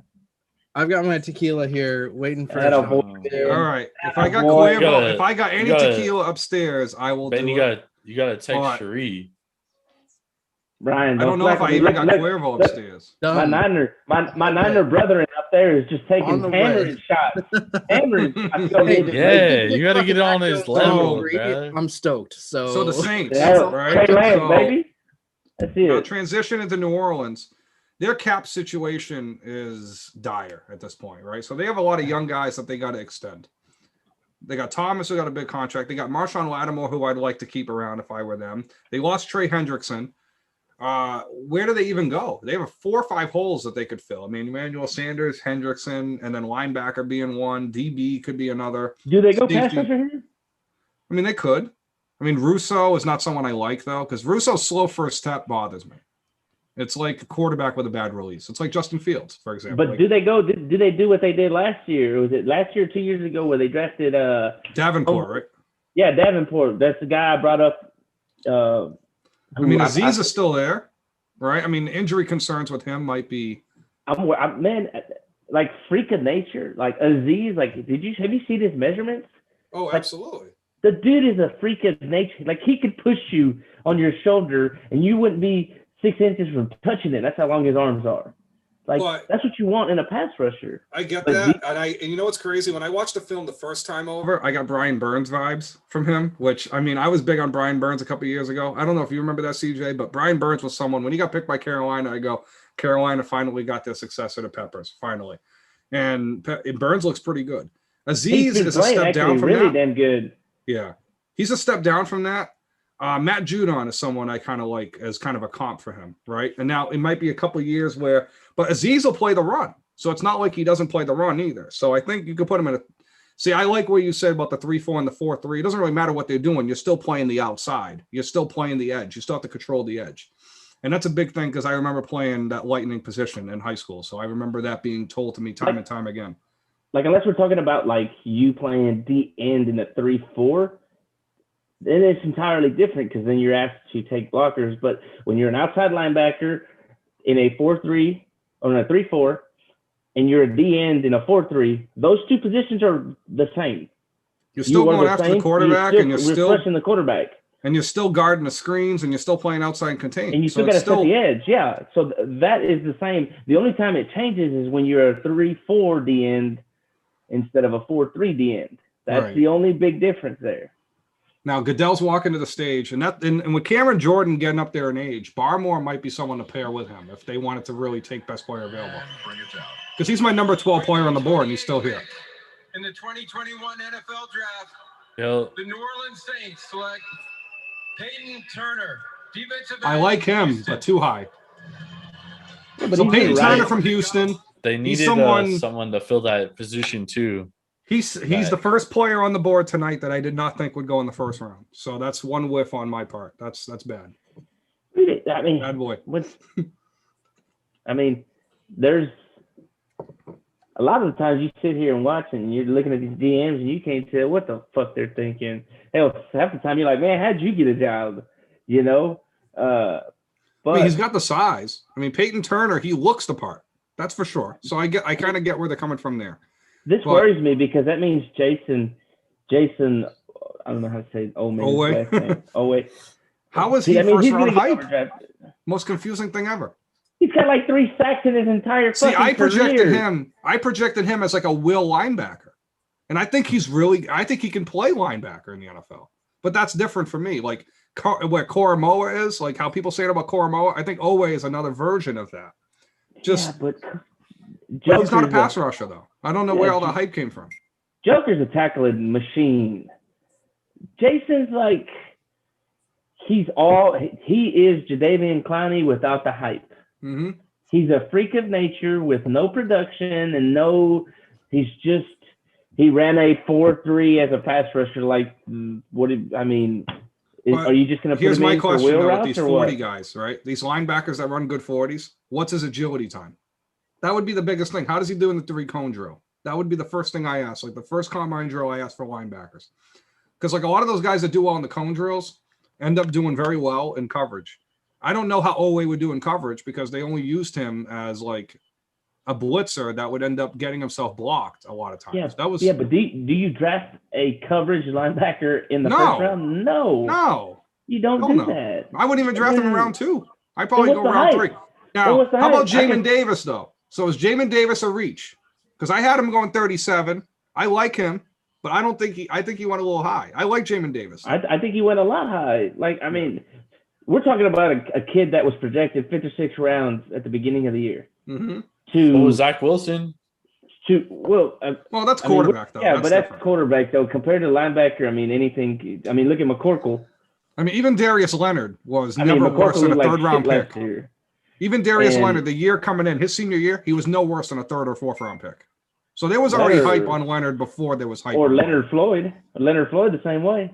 Yeah. But Leonard Floyd's a passer. But you're looking at, when it comes to jamming, I mean, that 40 time really. But even then, like, what are we looking at? Are we asking our linebackers to just cover instead of be downhill? Because Like with Oweh, I feel like you're in a Hassan Reddick position where it's like you're forced to move him inside because he's too small to play on the edge and he's not strong enough to beat those blockers. But you Like, play him Hassan doesn't inside have and a he's not set good enough to position. cover on the inside. he doesn't have a set position. Exactly. So that's a problem. And I think with Reddick, at least with Reddick, he found his position in Arizona last year and now he's at Carolina. but it took him 3 years to get there. 4 years even. Brian, somebody said Ravens loading up on receivers like Lamar can throw outside the numbers. Hey, you know what? Hey, so I know Lamar can throw 5 routes. He can throw corners and post routes. He can't throw 9s. A quarterback that can't throw a 9 route concerns me. That's the way I always felt because I played in a triple option offense. I played in a triple option offense in high school and had a quarterback that couldn't throw a 9. And let me tell you, as a receiver, that just gives you no confidence whatsoever. Okay. Now, any quarterback should be able to throw a 7 or an 8. I don't think any confidence at any position. Well, I mean, if any quarterback should be able to throw a 7 or an 8, because 7 or an 8 should be the easiest throws to make because you're throwing towards the sideline or you're throwing towards the far side of the field. So if that's the case, who are the Packers taking here, dog? Now the Packers gotta take corner. They gotta take corner. Elijah Moore would be nice, but Kevin King was so trash that Eric Stokes goes here. Yeah, you got to go corner. Stokes. That's the guy. Kevin King. Get Kevin King off my goddamn team. You scrub. You cost him the damn fucking Super Bowl. But all right, so here's the reason I'll go with Eric Stokes here. There are other corners. I mean, Elijah Molden could be too, but the reason I'll go with Stokes is simple. Stokes in the bump and run in that division, that's going to be valuable. That's for sure. What about Newsome? Newsome's gone. Yeah, dude. Good. Where'd he go? Podium. Let's hear it. Eric Stokes. Hey, I got it. Stokes. Hey. I kill it with these. Where did Newsome go? Was that when I was away? Yeah, you were away, I think. Oh, who took him? The Saints? No. Saints took Peyton Hunter. Yeah, that was a reach. No, Ravens took Bateman. Yeah. So who took Newsome? You still Cleveland? Oh, yeah, Cleveland Browns. Yeah. Okay. Yeah, Cleveland took him. That's a good fit for Cleveland though, shit. because Newsome's like a smaller Denzel Ward. So they want 2 Denzel Wards. Great. Hey, I would take 2 Denzel Wards. I'm throwing that out there. That's an Ohio State guy. That's my guy. Yeah. So is fucking Jeff Okuda, and you were talking about he's not going to make it. All right. So here's my problem with Okuda last year. So when Okuda played his freshman year at Ohio State, he looked like he played the first 3 games of the season. He looked pretty rough. Packers pick is in, and then, well, that's Eric Stokes. Yeah, the corner from Georgia. We're on Bills now. Yeah. Now this is where I thought Travis Etienne would go, as CJ said. I thought Travis Etienne with the Bills would have been perfect. I saw some Thurman Thomas type of comparisons there, like the way he could have played there. Yeah, but I think if Buffalo, I would go offensive line with Buffalo. I think they're obviously a team that they're going to want to run the football. They're going to want to impose their will, and they're going to want to use that power game, even with Josh Allen and that QB power. That's the case. I mean, Jackson Carman was someone I had early on, but that might be a little too early for him. Tevin Jenkins is still on the board, and he's about as good a right tackle as you can get in this draft. He's about as natural as a right tackle, I should say. Because very Jack Conklin. I mean, that might be a better like straightaway comparison. Buffalo could also get Barmore, defensive line, but it seems like he's fallen. So I don't know. Yeah. If I keep saying his name, he'll go eventually. Joey Tryon is a pass rusher from Washington. He's someone that I think could go in the early 30s that might sneak in here.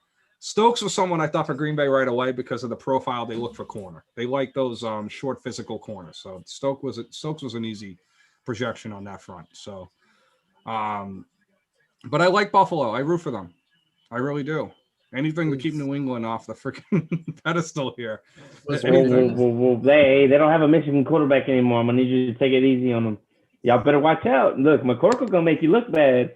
And if McCorkle over there carving up the AFC East, y'all finna be in a bind. Yeah, Miami's fun too. I mean, Chris Greer knows what he's doing over there. Obviously, the Patriots haven't drafted well since Chris Greer left. Hey, two Bama quarterbacks head to head in the same division, dude. Yeah, same depth chart too. Yeah. Well, I think this is Nick Saban. This is a total conspiracy theory here. This is Alabama boosters, Nick Saban throwing hella money at the AFC East, to make one of these guys look good and win a division, and then it makes them look better because Alabama quarterbacks have been dog shit in the NFL.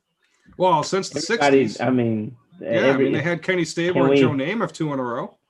Well, dude, that was like before I was born. So. Mike Todd. All right, Mike Todd. Shout out to Mike Todd. Hey, that was before I was Ohio born State too. had Ohio State been the same way. USC been Yeah. the same way. I mean, we can name a Sorry, whoa, Matt whoa, Castle. don't even start Matt it. Castle has been What? better than any Alabama quarterback. John David Booty or what? Boy, False. you can stop playing False. games. Hey, Matt All right, Castle well, has listen. been All better right, listen. than any So Alabama people in New England will quarterback. tell you Matt Castle is the reason in 2008 the Patriots should have won. So actually, there was some statistician that worked in sports hub at the time, God, right? here we go. And he projected in 2008 that the Agendas. Patriots. So the Patriots would have won 13 games with an average quarterback in the NFL in 2008, but they won 11 because Castle was below average. So if people really believe the Patriots were that good, then Castle should have done better than 11 wins and make the playoffs. Hey, is Green Bay trolling Aaron Rodgers? Because I understand you need a corner there, but you got this dude players don't there even that'll talk to help his that own offense. parents. Aaron Hey, look. Rodgers cut off his own family. He's cold-blooded. Hey, if I'm a Niner fan and my mama wearing a Raider jersey, I'm not talking to her either. It's just how it works. I mean, you finna be right on my I'll be team. honest. Why do I get the feeling like Green Bay is going to trade Aaron Rodgers to Vegas? Because they'll look at Derek Carr as kind of like, I don't think they're sold on Jordan Love at all. I get that feeling like, why? Jordan Love's I dope. liked Jordan Love as a he's prospect, but I don't feel like they're sold on him at all because everything I read about Jordan Love is like, oh, Jordan Love was offered to the Patriots for a second and for 2 seconds, or he was offered to Carolina for a first in next year's draft and a third. Like, I keep seeing these things about Jordan Love. I'm like, okay, so why did you take him in the first round then? If you don't believe in Jordan Love at all, like Green Bay also took Deshaun Kaiser after Cleveland took a freaking I big think nosedive. Green Bay I think they like Jordan Love. Jordan Love's nice, dude. I would agree, but I mean, why would there be trade offers year one? Jordan Love ain't done. Look, first and foremost, Jordan Love ain't done shit. He can't even beat. He can't even beat. What's his name? Hugby or whatever the hell the backup quarterback he is. struggled to get QB2 last year. Yeah, but they could have done that. That was so. Why wouldn't they trade him for say? Bro. So if Derek Carr and 2 first-round nothing. picks, so if you're the Vegas Raiders, right, and you're in on Russell Wilson, they were already in on Russell Wilson. So why wouldn't they go all in on Aaron Rodgers? I mean, Denver obviously is like is like quarterback heaven because everybody who gets beat out in a tough quarterback competition goes to Denver. I mean, you have Craig Morton, you have John Elway, you have Brian Greasy, Jason Elway looks Peyton hella Manning. mad. But Roger Goodell's on the board. He's about to announce the pick. He's talking to this fan for a while. He must have a nice conversation. He must like Bill's Mafia. Oh no! Well, no. The reason being is their super fan passed away this year or this past. Oh, fan. Hold on. The guy with the Rey Mysterio mask. The Buffalo Bills select Gregory Rousseau. Okay. Miami.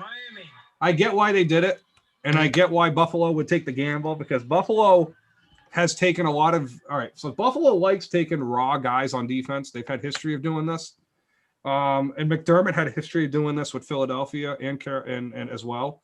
And this is the way I look at it. Russo, his first step is about as bad as Justin Fields' release. All right, so I'm going to put that out there. And I will say this.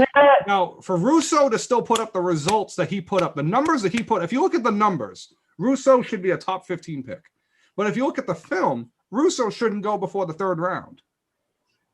And a guy that I'll throw out there is LJ Collier, right? LJ Collier had all the numbers from TCU, right? Much smaller frame.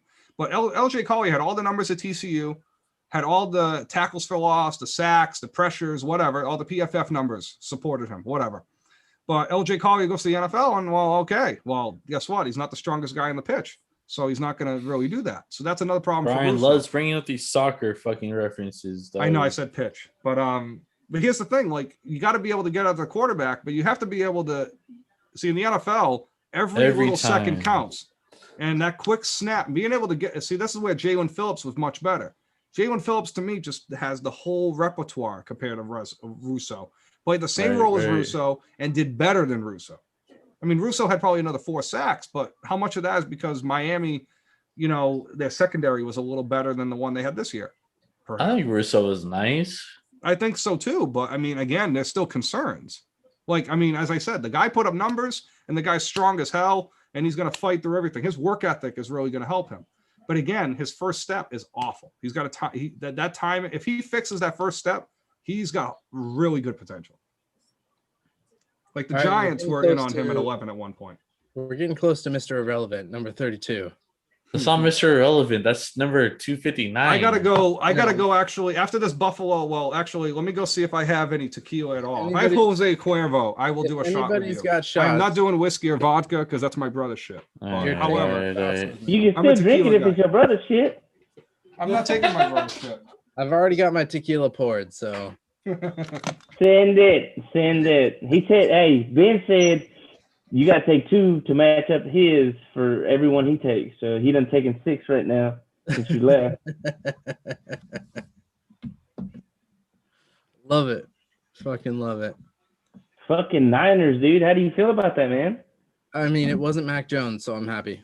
I didn't think Why don't it you was like Mac Jones? I like McCorkle. Yeah, I didn't think it was going to be. I mean, I would have liked Wilson at 3, but I knew the Jets were going to be taking that. I was hoping for Jets to take Jets pick, but is what it is. I don't think Garoppolo is the answer anyways, so I think we're good to move along from that.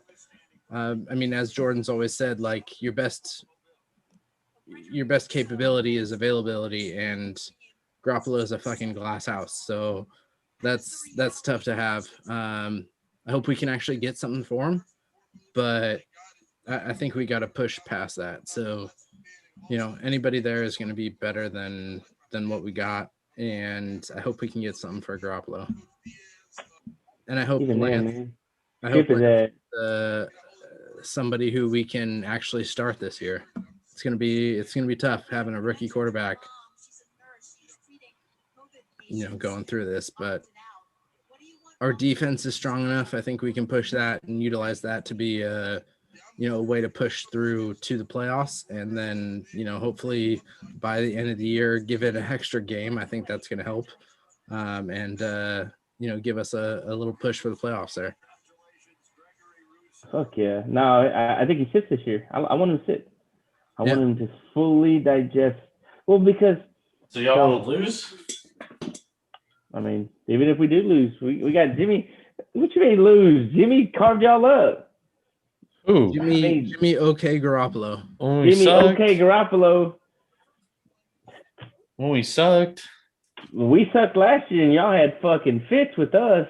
Yeah, it's true. All the division is every year, though. Even when we suck, y'all struggle against us. I mean, it's always like that. I don't know why. Oh, I see a Yeah. shot glass for Brian. Oh, The last- I see a shot glass for Brian. Oh yeah, I got. There you go. It's old Jose Cuervo, but we're gonna go with it. Oh, hey, shit. hey, And it's not the gold. It's not the silver. It's the gold too. The gold's gross. Fuck, I don't like gold tequila. Hey, the Ravens just Oh, traded wait. back in. Ravens just traded in. Well, no, this was the No, Orlando they had- Brown trade. Yeah, it's so the the Orlando Orlando Brown Brown trade, trade. I'm going to give a C Oh, yeah. minus to Eric DaCosta because you gave him to the fucking Chiefs. Why? Like, if it was any other team, I'd give it a B. And I get like, okay, you weren't going to keep Who do you go here? Who do you go here? Who do you go here? Well, if they're going to take Villanueva or Kelly, that means they're probably not going to take a tackle. So I feel like they're going to just take whoever the best edge rusher is, which tells me they're going to whiff. Who's your center? Who's your center? Well, Skura's gone. So, I mean, think they Dickerson go or best wide Humphrey would be receiver. nice. Landon Dickerson right Well, here. Creed Humphrey would be nice too. Or I'll take Creed Creed. Humphrey. But Dickerson's better. I would take Landon Dickerson. I say you go Dude, best wide The receiver. only reason, look, I like Creed, but the only reason I go Landon over Creed is for him to go from a JUCO or whatever. What he come from, Division II, Division III school, Right. to come into Yeah. Alabama to learn all the audibles, to learn all the sets, and then to demand all the respect and leadership, and to be a captain on that team in 1 year. That to Mhm. me speaks volumes on the kid. I mean, considering the guys they've had played center by there before, guys like Ryan Kelly, Barrett Jones, you know, that's just a couple of the names that come to mind right away. And Yep. he stepped right in and really was excellent. And Ohio State has an excellent defensive line, and he looked really good in that national title game. That Georgia game too, he looked pretty good, and that's another team that would be, right up in the par. Well, that's another game that people circle on the calendar, going, okay, how is this guy going to play in this game? Couple surprises in the first round. I didn't think I'm not surprised that Bateman fell to the Ravens at 27. I'm very pleasantly surprised. I'm very happy about that. That was a Wow. That was a solid guy. They needed to go there. Yeah. I'm very happy about Bateman falling because I didn't think he'd be there. But I would have been okay with Terrence Marshall, too, from LSU. As, again, the height. Like, it's different than Hollywood Brown. You don't want to get, like, too many short receivers. Because I know Lamar can't throw the ball long. But you want to at least give the threat that he's going to throw the ball long. You know what I mean? So, well, I'm just being honest. Like, I mean, again, like Joe Flacco couldn't throw fucking slant routes to save his life. Dude, that's like NBA teams knowing that Giannis can't shoot from fucking three. But you got to at least give him the threat that he's going. You don't respect him. You don't respect him. You sit there and you stare at him funny, and then just stare at him and just let him shoot. Man, we don't want to talk about the Bucks right now. And then when he misses, you just stare at him like this, like. I get you. You shouldn't have shot. Pass it, stupid. You know, like Trae Young. Teams are letting him dribble. Teams are going to just let Trae Young dribble the whole entire shot clock. Yeah. Hold on. You better not be talking about Jordan's 6th man of the year like that.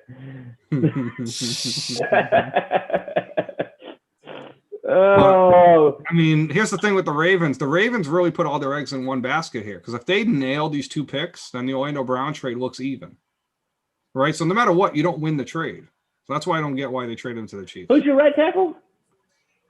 Well, I mean, all right. So if they sign Dennis Kelly's not going to give me any freaking affirmations. I mean, I feel really nervous with Dennis Kelly at right tackle. So y'all still got to go Tevin. Y'all got to go Tevin here.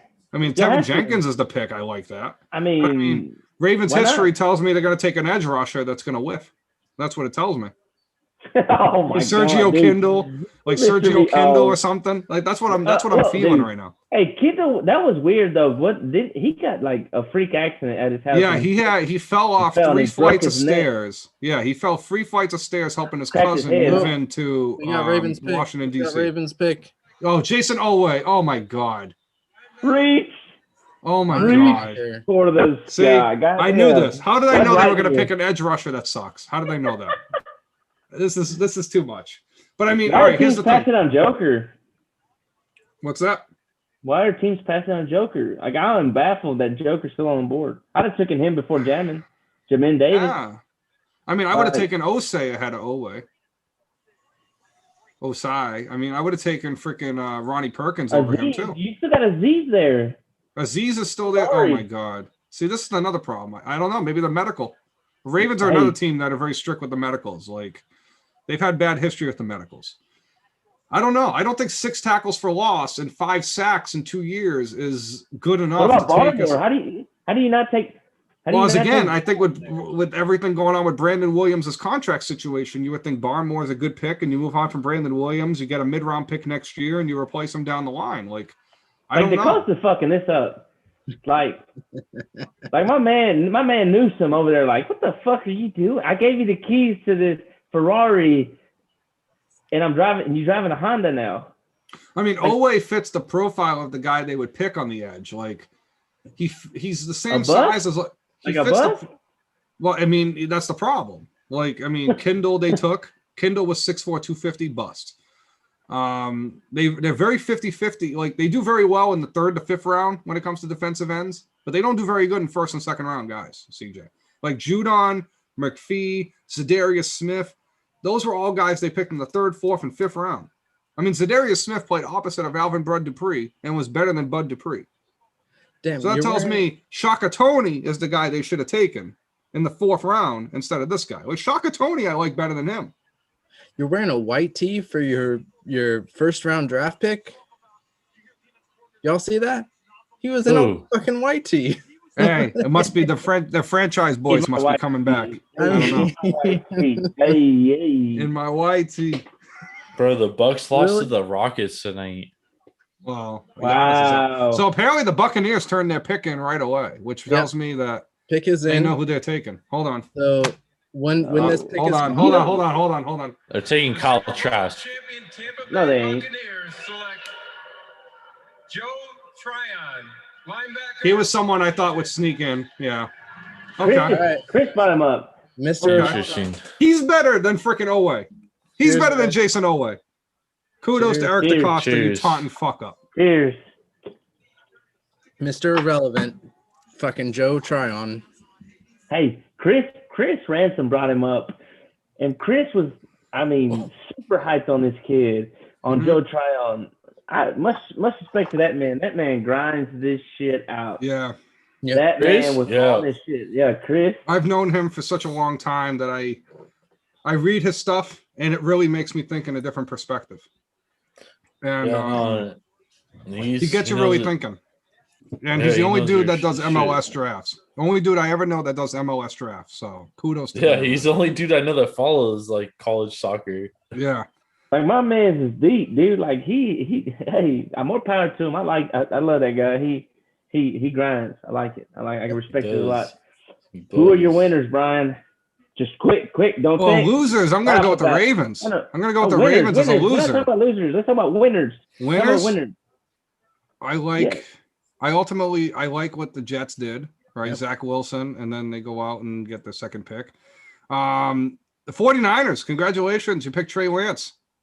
You know, the biggest media forkball of the century. The Patriots being able to get Mac Jones to fall to their lap. Congratulations to both of you.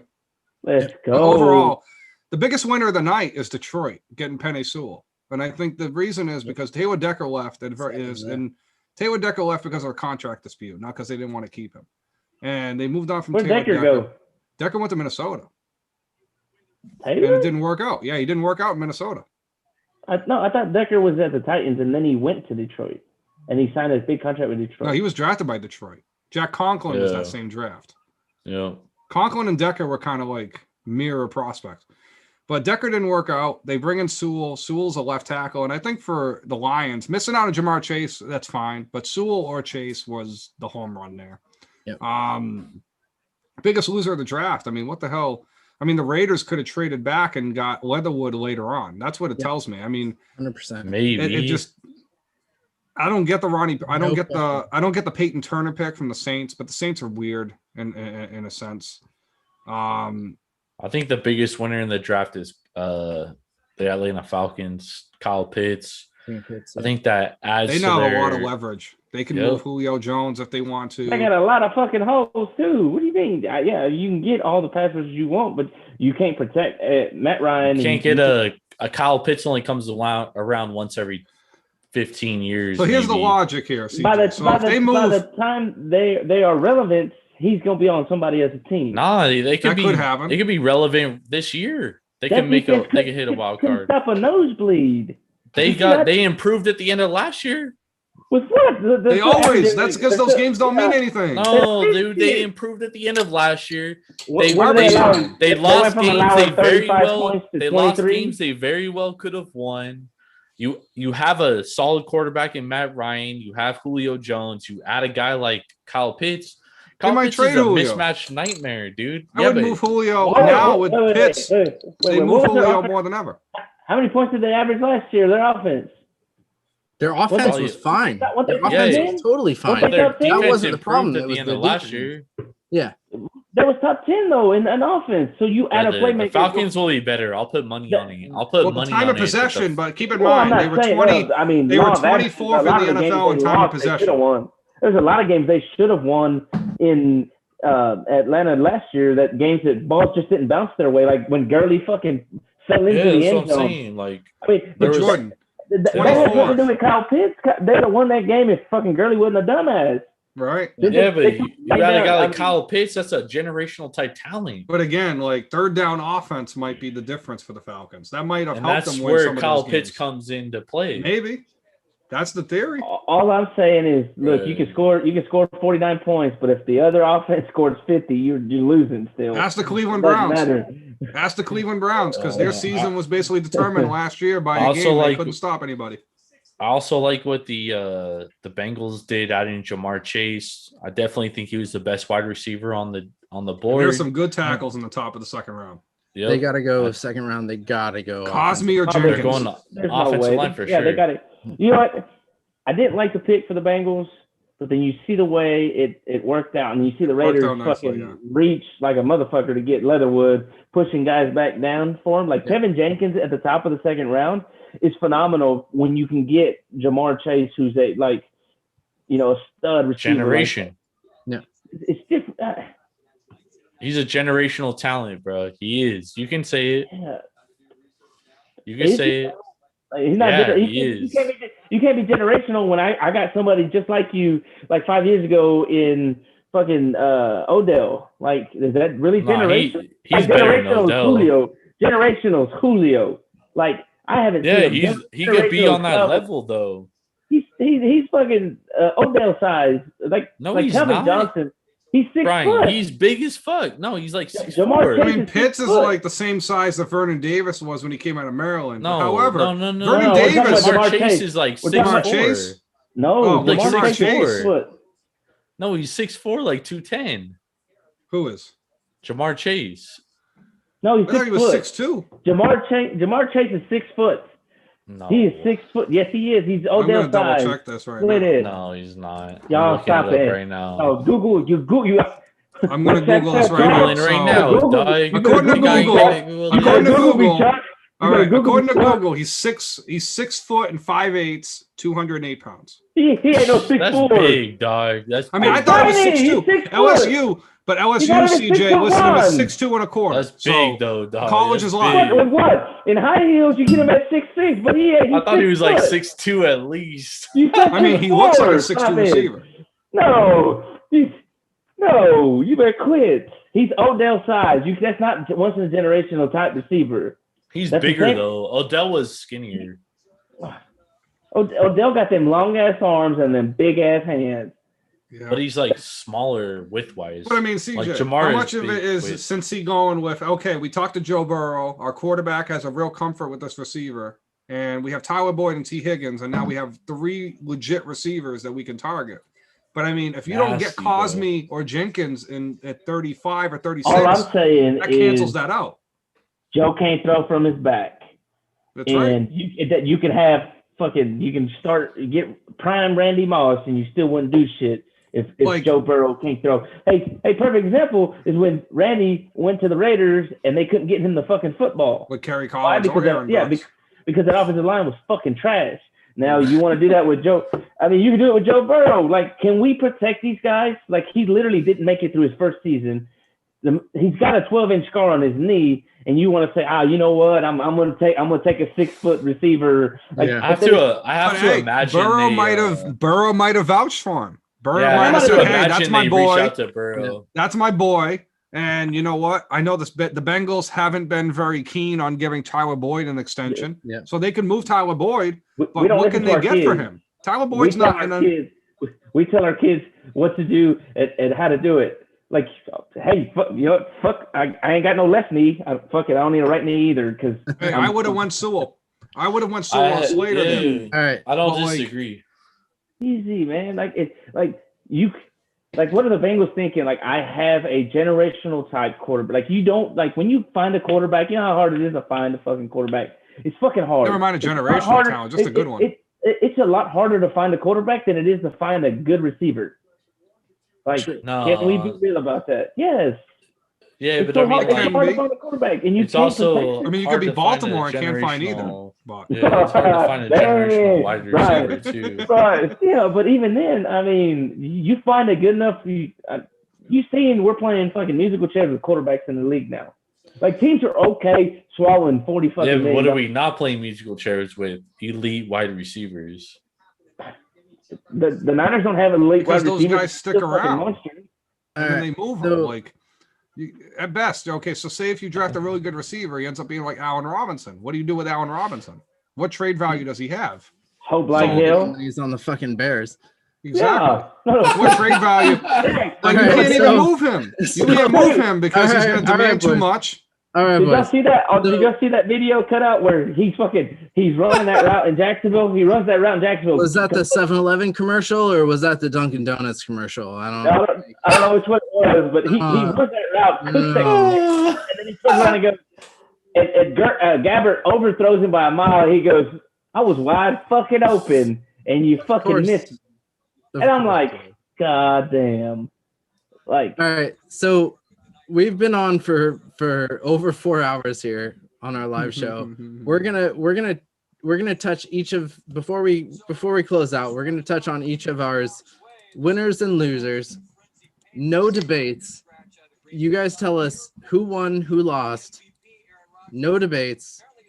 So, and then we're gonna close things out, and and just go from here. So, Jordan, winner, loser, who do you got? Man, I think the winner here, dude, that's tough. I like the Falcons. I think I like what they did, adding Kyle Pitts to an already good offense. And honestly, they could have won a lot more games last year than they did lose. It was like one possession type games on the fence. So that improves their game. I also like what I hate to say that, I don't mean to be a homer here, but I do like what the Cardinals did, getting A Zayvon lot of us Collins. Your window's A open. lot of right? us do. You know how big that hit is, boy. Hey, Nah, no, sorry. I do. I did it too. No debates. My bad. I Yeah. do. Zayvon Collins was one of the guys that I wanted the Cardinals to target. He's one of those premier talents. Yeah, he is a good talent. I don't think he's the best player in the draft, but No. I do think at 16 that provides great value, especially for what the Cardinals need. All right, Brian, winner, loser, who you got? Well, winner as far as teams go, I like what the Dolphins did. Because quite frankly, yeah, they missed out on Jamar Chase, which is fine, but they took the receiver they liked in Jalen Waddle. They were rumored to take Waddle the whole time, and then they took Jalen Phillips, who I really like. Jalen Phillips is someone I think that completes that defensive line. They need someone that can put their hand in the dirt, go after the passer.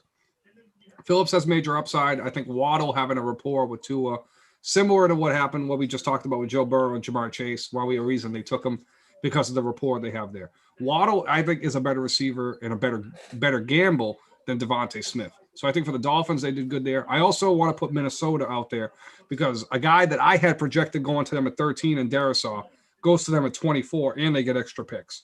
So kudos to Rick Spielman. Job of the night. Another loser, a loser big time, New Orleans Saints, because I had Peyton Turner as a mid-third round pick.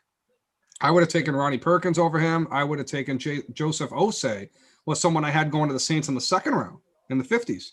So I think the Saints overreached big time, but I mean, hey, they're a team that drafts very weird. I didn't have Marcus Davenport in the first round a couple of years ago, and he went to them 18th overall. So yeah, the Saints are a tough team to figure out. They always are. All right, CJ, winners, losers. I just got to give a shout out to Gibson because he'd probably. He's happy as hell about Fields. I'd probably have a strong worded email or a message on Facebook if I didn't shout the Bears out. I got to give them. They went and got their guy. You know, I mean, you can make all the mistakes you want as a GM, and they went and got their quarterback, and they moved up and they got Justin Fields. I'm not the biggest Justin Fields fan, but I can respect a GM that goes up and gets their guy. Like my only reserve with Kyle and Lynch with the 49ers were like they never said this is my guy. The Bears went up and got their guy with Mitch Trubisky though. Yeah, that was. That was over Mahomes and Watson. That was. This was the same. This is the same regime too. Hey, we're no debate on here. No debate. Can we let Gibson live for one? Yeah. Like let my man shine. He's a Bulls fan. The Bears didn't take the first quarterback. They took the fourth. Okay. They took whoever. Exactly. And the Chargers. I like what the Chargers did. The Chargers said, "Hey, you know what? I got a franchise quarterback. I found it. Herbert. I'm gonna lock him up and put Slater on the outside." I didn't think Slater would be there. Slater, I love what the Vikings did. You know, trade back, get your guy, get draft picks. They are going to be heavily involved tomorrow with all the moves they're going to do, picking their guy, getting their guy. I can see them getting another corner, maybe a safety. But I love with that Chargers pick too, dude. I love that. The Chargers, dude. Like you finally got your guy. That looks weird. But you go and get your slate. You get the second best tackle in the draft, and you don't have to trade. You don't have to do anything. You stay put, get the guy, protect your franchise investment, and call it a day. Hey, you ain't had to do nothing special. Just do what you can. Pack it up, call it a day. I'll be honest though. Going on top of that, I mean, getting the guy to protect your quarterback. But I mean, here's the thing with the Bengals, and this is something Jordan said in the very beginning of this podcast when we started back at about 8:45. The Bengals can easily get a tackle in round 2 or 3. I mean, Grady, Spencer Brown, someone I like as a raw prospect. The Bengals have taken chances on raw guys before. Liam Eichenberg from Notre Dame. That's the Midwest profile there. Samuel Cosme is still there. Samuel Cosme is a 61st rated player on NFL Network's big board. What is going on with Jeremiah? I thought I trusted this guy.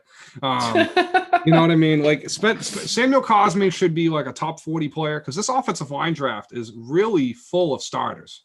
They're not full of star players, but there's full of starters. Now, the draft that I keep in mind when offensive tackle draft, the last time there was a tackle draft this deep that I remember was 2008 when they had guys like Jake Long, Jeff Otah, Chris Williams. Yeah, but they were way more top heavy that draft in 2000. They was, but some of the mid round picks, some of the mid round picks were very good. But here's the thing though, the tackles in that draft were way more overdrafted because the rookie cap hadn't quite started yet. So that might have been a reason too. I feel like there would have been 9 tackles drafted in the first round if the rookie cap had been enacted.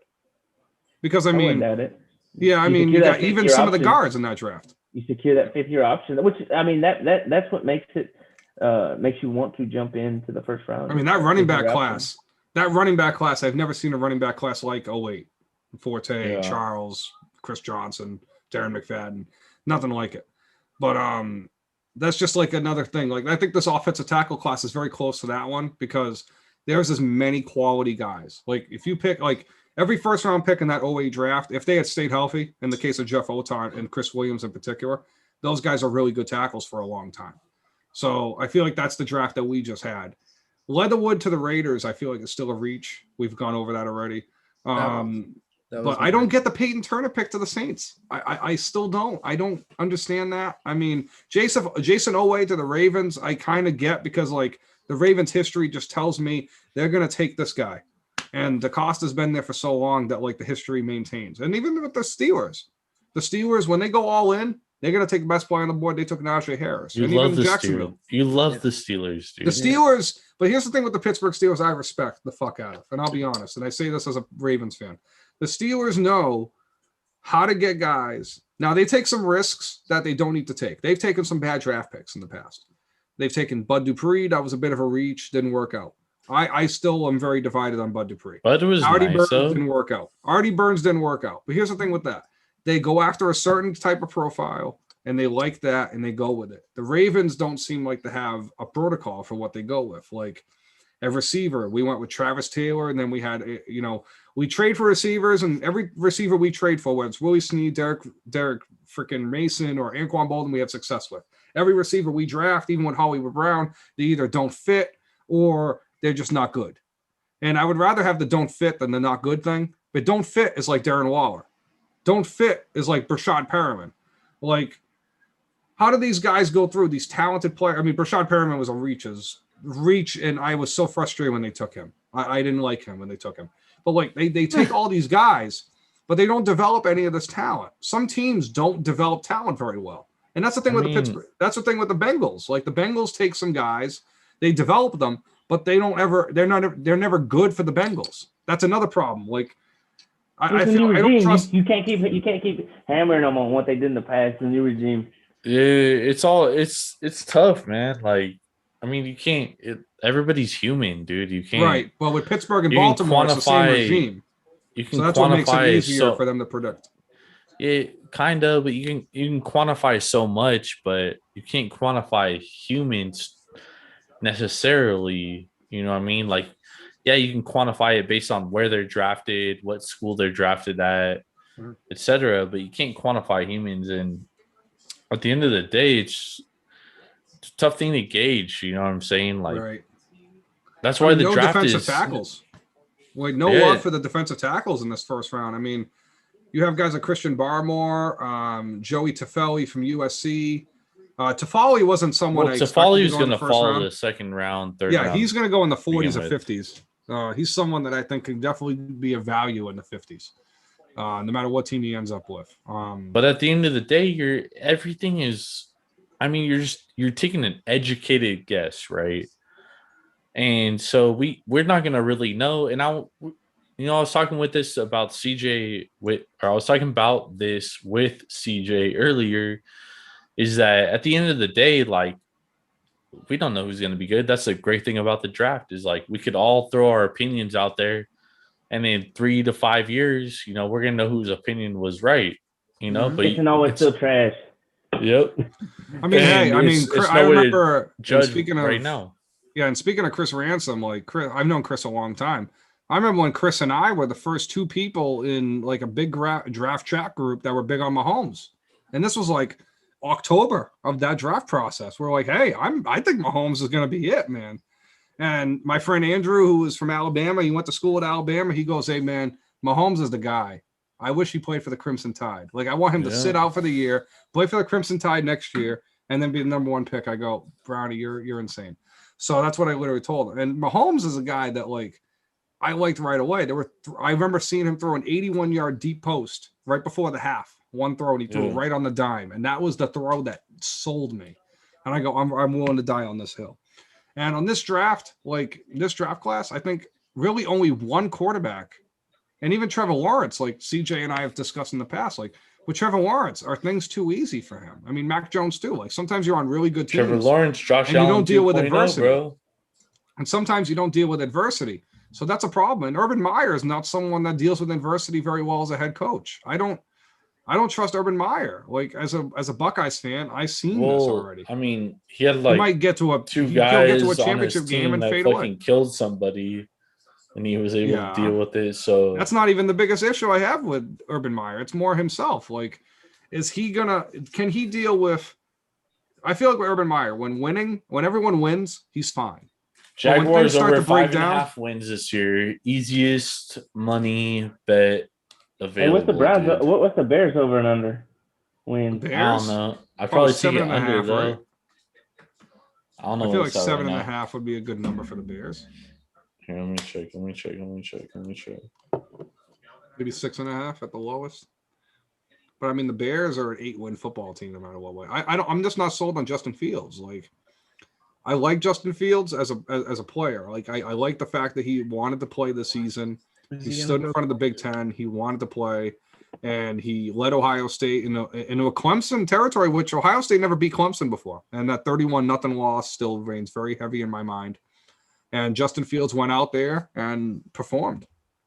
So I give him credit for that. And I think for Bears fans, that's something that they never saw out of Trubisky. I mean, Fields is a better prospect than Trubisky was. However, that's not saying much. Because I just didn't like Mitch Trubisky whatsoever. So nobody did except for Ryan Pace. For some reason, I don't fucking know. I don't know how you go into that draft thinking Watson and Mahomes were in QB1 and QB2. That's still, to this day, I don't understand for the life of me. Bro, I literally called the first, 13 picks of this draft tonight. Nice. And I am a normal dude. You know what I'm saying? No, you didn't, because you didn't have Stool going all the way down to 7. No, but every pick that was coming up, I was like, hey, this is who's going. This is who's going. This is who's going. Well, I mean, here's the way we go it this way. At the beginning of the draft, Sewell falling past 5 to the Bengals seemed unfathomable. But once Chase was the pick, 7 was right. Sewell was never going to fall past Detroit. There was no way in hell they were going to fall past Detroit. Yeah, especially with Dan Campbell. Dan Campbell going into his press conference saying he wants to bite people's kneecaps off. And y'all started talking before I could say my winners and losers of the. Yeah, y'all need to shut up. Go ahead, man. Niner faithful right there. Go ahead. No, and number 7, all the way dropping down to number 7, and Detroit getting Sewell when they were talking about trading their pick is a hell of a fucking win. And if they can protect Goff, I mean, they still got Goff, which is trash. But which is more, but I'll be honest right now. It's Jared better Goff, than what San Diego had for Goff. LA. Yeah, I mean, if this guy couldn't work for Sean McVay, and Sean McVay literally handed him a silver platter and couldn't even make it work. So I don't know how that's going to work for him in Detroit. However, Detroit will have a first-round pick in next year's draft too. If they want to correct their quarterback issue. And I like next year's quarterback draft a lot more than I like this one. Yeah. Sam Howell would be my number 2 quarterback in this draft right now. Keydon would be number 3. Spencer Rattler would be number 4. And then all the other quarterbacks that got drafted here. Who's All right, won? boys. Slovis. We've been going. Slovis in another year USC, I think, could be in the Zach Wilson territory. Like Who's won? Who's won? one for me next year's draft is Howell. No, one in both drafts is You Lawrence. said that was 2. Well, I would take Lawrence over Howell. I would take Howell over any quarterback in this draft not named Lawrence. And then after that, I'd probably take either. I'm still undecided between Lance and Fields. I don't trust any Mac quarterback. All right, guys. So we've been going for 4.5 hours. We've got to call this one a night. I got to say, I mean, both Brian, CJ, thank you for jumping on. Absolutely. CJ, CEO of SSAW, Brian from the Reformed Hooligans podcast on SSAW, and I mean Taproom Zone, the program. Thank you both for coming on. Appreciate it. Jordan and I definitely appreciate this. Y'all drinking tomorrow? Because you're gonna need to pace yourself. You're gonna need to pace yourself. Hey, second, third round tomorrow. Second, third round is the best day of the draft. Hey, Oh, dude. it's gonna be some interesting picks. But again, thanks guys for coming on. Jordan, I definitely appreciate it. I know. At least I'm speaking for Jordan, but you know, I can say that I do appreciate it. Yeah, I figured that was going to be the case. So thank you guys for coming on, supporting us for our first fucking live YouTube, podcast here, going over the first round of the draft. And yeah, I fucking loved We'll it. be back It was successful. Yeah, we're going to be doing this a lot, and hope to have you guys on our lives, many, many times. So thank you all for checking it out. Thank you everybody for being on, checking us out on YouTube. And man, we'll see everybody out there. Check out all of our podcasts, both on SSAW and on Taproom Sports Podcast Network. Yes, sir. We will see y'all next time.